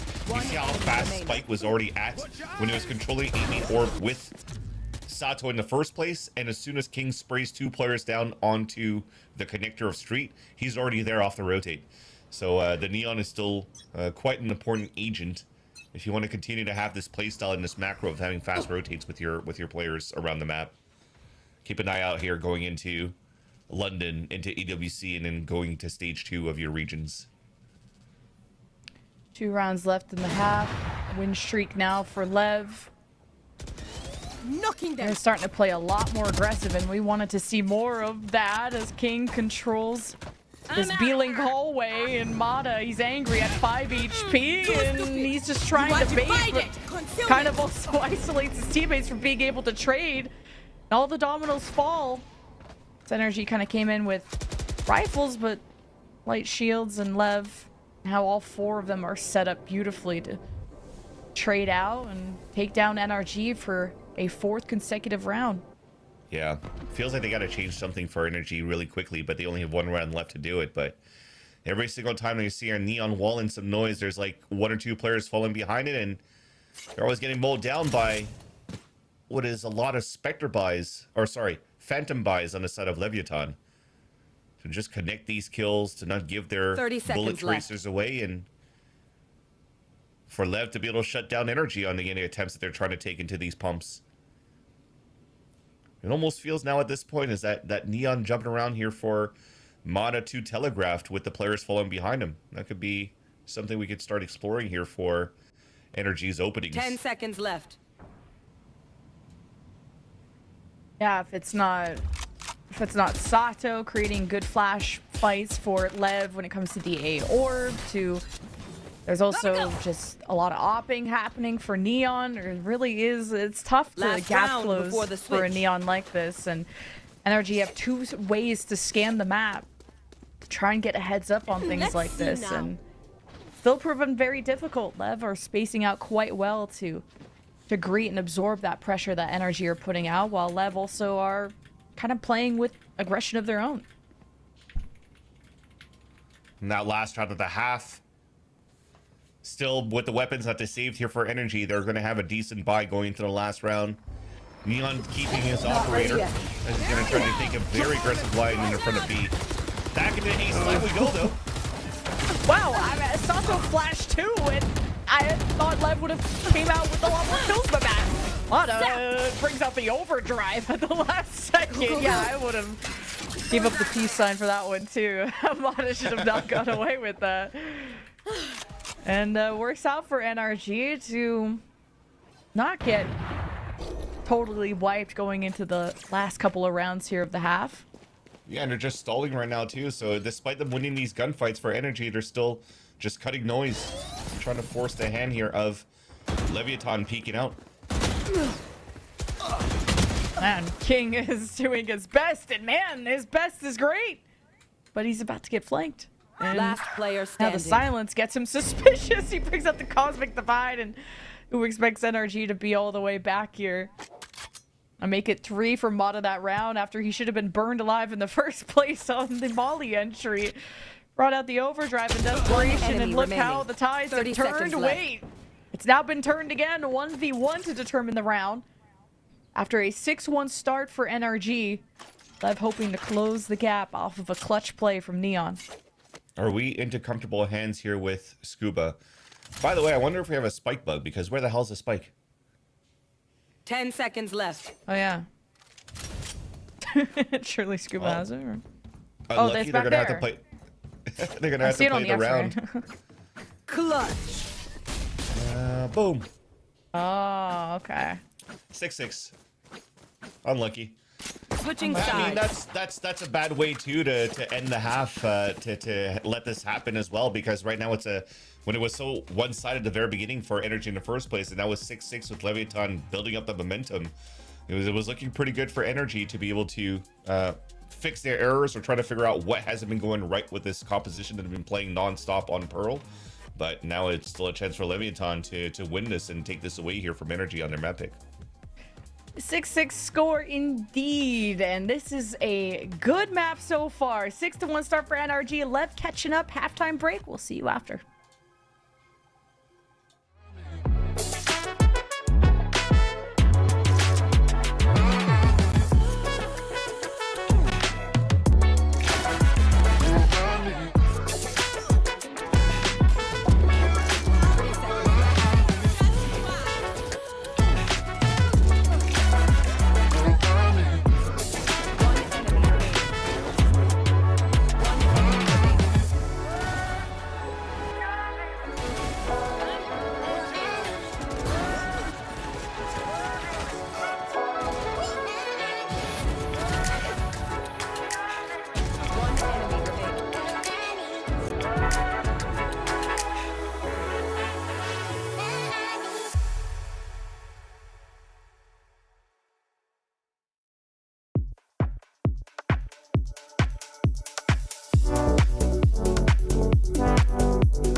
Well, Leviathan climbed their way back into Pearl on their map pick to even things up 6-6, and now it's time for them to ride into the sunset here on their attack.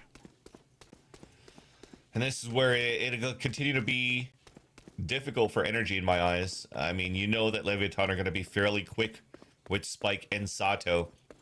And they're going to be little demons running on the map, around the map. If it's not on team fights, they could also do it on solo fights from time to time, but they will definitely be able to get it done.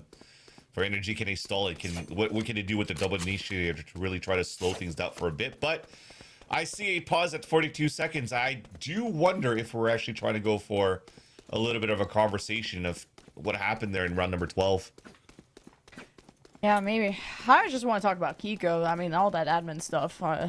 That is above my pay grade, so Go I'll ahead, talk Blaze. about... I'm waiting. I'm gonna chill. Okay, bro. Like, you gotta join me on here. Like, did we see, like, 2 Steel Gardens from the guy after, like, 3 or 4 rounds? Like, 4 Kiko rounds, yeah. has been incredible. Now you get to put him in his best position on defense to solo stall B. Yeah, definitely. Kiko is definitely been one of those players that's been, I mean, he's popped off most recently when he was playing for Team Liquid last year, which is why he was on the radar for a lot of teams going into this year. And NRG picking him up is a huge pickup right now because, you know, you had Som that retired after NRG won Paris, so you kind of needed somebody that was going to be a heavy fragger like Som, although Kiko doesn't play a controller role like Som, and they had to redefine themselves a bit here for NRG. He's definitely a big addition to the team so far, and you're starting to see not only is he going to play some KJ, some Vice, but he's going to play Omen when you need to. He's going to play Jet on Breeze from time to time as well, so he definitely has a lot of firepower, and it definitely feels good right now for Kiko that for me, it feels like he's made the right choice because he's joined a team that are the champs of last year, and now he gets to play in his home country coming up here for the Masters London event in just next week. So this is going to be super cool for someone like Kiko that has now everything behind him to try to win a Masters trophy with this roster. Both these teams are going to have a good time in London, and they're trying to have a good time in Paris, man. Talk about living the life. Being so good at Valorant, go across the world. And hey, you're in the lower bracket, though, so you already got humbled once. And we got to literally cast Lev against MIBR. That was a crazy series. And we have a technical issue we have to, of course, discuss with the admins. You know, there's some yapping that needs to be done, so we'll give you a music break. We'll see you on the other side. Bye!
Reach your impossible. Lenovo Legion.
All right, we are going to replay round 12 due to a small issue in the game. So thanks for sticking with us, everybody.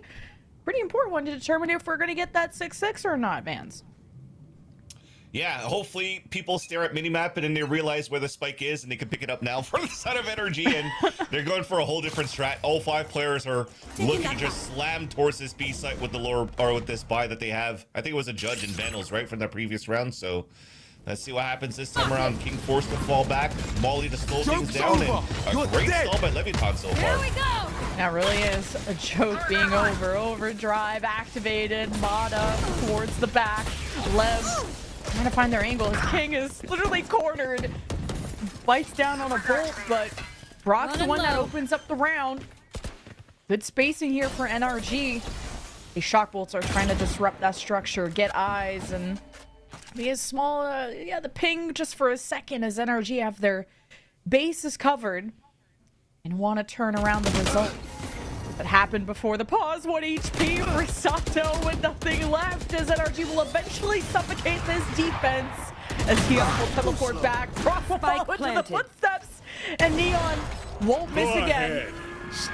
But still NRG double the numbers as an Armageddon will rain down on the Lev Parade and their hopes of making this an equal half before jumping on their attacking side. Neon has 3 targets and 4 HP. I don't need to do the math, but this is going to be a tough task for anyone to do. And then it ends the way of NRG. All right, so no more 6-6-7-5. Doesn't that suck for y'all, chat? Those are you watching right now, and those are you watch partying with Zix or whatnot, that we waited all of this for the round rollback and the round to only last 30 seconds to only see our faces again. No, right? I'm just kidding. Our faces are awesome, right, chat? Come on, give me a +2. +2 for cool faces and cool casters. Oh my god. If you're even still here after the timer, which is... Of course they are. Of course they are. They wouldn't miss this matchup for the world. It's a beggar series between Leviathan and NRG. I got to admit, jokes aside, for sure. Because if you're looking at it with how things started, if you're looking at the history and the timeline of this map so far, Lemon Kiwi, it was 5-0 for NRG at the start. We had Kiko at 12 and what, 2 or something like that, 12 and 3, and then suddenly Leviathan closes the gap. Kiko's only at 16 kills by the end of it, and then you're starting to see King starting to warm up. And you know when King is warmed up, that is a leader, an experience, and another IGL fragger that makes Leviathan looks super dangerous. Really, the op right now is that we're in another pause and checking in with the admins. What else could be hindering us? Because we want to get into the action as much as you guys do. It's probably Leviathan going like, why did we re-roll in the first place? We're going to challenge it back and we should roll it back to 6-6 since we lost the round. I don't know. I was just reading all the notes here from the specialist, Asuna, in Zix chat and explained to us what was happening here with the spike, but looks like it's going to be 7-5. We're going to break. We'll see you on the other side.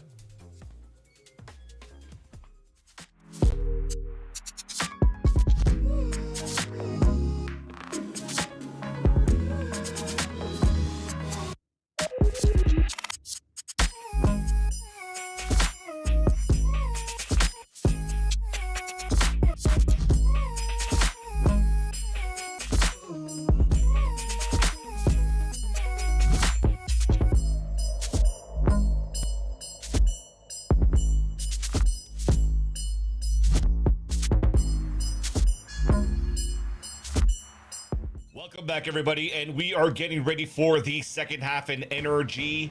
Well, they'll maintain their lead by 2.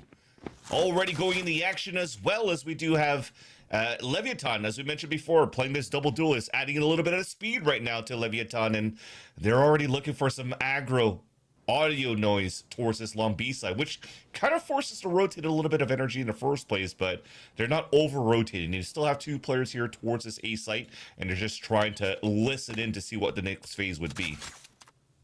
And Leva looked really well-rounded and resilient to just come back after that 6-1 deficit, as you pointed out. Now Lev get to step forward and try to really support Spike, which is what we wanted to see more of. How you can set him up for success, which is always nice when you have Sato on the Phoenix. So nice with these curveballs around all the many corners and nooks and crannies, as Brock wants to get a recon, and the shot would have maybe delayed things. And now the barrel right to the dome is how Lev get ahead of this site take. Recovering it. Told you it was going to get annoying to play with somebody as Spike on this Neon. His movement is insane. When you think Mana's movement was good, Dobby's movie was good. Yes. One enemy remaining. Wow. Couple last sheriff shots, and that is it. And Lev will try to catch up, and they'll eventually get to those 6 rounds, whether it was the end of the first half or now. Now both teams trade their offensive pistol rounds, and that means we'll have some big buys coming up. Bulldog, Stinger, Phantom. Nice to see. And that'll just inspire NRG or Lev even more. How fast they are. I mean, Spike is so quick to go off on his own. And there hasn't been the immediate punish yet. Now that you're on a full classic save, -1 sheriff, but it may just be the same thing. Need that back. Early salvos coming out though. They're trying to sell. Oh, nice shot by Mana. I was gonna say they're trying to sell that they're trying to take a lot of mid A side control to start, but it was only one person taking out there to get that pick. Okay, Scuba may be happy to have some protection there from the wall, and now that that comes down, Scuba is undetected and continues to just stay tucked, not wanting to jump over this half wall, allowing Lev to safely escort themselves out. I mean, this is big right now too on NRG, getting these picks and potentially even getting a weapon upgrade inside that site. That's like what, maybe a Stinger, I think, if I heard correctly. So Leviathan has a stall, pause, re-hit. They do have a Phantom, a Guardian, and a Ghost to work with, so we'll take that at least to have them stick as a group. So for me, you're going to have to put King at the front. He's going to have to be the one that you bait so that the rifles will get some value off these trades. And you continue to walk content, and hopefully you gamble correctly. And they have been so far. NRG just waiting for the re-hit that will never come. And like you said, that Stinger being dropped, probably give it over to Mata or someone that could use the speed to be able to get close enough that Stinger to help. Right now, Spike planted. 3 versus 4 on the post plant. Nothing left in the blows bank when it comes to utility. Sato as well, one away from the run it back. NRG stomping away. King's gonna have a heads up. Crosshair line. The jump kind of messes that up, so he'll fall back to his team. See if the teamwork and Lev can stick together as Man Mata comes speeding off. The stars being placed here from King break up the reinforcements as NRG are injured. The kills are coming in for Lev. And NRG was just trying to do as much damage despite coming in with all classics. This is still a really good round, and now a thrifty opportunity, but no time left for Kiko. But still, aura matters. Yeah. He'll call to pad up the stats at least there for Kiko with those kills, but that was a nice little eco round for NRG in the end, dropping every single one of these weapons for Leviathan. But what I didn't like was that the possibility was still there for NRG to be able to win this round. Look at what happens here.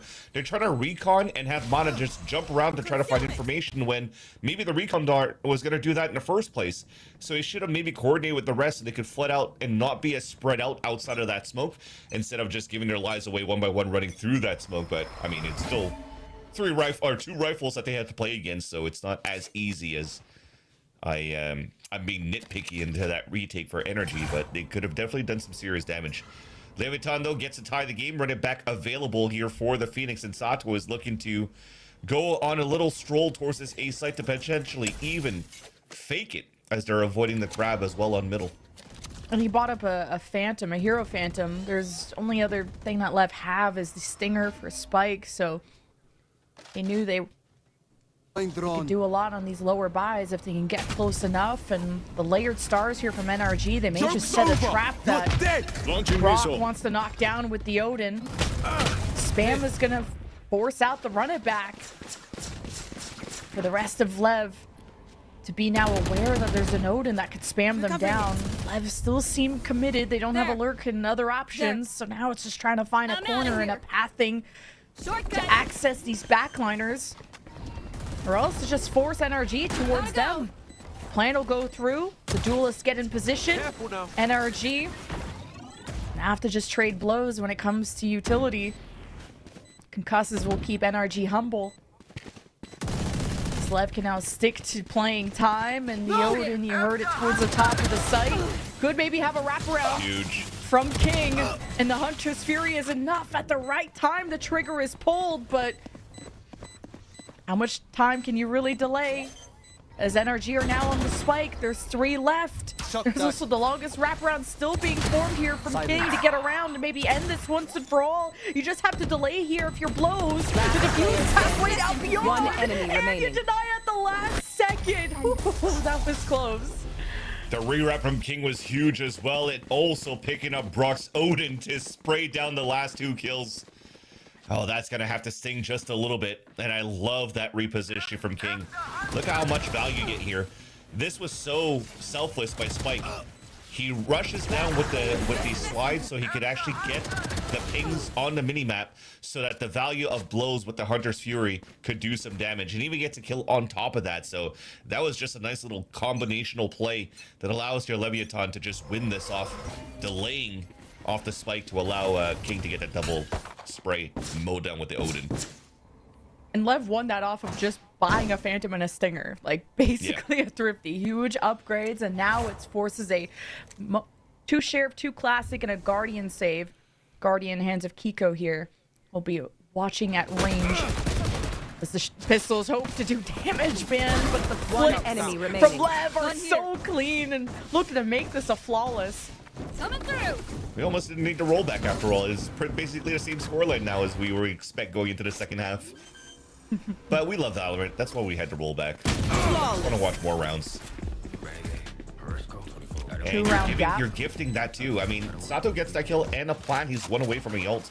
That's a little bit of a misplay if I'm not gonna lie here by Scuba.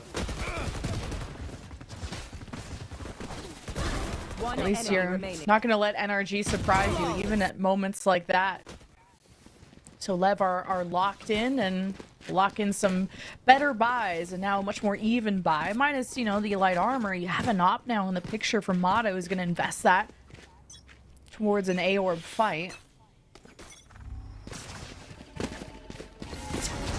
Yeah, it looks like it's just smokes and salvos or smokes and My ultimate's stun ready. just to get Neon up on that line. Literally, the Neon being Mata, sorry, not Neon Yeah. on Spike, or the other Neon that's on Lev. There. Many neons. Go, go, go. Shortcut. Neon on Where? Chamber. Yeah. What Scuba could do here, tucked into the corner through all the chaos of thorns and walls, and Sato will be ending it once and for all, and Steel Garden forces Lev to hesitate and still punishing Kiko while on the retreat. But now NRG are more ready to cut off the planter, but now that noise has been cut, NRG have no information on if they're still around, so now they have the owl drone up. Still like the nerdy walls though from Scuba. When it gets procced up, he still could hide behind it. He could avoid any type of like recon dart too to get a surprise kill onto the Neon, trying to grab some space. But again, just too many bodies, too much more util. 30 seconds left. As it was coming out here from the side of Leviathan, and the support coming out from Scuba wasn't enough to try to have the full stall onto the attack side of Lev. Now they tapped just to try to bait out another re-swing from NRG, but they realized here now that NRG is playing fully off the B site, trying to stack 10 towards A seconds instead, left. anticipating Spike that to planted. happen. And because of this positioning and because of how spread out they are, as soon as the spike gets planted at that moment, they're like, okay, well, We gambled wrong. Let's not over-rotate to try to get this round back. Because, again, you've invested into an op for Mata. You want to keep it into the next round. I don't think you were able to shoot it on the previous round either, so this does definitely give you a chance to still have an element of surprise moving into the next round with this operator, which would be super important to face this off against Neon on a chamber. Yeah, the re-hit was really nice from Lev after the Steel Garden pushed them back, and the Owl Drone from Brock didn't get deep enough to spot Lev in hiding. And I think only one salvo from Ethan hit Sato, and he still didn't budge. So NRG left the site thinking Lev left. And that kind of patience and composure from Lev gets them to double digits and still in a flawless half situation. And it's that follow-up after you see that flash. He gets fully blinded, but everybody else gets smoked still, so they can't really flood out to help. Trying to get some recon darts, or shock darts rather, out from Brock. And it's a little bit too late here. Once they realize that Scuba needs some help, he's already down, so they kind of just give a little bit of their lives away. So I feel like a little bit of a miscom on how they wanted to react off that hit in the first wave of Leviathan. But again, let's see the op brings in values. Posted up on middle so far, and he does have at least a decent line at that spot. Well, for Leviathan, though, we're just playing the war of exchanging utility over to A main control. Lev in comfortable lead after there was a 5-round lead for NRG. This map is starting to fall out of the hands of this champ team. This is the Lev map pick anyway, so they knew how to bounce back. Here we go. They know how to re-hit as well. Cut noise. Now it's time for Spike to get loud. It gets checked, and nice backup from Ethan. Now there's another layer of offense, and the tip of the spear has been blunted, and Lev just haven't had any openings towards mid and Art at least, so the rest will creep in through main. Not ready yet. And Blows will Scanning try to ahead. create a threat, but he also needs to plant to 30 get the seconds Hunter's left. Fury. Always going to be able to Spike count planted. on Mr. Consistent Ethan to save Mana, as Mana is getting run down. Even if you have this Hunter's Fury, though, you're not in the best spot to play on the pulse plant. Last So player standing. Blows has come up huge, and unfortunately he falls down, so things will get even harder for King.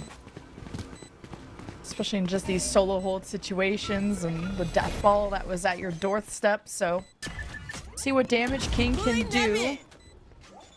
It's when you have the Tejo on a retake, you're just always having to dance around it. The defuse is halfway, and the lineups are there. You think I'd let this And thing NRG go off? take their first round of the half. Yeah, definitely a little bit cleaner this time around as well. After shutting down the art side, still you had Leviathan trying to play a couple of inserts, a lurk towards middle double doors. That's Neon finding at that spot that Kiko wins with a nice little headshot with the Guardian. And that really doesn't allow for any avenue for Lev to escape from, to pull back and try to get a plat towards that B side. So that ends up being a very good eco round, or sorry, a good defensive round by NRG in the first place. Although the op shot missed from Mata, like I said, there's still that buddy system behind to help him out, and for them to still keep the op in this round. Now a 2-3 split from Lev. Dancing around a couple salvos. See if Mata will be destabilized. Gets coverage now from his buddy Star, and now he has to step forward to do something with the shorty, and it ruins Lev's day as the Hunter's Fury can't punish. We're left with even numbers, but a much weaker plant will happen now for Lev. So now they have to cross through a bunch of Sentinel util. It's kind of nice though right now. If Scuba doesn't get spotted by the trip, he's going to hear all the info of the players rotating back. Oh no, it just got spotted. I don't know if they're going to be able to react onto that, but you can definitely see that they're walking a little bit more towards that spawn. The timing is on King right now inside the site. Scuba just saw him. That's huge. Nice heads up play by Scuba. King has been great at being independent in moments like this. It's take a big risk to try and clear out a path, and now there's a sense of safety, and left. Scuba is now Spike becoming down A. thorn in the side of Lev. And Scuba doesn't escape. King reacts appropriately. The 2 versus 2 is going to have been a lot easier for Lev. Last player NRG standing. want to try and build momentum Spike from down this, A. and they could be doing just that. King has a chance to 10 reposition, seconds but he's been left. spotted by the recon left from Brock. In 7 seconds, all NRG has to do is close it out. Seems simple, and it is. One round separates these two teams. Nice round by Brock too, but I think all of that was thanks to Scuba. I thought he was going to do the extra step and, excuse me, and the trademark will really sound off from Neon. And that will foil all the space that he was able to get.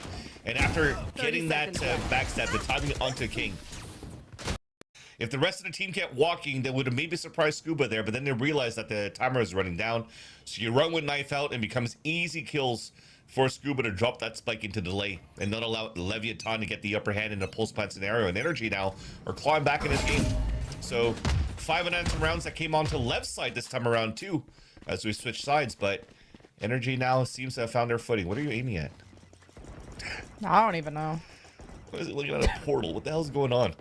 Oh, that's a scope. That's why. Oh, okay. It's like getting into another dimension. Hey, Yeah, you got the checking uncontested PC. op. Check on PC. You got uncontested op now for Motto, but see if Spike can close the gap. NRG are not in a position to trade off on Mata if he misses the shot. Gets kind of pushed. I think he realizes that and has to fall back to Scuba. I'm out of here. So you know how quick Lev are take space. Now the double duelists are putting stress on Motto's, getting even further back, and relies on Scuba now to play off the thorns, his own smoke if needed. Now Lev may just end up at B now. Go ahead. That'll be the call. So much map control, but now getting denied from the Armageddon. And King goes unnoticed, and the last salvo catches the tail end of King as levels surge ahead without him. 4 versus 4. Spike down. The ops down One position. player standing. And NRG are ready to receive. 10 This will seconds tie left. things up 10 to 10. If you can't do something Spike right, gets don't nailed down do at it the all. end. That was a nice stall too by NRG. It was 2 things off the Armageddon from Ethan, or it's easy and he floods everybody into their death trap because they all have to run down street, or he delays well enough so that everybody could still be in a position to fight onto site with the time remaining. This had to come down to big picks coming out here from King, but Brock gets a dink before he gets picked off, so it allows the special delivery to actually confirm a kill and not allow the lurk to move up to open up the site, and also to place any stars for the rest of the team to flood through. So the util support around NRG was quite nice for the anchors around that B site. And yeah, that is an important timeout coming out here from Leviathan, because they've definitely lost the grasp of the confidence of how this map has been flowing in their favor at the beginning. Yeah, both teams have traded leads now. It's hard to tell who's going to come out on top of this. Kind of sad this is only a best of 3, because it feels like this series would go the distance. And I think we were talking that I don't remember the last time these two teams have even faced. But I think all that matters is who's going to survive in this lower bracket, and if this win streak is going to maintain here for NRG. Yeah, you're right. They haven't faced against each other since like last year in 2025 in like stage 1, if I'm not mistaken. Actually, both of our BO3s today were 2 teams that haven't faced off against each other in a very long time.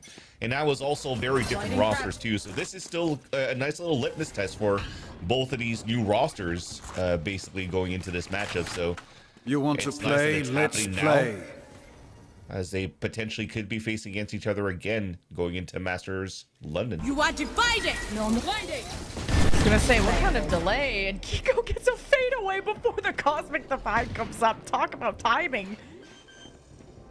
Oh, and how this is placed too. It's not gonna be easy. You're gonna have to do this and peak as a team. You don't want to stagger in.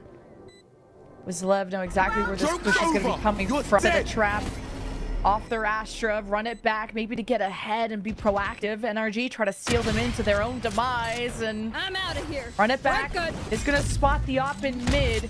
Watch out. NRG feel like they have to start ramping up now, start scaling, and that's where Lev have their crosshairs set, skipping across the blaze wall. Mata picks the shorty where the sun don't shine, and it just leaves this one Sova against two. The defuse halfway, and just can't finish it off. Clutch. Few seconds left. 0.48 clutch. Oh my god. Why did we get off on this spike, man? The recon. Why did nobody break the recon in the first place? I think that was the first red alert as to, oh crap, I need to do something right now as I'm staying on that spike. My teammate's not breaking a dart. I could get wall banged here by blows. And then even the op shot miss, and the dynamic duo Scuba and Mata just couldn't rush down to kill blows, who just tucks it at the right moment and allows Leviathan to clutch it on a 1v2. That is karma, to be honest with you, with what happened on the first half into now. So now we're evened up, and it's back into a tight game. A clean slate between Leviathan and NRG. And that is going to be potentially the round that takes the win now that the sales of NRG so far. Let's see if they can hopefully bring it back. They do have two big ults to work with. And they still have money to work with as well. Yeah, they're going to trust Mata to be solo here with the op, and Brock to just be fluid between both sides. Be caught in the middle so that he can Hunter's Fury wherever this hit ends up being. And there's a Vise wall, multiple stars, and wow, they sprung the trap just like mice. The heads are off here for Lev, and there's just no openings to work with. Beautiful setup from the defense. And only two remaining, plus the Hunter's Fury thrown into the mix, of course, amidst all of that. Lev are back to square one. A nice stall, too. I mean, you mentioned a trap play off the Hunter's Fury, too, off the wall coming up. 30 seconds left. It's the first time, actually, as well, that we're setting the Vice wall over on A, so that's a nice little call off the cuff without a timeout for them to be able to set that. And NRG thought that they were going to be, or sorry, Leviathan thought that they had an open site towards A that they could slam into. But that wall and the util made it very difficult for Leviathan to really get into the site. So the last two players have to save their weapons, and we're back into an 11-11. And also the other positive aspect about it for NRG is that they only had to use their Hunter's Fury. So Kiko's Steel Guardian is still going to be in play in the next round for round 23.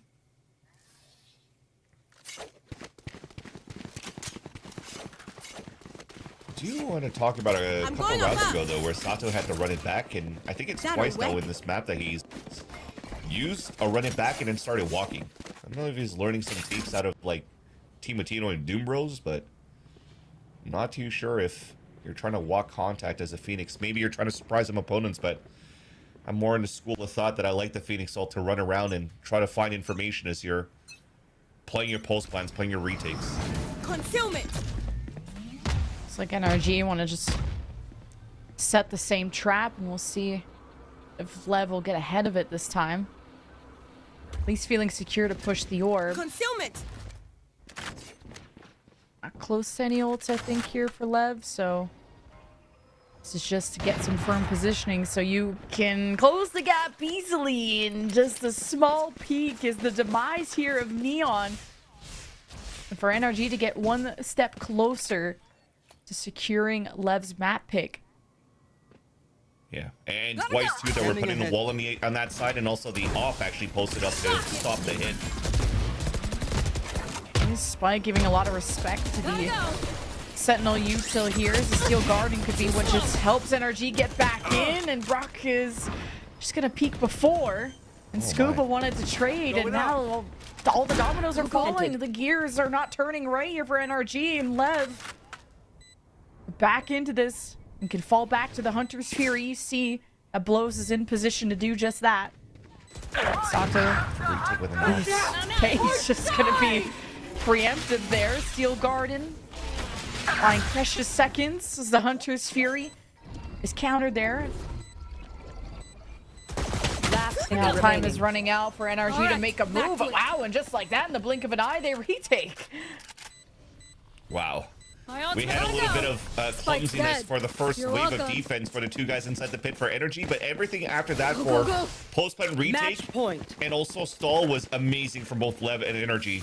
Another great chess match from leveraging ults to also identifying where the lurks would be coming from. They already knew, what, 10 rounds ago that King was flanking and got a double kill with a spray with an Odin. So this time Kiko taps the spike, baits out the suck, and then also makes sure that he watches towards flowers. And look how easy this kill becomes onto King. One enemy remaining. And then they also win the fight on the top of B. So Kiko just being proactive when they're moving around here on that top of the spike to be able to get 2 kills on top of that and win that disadvantage. So now they're at map point, and Leviathan, realizing that they got shut down so many times on A, are trying to go to B again. Joke's over! Go, go, go. Interesting lurk from Neon 2 in mid, but all eyes are on how this site could be opened up. NRG force out the run it back. The owl drone. They have spotted 2 tucked in here for NRG. And Lev, what's been cool about their offense is they'll cut noise and sometimes even re-hit. And I think that off of some call from Neon, gonna try and flip the map. Yeah, they'll be walking back into the wall. Mata's watching, I think, towards spawn with an operator. So just making sure here that all the gaps are still being plugged. Even though it feels like you have great mid control for Leviathan, and they want to walk across Ivy and move back towards the B side, I think that might be the plan. If that's going to be a gap, and they're trying to make noise and they're stalled here towards the A side, they go back into a 4-1 on B side against Scuba. Overdrive available. Mata brings it out. Spike has already been tagged up. Still trying to find targets through the chaos of the smoke. As that all comes down, Mata, he goes hunting. The spike has been dropped. The vines won't One trigger. enemy Mata, remaining. they're all trapped in here with him, and he's the animal, uncaged and unleashed. Defenders 4K, win. 13-11 for NRG on Pearl. And talk about impact frags for Mata. Maybe had the roughest of times on the attack side as Neon, but it almost feels like those games for Mata when you're like playing Jet on attack side where it's so hard for you to get value. But once he was actually moving here on the defensive side and with the opera, especially on that last round, every single op shot that you heard connected onto that kill feed. So he was doing a job to slow that down. And it almost feels here for Leviathan, they really didn't hold on to each other or trust the fact that they should fall back with the ping through Ivy to go back towards that B site. And it almost felt like they were struggling to pick up that spike towards the end too when the first one fell at the entrance. So good on Mata, good on NRG to keep that fight going and to win this map against Leviathan. And holy first bloods from the side of NRG, and for the map to be as close as it was, like this is going to be, I like how you described it, a real chess match, really duking it out in this lower bracket where everyone I think has found a really good stride. And up next will be NRG's map choice here of Lotus, and you got to commend it to Lev to how close they were able to make it and even end up taking a lead 10-7 after being down, what, 1-6. Like it really was the lead flipping back and forth. But we all know what NRG can cook up on Lotus and how scary they can be. In case you forgot the map score and what the map draft will be, it's Lotus. And if Lev somehow denied Lotus, we go to Haven. Well, this is the fun part too, because Leviathan, it almost feels like going to the map veto so far that they are winning this veto against NRG, because they know that NRG has been weak on and off here on the map of Pearl. They have a way to fight against it and they lost it. Now Lotus has been pretty much their permaban going into stage 1. They've never really played it in the first place. So now it's just, will what they're trying to cook up so far here plan out and work out against NRG so far? If they could push this onto Haven, it could be anybody's map. But at this point, from recency bias, I don't know if Leviathan's going to be overcooking this one or undercooking, but NRG might be able to take this 2-0. That's what we thought in our first series, and then we had like a mini best-of-3 reverse sweep. So yeah, especially with the performance that Kiko has been putting on just to kick off our map, NRG smooth sailing it. You know, it went the distance, but still smooth sailing for the beginning of that. So up next, yes, we do have Lotus. We're going to send it to a break, and we'll see you on the other side.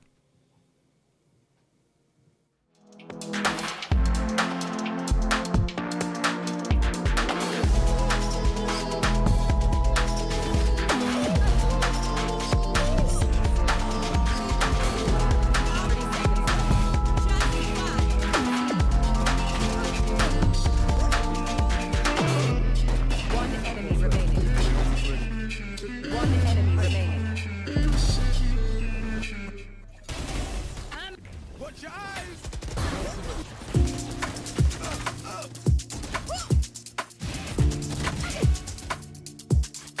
One enemy remaining. Alright,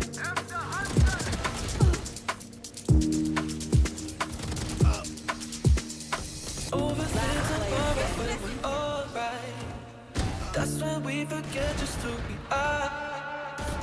Make us come together and it's alright. That's when you remember who you are.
Overthink tomorrow when we're alright. That's when we forget just who we are. Make us come together and it's alright. That's when you remember who you are. That's when you remember who you are. Who you are.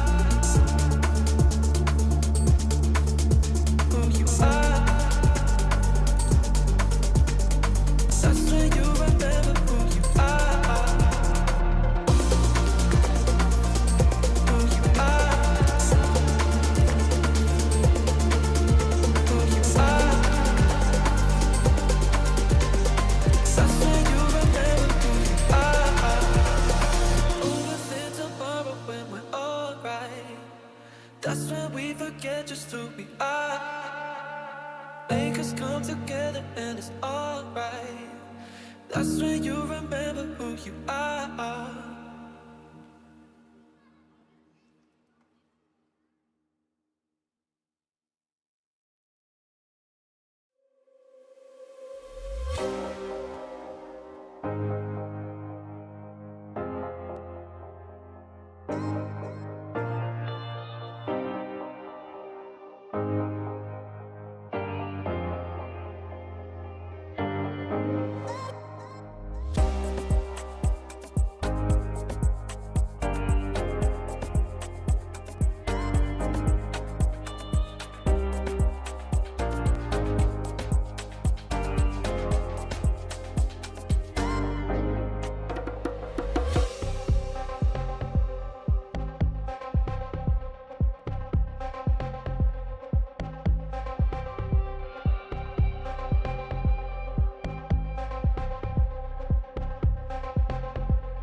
The road to EWC Paris could be long, could be perilous, and it could be short for one of these teams, especially if Lev don't come back. You're on our next map of Lotus.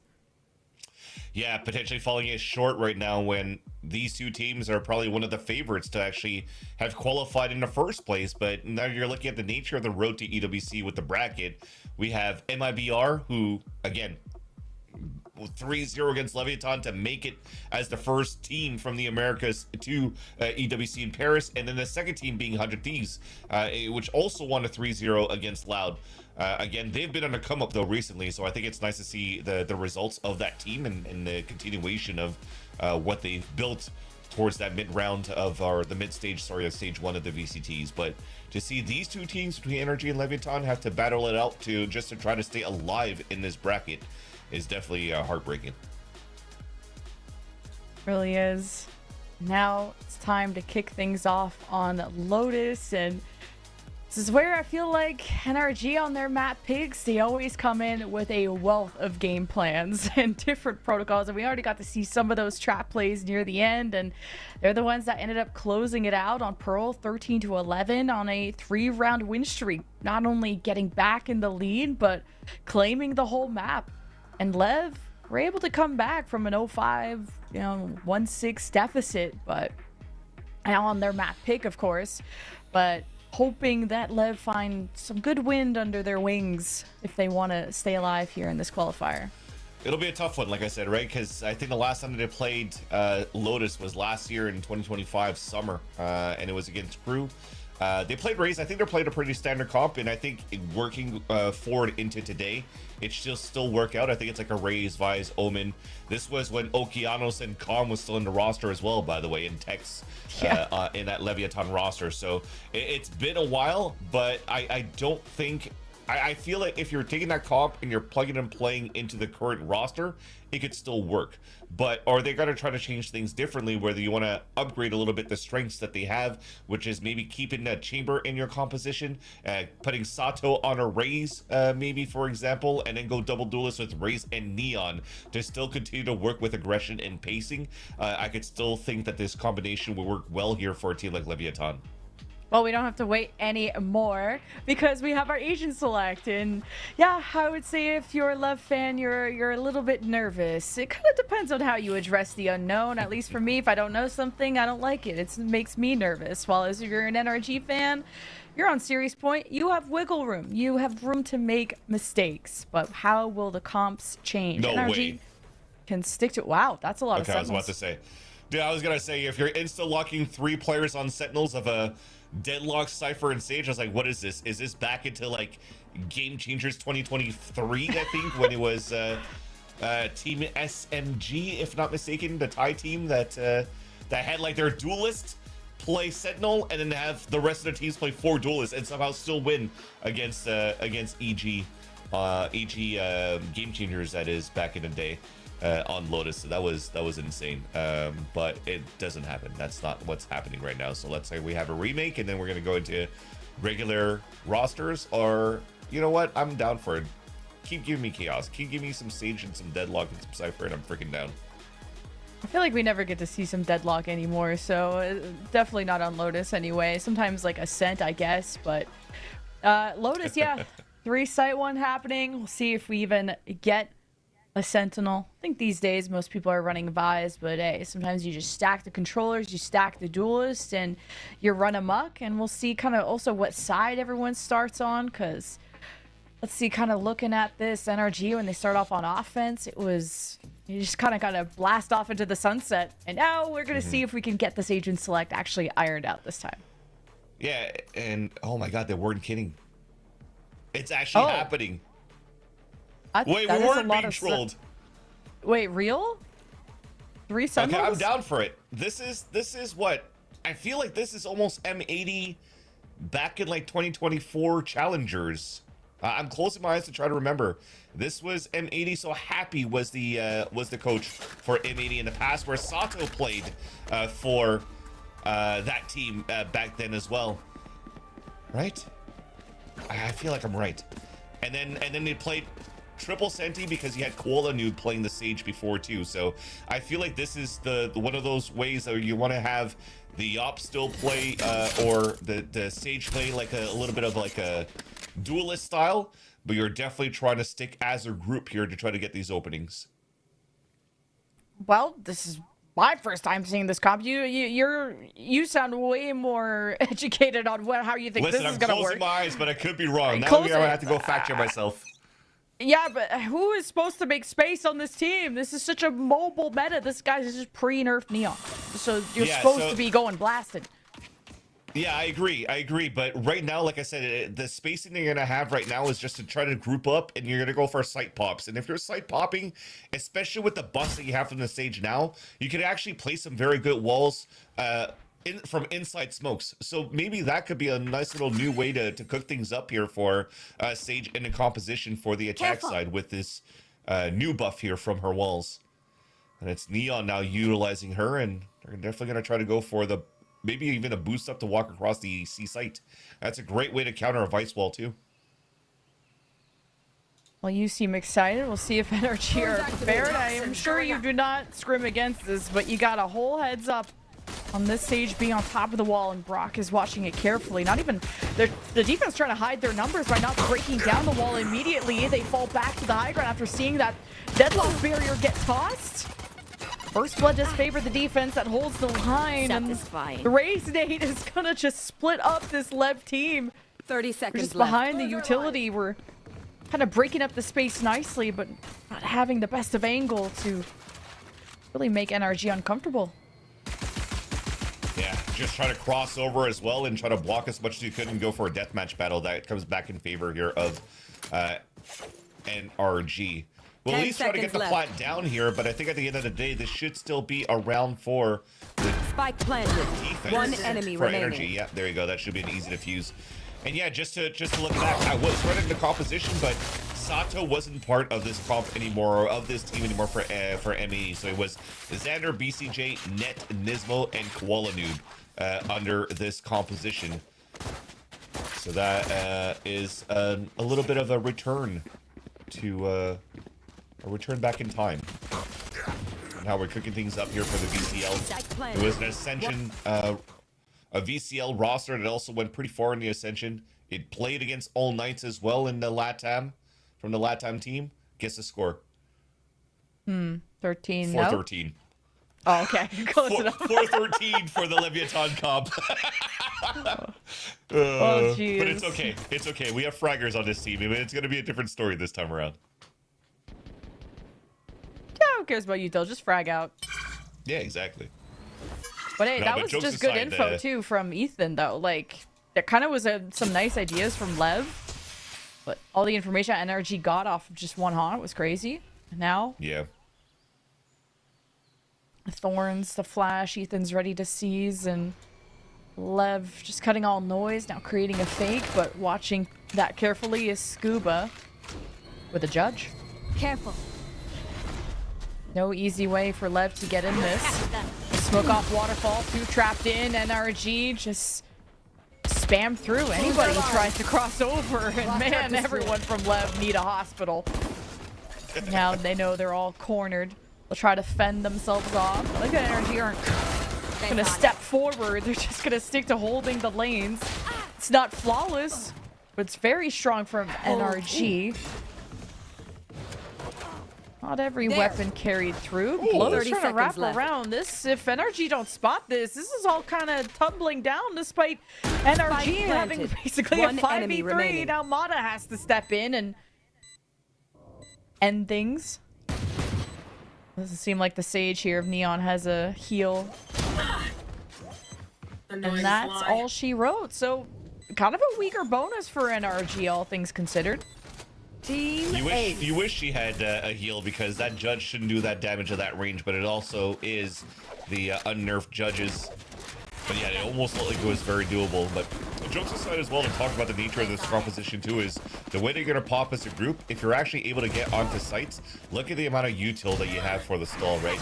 Sage wall, double slow, sensors, cipher trips, cipher cages for audio cues, omen paranoia, Seas, Prowlers, Haunt. There's just so much util that you could cycle that really runs down that clock on that spike.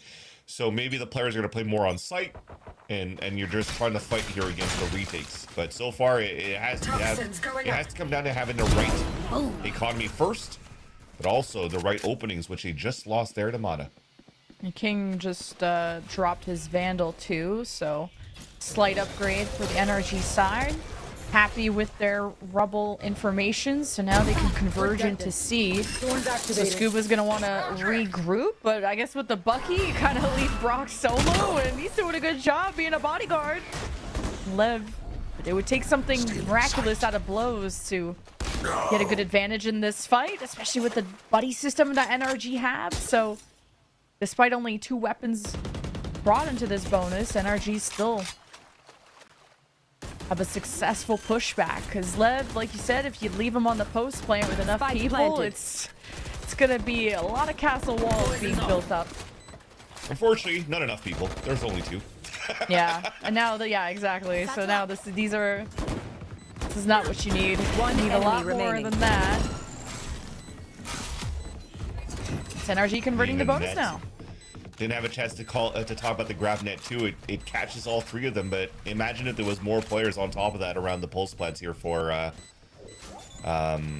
Leviathan. But there's definitely a lot of things, especially with this composition. There's a lot of seaside simulator, and I think if you're trying to get into sites a little bit more cleanly here and just try to add a little bit more of like a surprise factor, I think you're gonna have to start throwing the Omen bully smoke on the C site, because now when you're gonna wall boost on top of that, you could also TP into it. You could add and gain a little bit more space. You're gonna add a little bit more question marks of who's entering from where here on the side of Leviathan when they're getting into sites, and I think it might allow for them to pop through different angles too to make sure that they trade off against each other. But I digress. This is still probably because it's a new composition that's being tested out by Leviathan, and we'll know better way to practice this right now before going into Masters London here to see if your permaban with a new comp could really turn out into your favor, especially if you're not playing any duelists at all. When you're supposed to have 3 fragging duelists in this roster, it's quite an interesting look. Okay, Ethan doesn't want to get spam. Oh, it's actually Brock spamming them down. So now Ethan gets to lounge back, take a vacation, and B-site's not going to be great. Speaking of now Scuba, I mean, you remember back in the day just how smart of a player he was. He knows how to dial back, play with his team, and play behind the crosshair as Lev tripped up on the entry, now walled off. And at this point, if Lev don't have a more secure plan, it's again, how do you make that happen? If they could have a strong post plant, we'll hopefully get to see that one day. But when you had mostly 4 sheriffs and a stinger, it probably wasn't going to be this round anyway. Yeah, and the other thing that's difficult as well is when you saw the power of the potential of this triple Senti comp back in the BCL, it was also a team of M80 that wasn't playing against any Odiners. Now when you're going to try to pull a wall up against Brock's Odin, that's going to get instantly shattered down. So there's going to, and you're going to try to throw a wall instantly owned by the Odin as well. So it's definitely going to be difficult to deal this composition against a team like NRG. On paper, I feel like it could still work against other teams, but when you have a quote-unquote one-trick pony with the Odin on Brock, and I'm just saying that with affection, because I know Brock is also amazing with the Phantom. But yeah, just it's such a tough ask from Leviathan to get value out of these walls when you're playing against Brock. We're all good. Op and Odin now on defense, and those are just some extra factors to consider. That is what's suppressing Lev from even encroaching on towards the site. Oh, okay, he spotted the double. A lot of information for NRG. They're not going to push for any map control, but rather to Lev are the ones who have weight on their shoulder, and now the weight is getting a bit lighter when you're getting picked off by an op. Lev are still... It's okay, they have res, right? They had res for this round. Oh no, actually it's our reser that died. Oh, that's tough. You got a nightfall? Don't have a nightfall. Spike down A. You left the plant. One enemy remaining. Oh, you do have spike now. 1v4. But no Omen TP, so you're just stuck in the tree. Well, another unfortunate round, yeah, for Leviathan, but yeah, another thing that they have to deal up against, right? Because again, with you're seeing this a lot too. For example, Ascent, when you're playing like double Senti or any type of combination that has a lot of Sentis, it forces for you to default and to play a little bit more slow. 30 seconds and left. when you're trying to walk this around the Odin before trying to exit, you can even walk right into the op. Scaling up here, so there's a lot of factors that they have to learn as they go, of being like, probably a reality check is hitting them right now and be like, oh crap, we have to deal against Mod on the op, we have to deal against Brock on the Odin, we have to deal against flood retakes with the util that you currently have here from NRG. Now Ethan is with this fade, so yeah, that's why this is definitely a red alert being sounded out by Coach Jine as the assistant coach for Lev, and hopefully they could fix something moving forward here. yeah, moving along. Looks like it sucks against the op. Going into B's against the Brock Odin spam that happened there. Didn't look fun either. Getting into C, just have to deal with a bit of the Vise util and seeing if you can punish Scuba at all, and kind of depends on how even the buys were, because last couple times Lev have been either marked by the haunt from Ethan, which caught him off guard. They didn't have a good buy going into C, so you just get kind of hosed down by a bunch of bullets. So C is looking like the best call for Lev, and mainly if you can get a res, that's some good advantages for Lev in that moment. Wondering if the Nightfall, kind of what information you can get. It's like Blows gives you all the information, because you don't have Neural Theft yet. So how and when does the Nightfall get used? Trying to see how they could activate here on this round for Leviathan. They can maybe cross smoke. That's probably the best thing you have here to try to take control of Rubble. And this is just a fake here to just keep one inserted, because you still have an Omen ulti to meet up with the rest of the team when you're actually going to start hitting towards the C site. So I like this for now. And again, if you're going to start walking up here, I'd like to see like a self boost to make sure you're disrespecting the Vice wall. Okay, bit of a distraction. Fake here. Now, of course, we'll be joining back the rest of the team. Sato also just playing this from front to back, so he can actually commit to this. Now creating some more fakes, but NRG actually opened the door and Nathan greets you with a double kill. One gets res. Sato's the favorite. Now here's Nightfall to rain down on NRG, and Scuba is going to be the tip of the spear, and he's not going to back away from this fight. Lev are getting cooked. Not too sure how we are working the macro of that round, so we did our darnest to try to sell a fake towards this A site for 30 King. seconds So left. you throw this paranoia and trying to keep them at bay, but then he TPs towards Mound when we haven't baited the wall from Vice in the first place. So when an Omen smoke comes down, that's on a defensive side, and then you're tapping the door and you're not fighting into the door, and then you're looking back into the smoke dissipating to just get backstabbed in 10 front of B. seconds left. That I don't think that was the plan that was looking to get drafted up here by Leviathan on the timeout. I'll have what I'm owed. I'm just surprised that Lotus got through on the map vetoes. They brought I mean, weapons, NRG's map pool is pretty good, pretty broad. But Lev now, experiencing this for the first time as a team, I believe, and fun idea, late night shenanigans with the boys running triple Senti. But fortunately for them, it's super late night shenanigans for me, man. Don't troll me like this, Lev. We're close to the 1 a.m. mark. The 6-been streaming for close to 24 hours. And we're saying Mata's 7-0 too. I'm going crazy. I'm going senile now. Yeah, I feel crazy too. Let's get you back to bed, old man. This is what it is. Except you're not even the one coaching. Well, I think NRG's doing a great job at it to get me to bed quite early, because... Oh, well, hold on. Brock?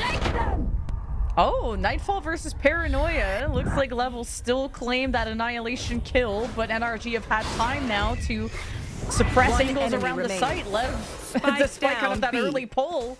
Last player standing. They're being pulled 6 feet under. 1v1, that's the closest round we've had. Oh, wait, Scuba had to jump and just couldn't line it up. You've given an inning to Sato. With 7-0 still in favor of NRG. And he salvages the op too. I thought that this should have been an easy kill for Scuba, and as soon as he misses the first shot, I was like, no, Sato's gonna win this. But thankfully here, Scuba is able to just use the obstacles to his advantage to just stay alive. And yeah, I gotta say, the paranoia that was thrown off the Nightfall to stall the push out from the Nightfall was actually quite nice here for Kiko. And it stalled enough here for NRG to be able to engage on the Flood retake in the end with util on top of that. So as much as you praise the amount of util that LEVIATAN has in a pulse plan, NRG still has plenty of util to stall you at the same time. Well, they're still going to try their hand at a main despite the threat of an op that ever looms. A little scary. You got to Steel Garden. Back to the lobby you go. Check in for the night. Lev better act or it will be good night. Barrier up too to just stop NRG from flooding in, and that also stops Lev from easily getting around rubble. Which is what I love, because now they have to shoot their own wall to get through it, and you're still going to give audio cues. So I kind of like the look, actually, if I want to be serious for one split second, is that NRG are being quite proactive to fight back against the util to not allow the amount of util from LEVIATAN when it comes down to the site hits. So once you actually get into the A site, the amount of stall util is not going to be as prominent as it's written on paper. So this is quite nice to see the proactivity out from NRG. I just would have liked 2 sentinels instead of 1, or instead of 3. 30 seconds left. Because you're leveraging all the thing that's helping you get space on the left side is Sato's smokes to Spike safely planted. walk up quietly in 10 HP for Mata. If he wants to keep this up, he better stop King, and he's getting up the hill. There. Lev, 5-man post plan. This is what their comp was really built for. Smokes remain in place. No kills to even use a neural theft on, so you're just huddled up for the winter, and NRG trying to heat up towards the flank. Spike will check it at the door, and it's traded. Lev gonna pay attention, maybe a moment for Mata to get a sight line from the top of the site. Last player standing. Oh, not enough. Good clapback as Lev get their first round of the half. Of course it's 7-1 at this Spheres in a chat, but yeah, it was going to be normal. It's always scripted that we have 7-1 scorelines, but it's like 6-0, 5-0, whatnot. So I was expecting this already. But jokes aside, too, when you didn't have too much stall util in the end, like I said, there's still some heavy firepower across the roster here for LEVIATAN. So despite being able to get 1 in the first place when NRG opened the door for a triple flank, is a great way to get a kill and information for the team and for the others to stay anchored up and bunkered up on this A site in the pulse plan. That's the name of the game. That's the win con that you have here for LEVIATAN, and thankfully it worked this time, but not for round number 9. Aggression comes out from NRG again, and they get first blood. There's always like a big war happening towards rubble, but NRG quick to concede and to just rotate back towards A, and this neural theft, it's gonna inspire maybe a B flip, but no, after knowing just how close NRG are, you're gonna stay committed to the plan, and at least the information gets King in a position to flank. And the barrier forces NRG down the staircase, and Yana just gonna skip across. Good bait. Last play remaining. And King has found his way towards the defender's spawn, so Lev should be able to seal the deal here, and Scuba gonna keep the weapon. Well, it feels like Kiko missed his timing as well when he was trying to TP through his own smoke, but I think it was about when the smoke was about to dissipate, so it was a free kill for Neon. But outside of that, yeah, despite the first blood, NRG didn't play with as much conviction as they had in the last couple of rounds.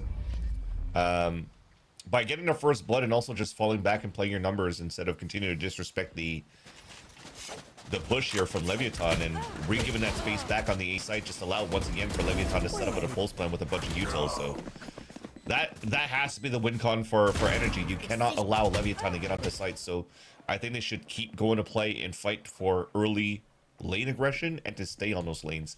Take that rubble, put the Omen on the top there of rubble, and just have Kiko being that anchor on that side. And then you could start rotating out away, because Kiko's been on fire since that first map here of Pearl. I was wondering if Scuba was gonna have an early pit, but NRG have gotten first bloods out of these Rumble fights, but Mata gets secluded there because of the C's or something thrown from Lev's side from blows. So first blood now in favor of Lev, who just kind of like on Pearl. It may go down in a heavy deficit, but it's how Lev come back that is what's made them such an interesting team to watch. Knowing that Prowler coming out of tree, is Ethan gonna want to contact that? No, after he gets shot, he's happy with what he's seen.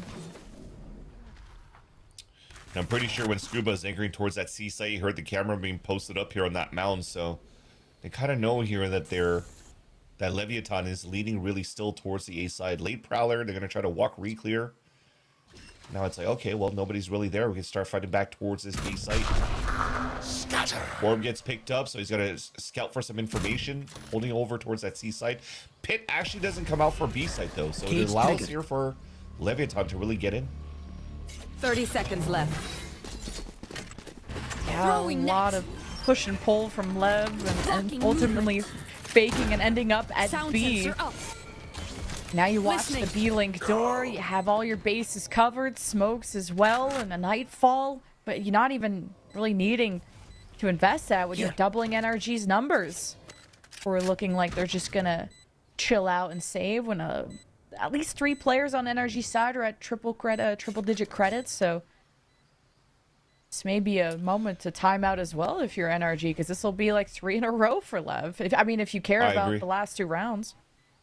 I agree. I think especially in terms of like how you're moving after that previous round. Like I said, Kiko picking up the orb, and he already walked cleared in front of the Viper wall on the A side and realized that nobody was really lurking towards Rubble. So as you still have a wall in util on the C site with Scuba playing there. Sorry, it's not Scuba, it's Brock playing as device. But as Brock is playing towards that spot, towards that C site, and has that wall that's still up, I would have expected a Omen ult outside of like C down, outside of like D down. Get that mid-round information for your team, because Ethan already used most of it for A site Rubble control and information. So that would have gotten you a little bit more ready and prepped up of where that last second hit and the actual hit was going to come from here for Leviathan, and be ready for that. Instead, we over-rotated towards that C site, and some players got caught off guard with Leviathan finishing towards B. So they misread here the mid-round of Leviathan. And you got Pit versus Nightfall, so that'll be a good little tug of war, as Lev have been able to play with the map control to kind of have NRG second guess. Because when NRG are ready and know that the hit is coming, they've been foolproof. I mean, they were 7-0 for a reason. And then Lev decided to take more of their time because they know they don't have the best space creator. It's mostly off of walking up through smokes. And then you don't know against Brock's Odin or whatever other spam could come out how safe those smokes are going to be to walk behind. But see how that pit comes out from Scuba. If it does, I thought it would have even been used last round, but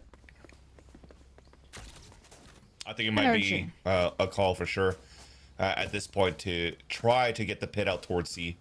Really start funneling him towards Brock with the Odin here towards tree. So they are still having like the crossfire set up to prevent the C side hit. And even the camera gets picked off early here too. So they're not even hitting at that spot. They're just confidently breaking the camera with the one-way smoke, knowing that you're not going to get contested back here by Leviathan. Toxin screen down. Face your fear! Spots the barrel, headshot, Nightfall, the dice are coming down, and it just feels like a nat 20 for NRG. Still 2 left on the site too. Last player remaining. How well Mata has done this map. He continues to suppress Lev, who thought they had the jump on NRG, but like I said, when NRG read it, in the half. there's no stopping them. Yeah, it's great. There you go. Finally, some proactivity coming out here from NRG. You break that cam early. You still throw in one ways. There's really a Haunt or a Prowler that can really re-clear you towards Mound, or maybe like triple swings, but Kiko would be ready for that, right? So that's why you rotate Scuba back towards that B site. You have the Fate to help you to stall on top of that as well when Leviathan starts activating, and just a nice little pivot to be proactive around the map here. That dangerous rubble fight that Lev have been uncomfortable in. Sometimes off of the fade. Well, I guess who cares what I just said. A huge double from Kiko off bound. And the Annihilation doesn't even grab him. But hey, there's some forgiveness there. This Lev will get another swing at this. It was a terrible cross, though, from the side of Leviathan because the cage had a gap. So Kiko throws his one way. There's a cage on the other side, and he just spots people walking into the cage. So he sprays easily those two down, and it wastes out the res quite early. Now Kiko even dancing in. He finds the timing inside the pit. I like that you keep the Omen around Kiko so you can kind of help out Viper to not have to fight solo through there, and no one really feels like they're solo on the NRG defense. Just getting into B has just been impenetrable. That seems to be where the Odin is mostly set up, where sometimes it's, at least in the past, it's been an A spam, but 30 seconds you should left. be able to mark that it's over at B, but this is also the last round of the half, so Lev hoping that the triple sentinel will turn it all around on defense. 2 versus 4 post plant now. If you still had a slow orb, things would be nice. This wall is going to get the Neon a better angle towards the top of the site. And then I'm expecting the stage to actually be on top of it. Now you spam it, reveal your position. Neon has a chance to react, and not just that, to actually thrive and make this 2 versus 4 actually winnable. Remaining. Time is running out though, and there it is. King gets the other 2. What a turnaround! Switching sides. I know. Guys, what are we doing? There's just like these one moments from time to time where you see such clean Valorant coming off from NRG, and then just one guy spamming a wall solo. You're not watching the top of the wall. Another guy is just breaking the other block when there's an opening, and the other ones are rotating and just leaving him on an island. That was a little bit of shenanigans there on that round for NRG, but at least they still have a strong lead going into the second half. This is 8-4, but I gotta say, Lemon Kiwi, the design around Leviathan, even if it's triple sentinel, it's not really the best comp that you have here for the defensive side, so we'll have to stay tuned here once we get to the second half. Yeah, what do you mean? 3 sentinels, 3 sides. I know what they're gonna do. Spread out, defend, win the map. We'll see. Map 3? Question mark? We'll see after the halftime. Frank, I did it my way. Never slipping, never tripping, never violate. We don't gas around here, we on a higher rate. We don't do no talking round here. We don't play no games round here. We ain't never slipping round here. This another level, this one over here is very rare. We don't do no talking round here. We don't play no games round here. We ain't never slipping round here. This another level, this one over here is very rare.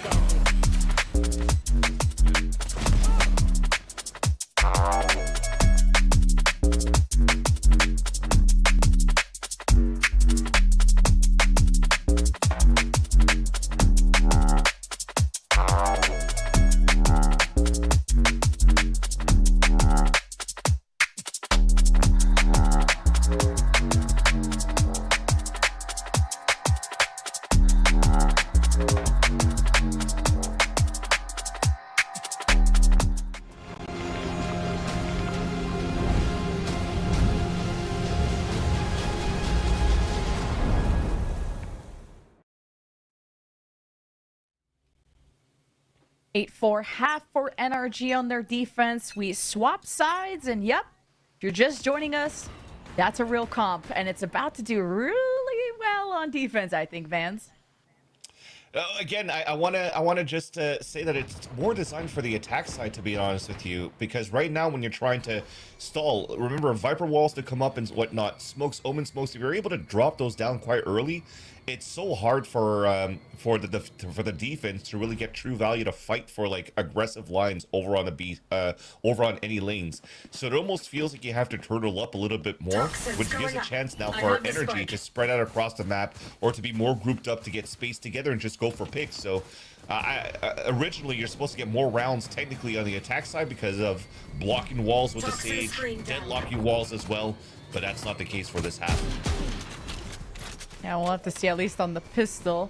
It's always a unique situation. A lot of the trips and sonic sensors on A and B. They've read it right. Spike is gonna deny, and of course the net trap. Scuba and Ethan gives a heads up. You got a high-low. Blows is about to enter the B site. 30 and seconds Lever left. just ready and prepared. One enemy to remaining. take the pistol. And this is how you bounce a comeback. And this is how NRG have to figure out how do you crack this composition if you just never played against it. All right, turtling up too, and Leviatan understands a little bit more how they could get the win cons as well. Grab net just keeps them at bay. It allows players to close that gap a little bit more, but we're missing a little bit of the push out right at this spot here. When you have that 30 C's on the seconds top, why the second Y really One fall back, enemy and we remaining. didn't really jump out to try to go for trades here. It ends up being so many individual 1v1s, and also 30 seconds. Lev had better angles to trade off each other than NRG did when they're trying to go through breakable door to B. That said, though, it's a full eco round, all classics for NRG. Let's try to get that orb up here from Mata, and then just try to go for maybe a plow into this C site for a fight for money. My camera is destroyed. Yeah, one Guardian A, one Guardian at B. Prowler wraps around, doesn't get shot down, so King is putting a lot of Spike suppressive down, fire with the C. Stinger, and despite the right-click classic, he still steps out of the site. You see the hunt down. Wow, this defense has been just shattered. And NRG's classics are going to see some upgrades here, and with the paranoia, it's a decent fight, and maybe needing to take a second to still play off of each other if you're NRG. This looked winnable at the beginning until it got a little too Kiko just ran antsy. in spawn with a Hadouken and never cleared the Yeah. corner. One player standing. That was Hadouken, all right. Lev back in this Diego, and still getting two into the next. Yeah. I feel like when the Boombot came out, Kiko thought that it was going to instantly track somebody down. So if the Boombot wasn't really going into spotting somebody, he thought that it was clear here onto the right side. But good on, I think it was Neon that stayed very tucked in that spot. But you see what I mean in terms of giving them the space, trying to be turtled up a little bit more, and the NRG can take full advantage of that. And on full classics, almost won that round. Look at the HP remaining on that. So those type of kills plus a plant on just classics is such a huge eco for NRG. Now that they have better rifles to work with, into not the best of buys, but this is a perfect map right now for Guardians and Sheriffs to get good value for Leviathan, but they're not really playing like a super high-low or triple stack to try to get some damage with this. You're right, actually, jokes aside though, Levin Kiwi, that they are playing one across the map for each Senti, but just to get information. It's still hard for them to go for fights. Yeah.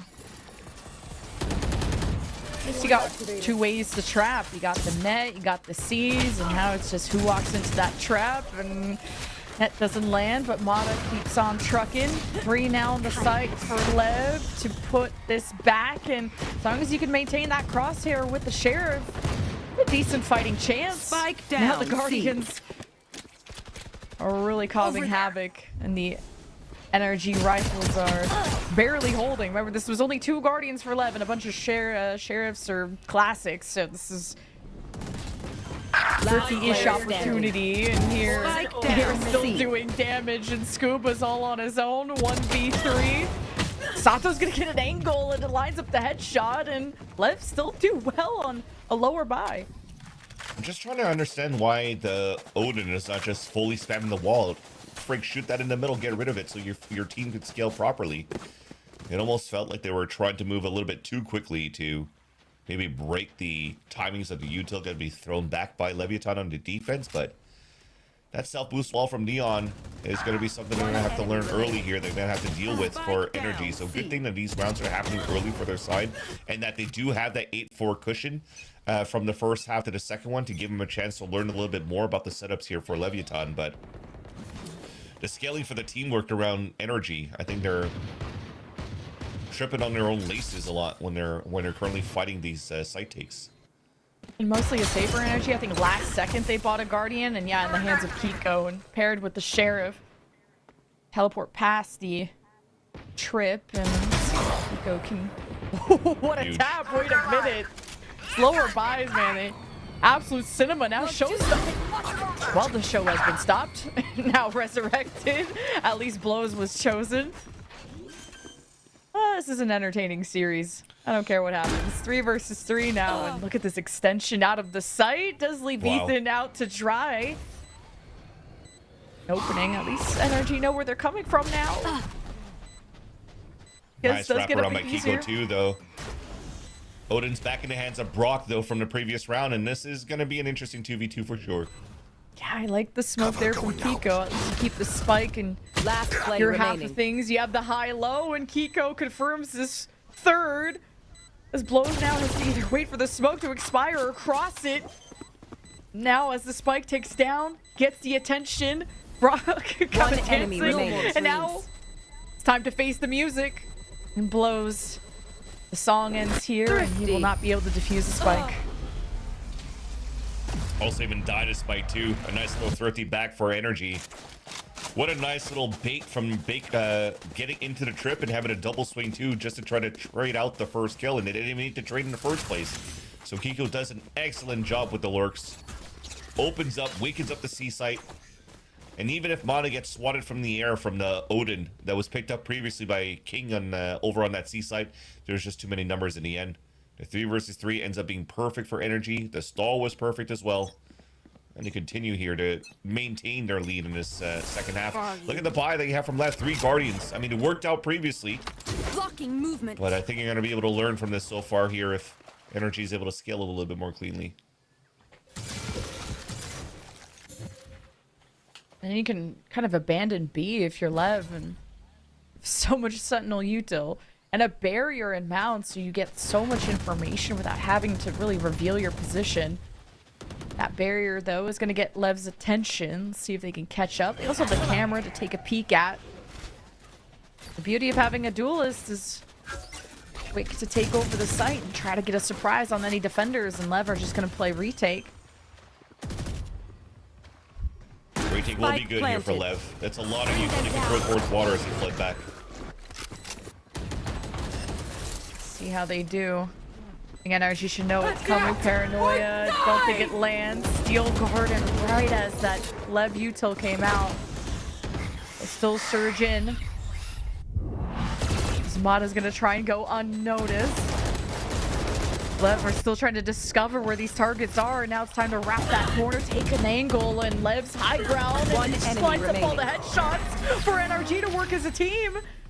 And the slaughter is done, and NRG get to double digits. And it's nice too how you're playing it from this side of energy. The counter util, I think they had poison orb towards the waterfall. They had still the bully smoke on the top of C. So as much as Leviatan's getting ready to flood retake, you're throwing util on that side, but you can't really cross the smokes because you can't flash through it. Your biggest win con is to try to paranoia and haunt. The paranoia doesn't hit anybody. The haunt instantly gets broken, and now you're running through double smokes with no information, and you're running right out into a crossfire setup from 3 players on energy side around that B side. So very difficult, but this round, we're gonna get a nice little opener on the A. This is 4 down showers, by A. the way, from Lev. We've gotten already 2 kills I have the spike. off an engagement, and now NRG just had to barely grab the spike there. Glad they didn't get spammed. Shadows traveling. Lev couldn't get the barrier out in time, and they collect the orb. Neural Theft still active from the last round. The King has. Not really feeling like they need to invest it. Looks like Lev got upgrades from that. Maybe?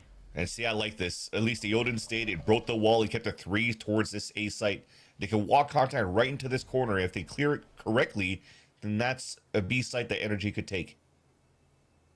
King has a stinger too, so a bit better to brawl with than a sheriff.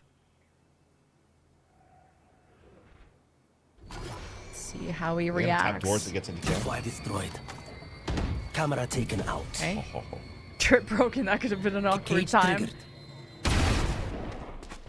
Okay. One enemy remaining. Oh, and he just beat Spike down. The B. sacrifice was worthwhile.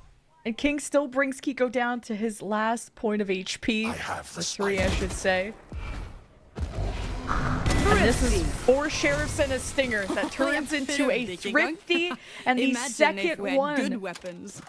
of really this whole series or this whole map. Yeah, and it's nice that King was tucked in towards that left side of that goes B main. here. I think that was the biggest pain point that NRG were not ready for. Even this becomes a free kill from Scuba. Not clearing that left side is kind of like a detriment there.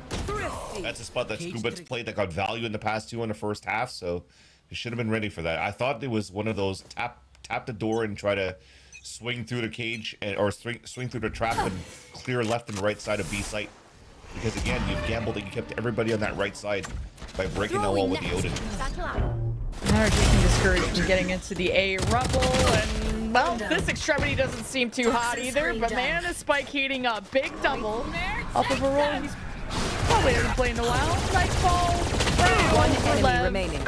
And right over their Spike dead down, bodies. C. Multi-kills on multi-kills after a half buy from NRG. When NRG they hit their Thrifty. They had a back-to-back round. They got to double digits. Lev hit their own Thrifty. It's just Now good they crime scene double etiquette. up, and they are still within 1.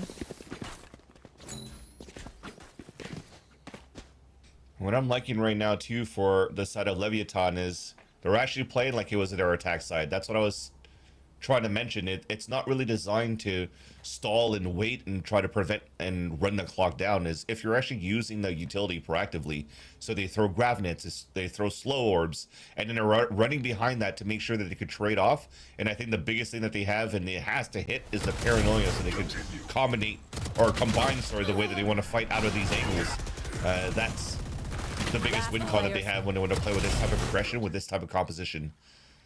So right now it's how do you stop that? How do you avoid the omen? If you actually start hearing slow orbs or more utils being thrown on that side, do you expect that we're actually trying to use a lot of util in the first wave?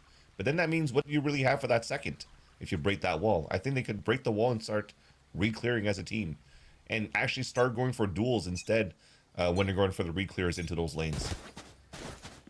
An amazing series too from Kiko. He's dropping 20 kills. Yeah, casually. Just casually. And consistent, that's what's important. But this series being close, at least that's what's consistent. Which is funny to say after the leads that NRG have started with on both maps. Lev, they adapt. And they cook. And let them cook, honestly. Now Lev had the ults to fight with. Still hoping to leverage a neural theft. Just a more passive approach when it comes to the left side, at least.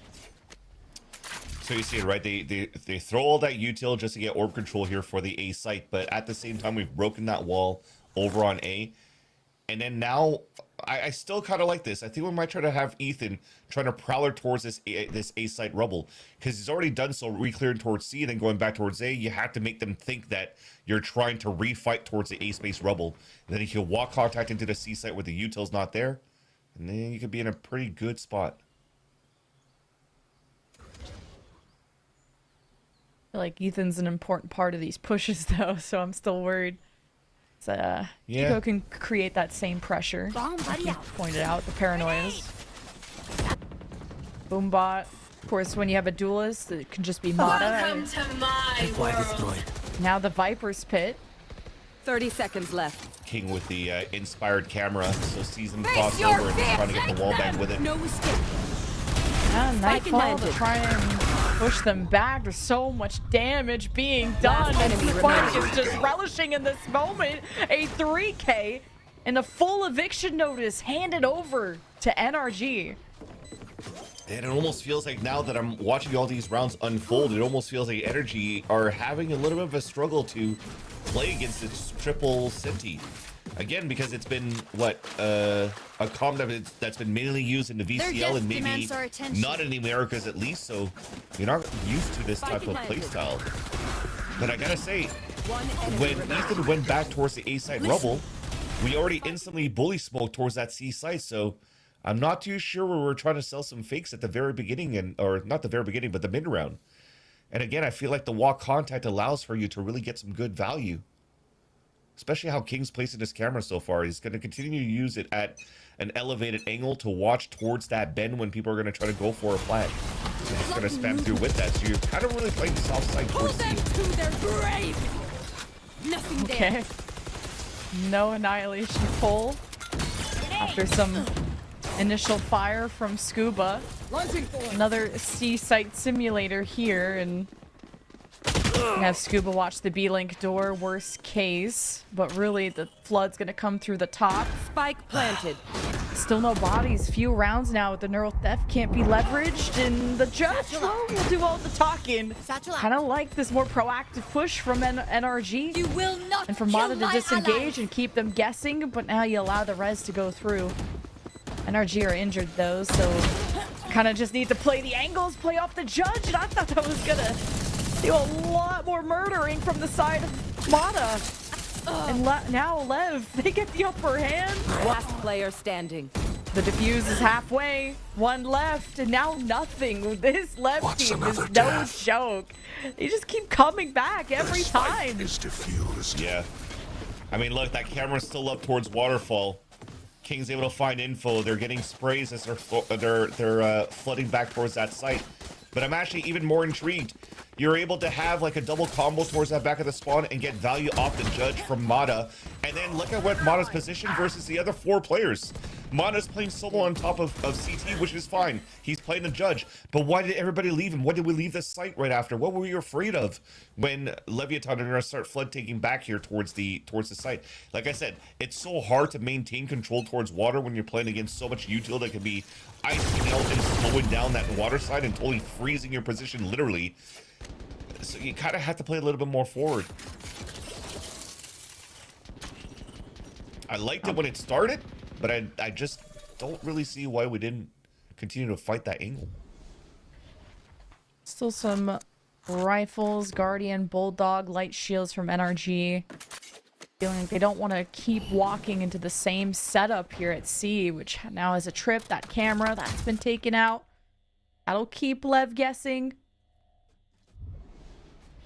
Now getting vision here is Neon and Sato towards the A side. Well, maybe a lurk beginning here for Brock towards B. Dude. Just the spam through rubble and through the wall. It just benefits Lev again.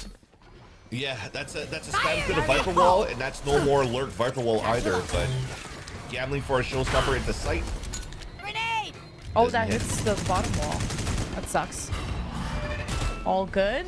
NRG have also a Steel Garden. They're not 30 even going to seconds plant left. through all of this. They're not getting a pick, so they'll keep Lev guessing, and that's big for Kiko to free up, open the planted. site. Scat and run. Here. He's okay, just gonna spot the rotations coming in. Would have been cool a few seconds later if he had a backstab, but NRG are just gonna bunker down. Out. See how Lev try to trap them in. 11 HP. Trying to set up a swing off of with Ethan. Steel Garden. From the post plant. Now it's all evened up. 4-4. Waiting for the Neon push here with Spike. One enemy remaining. And NRG are really managing to salvage this quite well. And now they tied up 11-11. Yeah, when losing Scuba early like that, it was Dreams are a looking fun very thing. dangerous. But thankfully, Go. instantly, we had a smoke come up here from Kiko towards the staircase. And the showstopper was all the ruse to keep them 30 towards seconds this left. E site. And then they break this. This was an important kill that they needed to get onto King, who's been One so enemy annoying to deal remaining. against with the Odin when he's playing towards that C site. Almost even got that kill 30 onto Kiko, seconds by the left. way. And Kiko staying alive to be able to TP out towards spawn and get the info for Mata to go for that super late lurk. Was that win con for sure in that last round. The turning point for Energy to be able to tie things up 11-11. And mind you, this is such an interesting look by Leviathan that on defense, we haven't seen Neon pull out an operator either. They're just fragging with rifles and ghosts around their util because they're expecting with this composition to just fight very, very heavily on fast retakes. Especially if you're throwing out these deadlock barriers so early and all types of different smokes. You just spam it, and imagine a rifle's better than an op for that. Energy. Traveling. To break past, they either break cameras, they break deadlock util. NRG just keep Lev rotating around the map. But NRG can't really beat Lev to the punch. And if NRG aren't careful, they'll get spammed through again. There's been a couple of first bloods for Lev. And if NRG respond, they'll probably get rezzed. All right, we're going to finish C again, too. And I want to see if they're going to try to play a little bit more on the site like Leviathan has been with this comp, or with their own comp, the way it's designed. 30 seconds They're all left. still going to make some audible noise to get tick into a site first. Okay, Motto Official lab. spotted. Prowler recognized someone Spike close. down. Now here's Losing the cutoff points. from Spike and Rose. Activated. Thorns will just push him off, give the advantage for Brock to just swing around with the Odin. 10 You can try to seconds slow left. it, but you can't stop it. And then you got to cut One off from enemy Scuba remaining. coming in through B. Spike This planted. is so hilarious. NRG could be getting to match point, series point. And all thanks to Kiko, they get to 12. Wow, I thought that somehow Match Mata was going to point. get smacked right away as he satchels towards the top. I even felt like King saw him, but he had to keep looking down. I guess there was more pressure finally as Mata satcheled on the top of the boxes that he's still able to get that pick onto King to open up that site. Everything following behind that was still quite good here for Energy in the end. He got Brawly for sure, but the inserts, making sure that you have late lurks again, a little bit more proactive this time around too from Scoob was huge to allow, you know, backstabs and sandwiches to happen between Scuba and Brock on that waterfall take. So it all turns out quite nicely. It's back now down to the last round of regulation. At this point, I'm here for the long run. I can't see a fake comeback from Leviathan. Bring this into OT. Hell, give me a third map. Well, we're innovating here at the EBC Quals, and both these teams bringing out, maybe trying to experiment with some of the strats to be pulling out at London or in the future, and or maybe this was just all thought up in the moment. I don't know, but I'm here for it. Lev are always a team that's been able to adapt as the deeper the rounds go, the deeper the game goes. Still some light armor though on that side, but kind of trap our Energy gonna walk into, because now it's been back-to-back rounds for them, and if Kiko can live deeper into the rounds, well, he is a huge key to success. Yeah, speaking of Kiko, let's see where he's heading out. A C site once again for an opener for Energy. I don't know if that was a fake TP. It almost feels like you're trying to pull the defensive line back. They're still trying to move in as a group, but not really trying to go for any type of activations yet. I think it's all to make a lot of noise to see if the Viper can hear something towards the A side, and they're just timing for the wall to break and then start re-engaging towards the A site. Yeah, Sato not shooting this deadlock wall is gonna keep NRG guessing, and they won't know that he's in rubble. So it could be a big moment. Well, and they're still gonna commit the Prowler. I like that NRG are just gonna be extra cautious. Sato, I think, just barely missed that Ethan there. Oh, okay, now the shoulder's there. He'll manage to escape, get back into tree. Nightfall doesn't reach Lev. So NRG are gonna at least pace up now that they've been spotted. Face your fear! Got the smokes up, got Thorns. 30 seconds now left. a counter Nightfall from Lev. A good catch from Scuba. But Spike is on the top of his hill. Here's the drop down from Lev. And this could be for the NRG win, but it's tough. planted. Annihilation from Spike.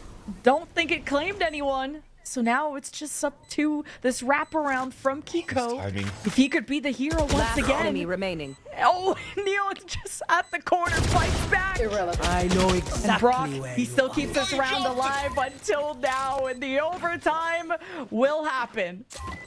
A mouse wheel jump moment has to be there for Brock. We And I cannot feel like let that was them an easy unweave one our to world. see. The late lurk from Kiko on the top of B. I don't know if during the rotate Switching from King he sides. hurt like an open TP or something Overtime. like that, because it definitely looked like Neil was ready the whole time. And I have to respect here what they were trying to do for Energy. It almost looked preemptive when they were throwing the Nightfall towards that breakable door. It's because Leviathan has also been quite proactive of putting a lot of bodies behind the slow orbs to fight towards the rubble, to fight towards that front A site. But then this time when you're throwing a Nightfall, nobody's there, and then they're still playing way back on the site to flood retake, and it kind of caught Energy off guard when they didn't have too much util towards the end to play that pulse plan, so, or to get value actually off the Nightfall in the first place. So good on Leviathan to change the tempo a bit, and now to put us in the first round of OT. Last cannon off from Mata. And this is going to try and take a shot towards Lev, who just flood into rubble. Now NRG use their own Viper wall to just get back to safety and kind of try and cut off the walk down here for Lev. The op is in the safest angle that it can be here for Mata. This would tilt the scales back in NRG's favor. And Lev's offense here, it really started to blossom near the end of that first half. See if they've really figured it out. And Sato finds out the hard way that the op is in the picture. With less than a minute, Lev, it's a difficult decision to make. And I just love this. Mata getting the first angle, and then now Skua picks it up as Mata gets the pick, and everybody's watching each other on off angles too. So this is quite nice. It makes it very difficult for Leviathan to scale up here on the 3 players remaining on the 3 versus 3. Now becomes a 3 versus 1. The last one remaining here with the spike in hand. 30 seconds left. Blows trying to clutch it. Still quiet on the drop down, but as soon as plants, oh, he just walked into the crosshair, so even better, make it 2 for Mata in that half, or in that round, Switching I should sides. say. Match point. Risk to take. And now if NRG convert their offense, they will move on in the bracket. Enemy remaining.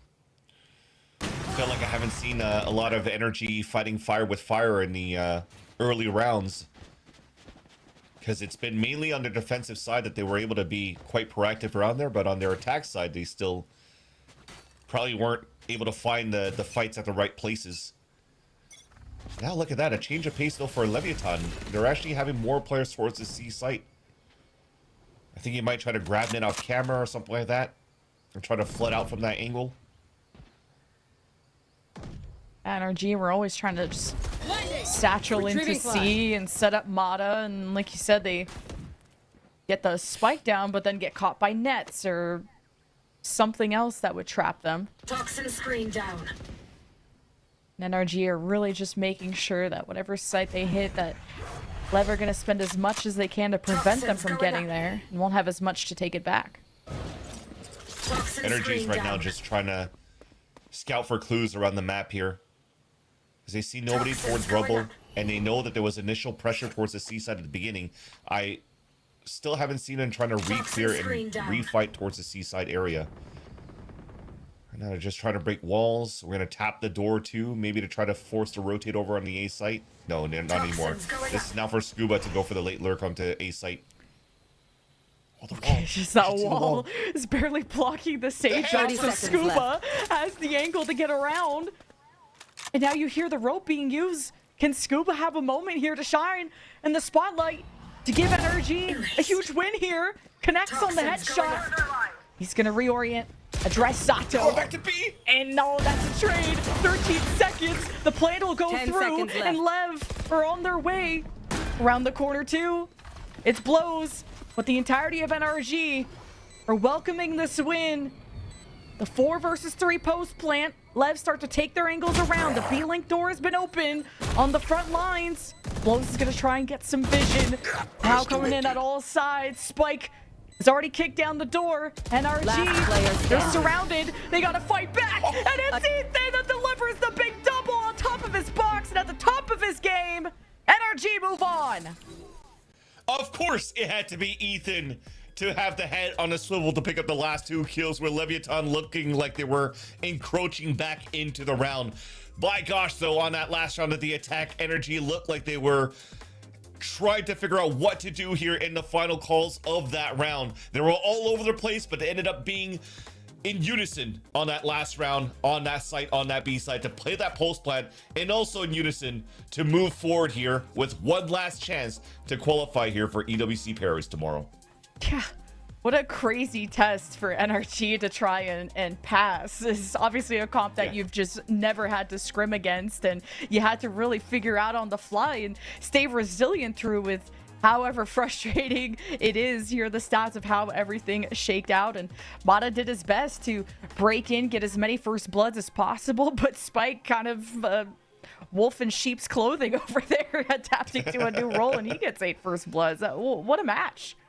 Yeah, it was definitely a fun game in the end. And again, it had to be a lot of learning on the fly here for NRG on the playstyle, not only on a triple senti comp that we've seen in the past, but definitely this team wasn't playing the triple senti comp the same way as an M80 was in the past, right? And I noticed that Kess was talking here in Zix's chat about how difficult it was to play against that type of composition with M80, against M80 in the past in the VCL. So he could probably feel the pain of NRG playing on that map and had to scramble for that victory. But thankfully here, NRG were also able to pull through. But that's the nature here, Lemon Kiwi, of having two of the top teams that we have in North America clashing in the lower bracket. It looks trolly, it looks fun, but at the end of the day, it's always going to be super competitive and close. Yeah. And that means NRG move on to face Loud in that lower bracket final. And that's a best of 5 that'll be taking place, I think, tomorrow. Yeah, the last day being tomorrow, Championship Sunday, to figure out who the last qualifying team will be for EWC Paris, because we've already crowned MIBR, 100 Thieves, and now only one of those two get to go to Paris. And hey, at least for Lev and NRG, they'll have London to also look forward to. So kind of a very busy schedule and a busy bracket, as you guys can tell. Yeah, and a 3-0 from MIBR versus Leviathan, a 3-0 for 100 Thieves against Loud. And hopefully now NRG could maybe do a 3-0, or Loud could also do a 3-0. Right now, I'm going to have to, if I want to be biased and I want to try to maybe root for a team, I'd like to see this to be Loud, because they had already an opportunity to try to qualify in that middle bracket to be that second seed or the second team. They lost to 100 Thieves. Now they have another opportunity to do so by defeating Sentinels earlier today. I feel that they deserve here a chance to try to represent the Brazilian organization going in, maybe sending 2 Brazilian organizations to EWC in Paris, since NRG's already going to Masters London anyways. Yeah, and this is one of the biggest Valorant tournaments of the year, and if it's sometimes it's your only global stage that you're visiting, sometimes it's one of the 2 that you're going to be going. And for London to be right around the corner, Paris down the road, it's gonna be a lot of preparation, and against weird comps like we just saw. So it's cool to see kind of some teams also using this as a fun experimental tool. And tomorrow at 5 p.m. Pacific or 8 p.m. Eastern, you'll get to see the final team qualify for EWC between NRG and Loud. And of course, a big shout out to all of our sponsors and all the casters that have joined us so far. It will be, I believe, Upmind and Avril covering tomorrow's matches. But Vans, I've had a good time. I hope everyone at home had a great time. All of our co-streamers, thanks for staying up late with us, or good morning wherever you are in the world. We're going to be concluding EWC Paris America's qualifiers tomorrow late in the afternoon, so hope to see you there. Posture check, Zix. One enemy remaining. I know the boss man got you. There we go. Spike down Keep mid. working for the man. Take it out. There's so many better things we could do, like you kissing me and me kissing you. Last player standing. Don't rush it, baby, don't rush it, girl. You got to slow down, baby, slow down. We can just embrace and let time slip away.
しようよ準備開拓早まだまだないこの世界を楽しんでみたんだ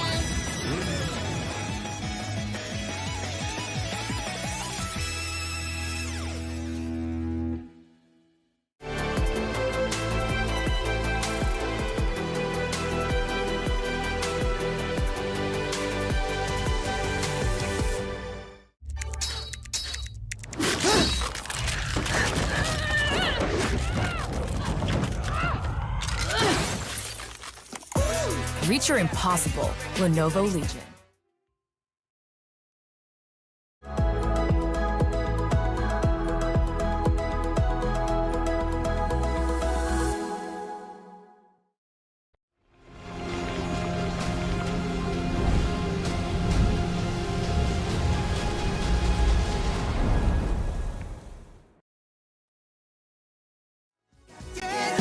Gotta get out of here. Got to see what's out there for me. I'm just a nomad. Come on. And where I go is where I be. Come on. I can't help but follow my own beat. Yeah. Come on. And all just I know I gotta be out of here.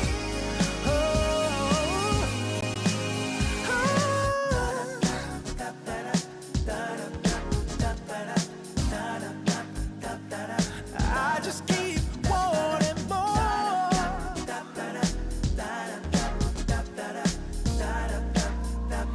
There's gotta be a better place. I gotta get out of here. So you can't hold me back no more. Got to get out. Got to get out. Got to get out. Got to get out. Got to get out. Got to get out of here. I gotta get out. Yeah, yeah. Come on, got to get out of here. You can't hold me back no no. Got to get out. Come on, got to get out. Got to get out. Gotta get out of here. Got to see what's out there for me.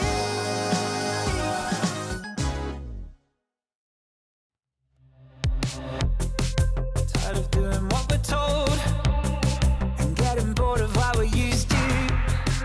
Just give me something, please show me something alright. Cause I'm scared of getting old and I'm more tired than I'm used to. Just give me something, please show me something alright. I forget that I'm down with you guys around. Cause everyone knows life's better with love than being alone. Consider yourself the motive for finding a way to right my wrongs. Catch a locomotive or hit the highway and just move on. Cause it's so fun when no one's upset. You sit on my trunk and watch the sunset. Consider yourself the motive for living my life the way I want.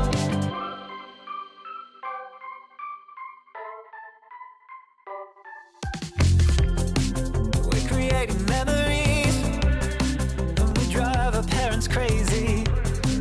We're chasing sunsets, living each day like the last day of our life.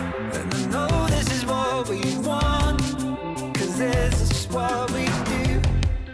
Free to tell our lies while discovering our truth. I forget that I'm down with you guys around. Cause everyone knows life's better with love than being alone. Consider yourself the motive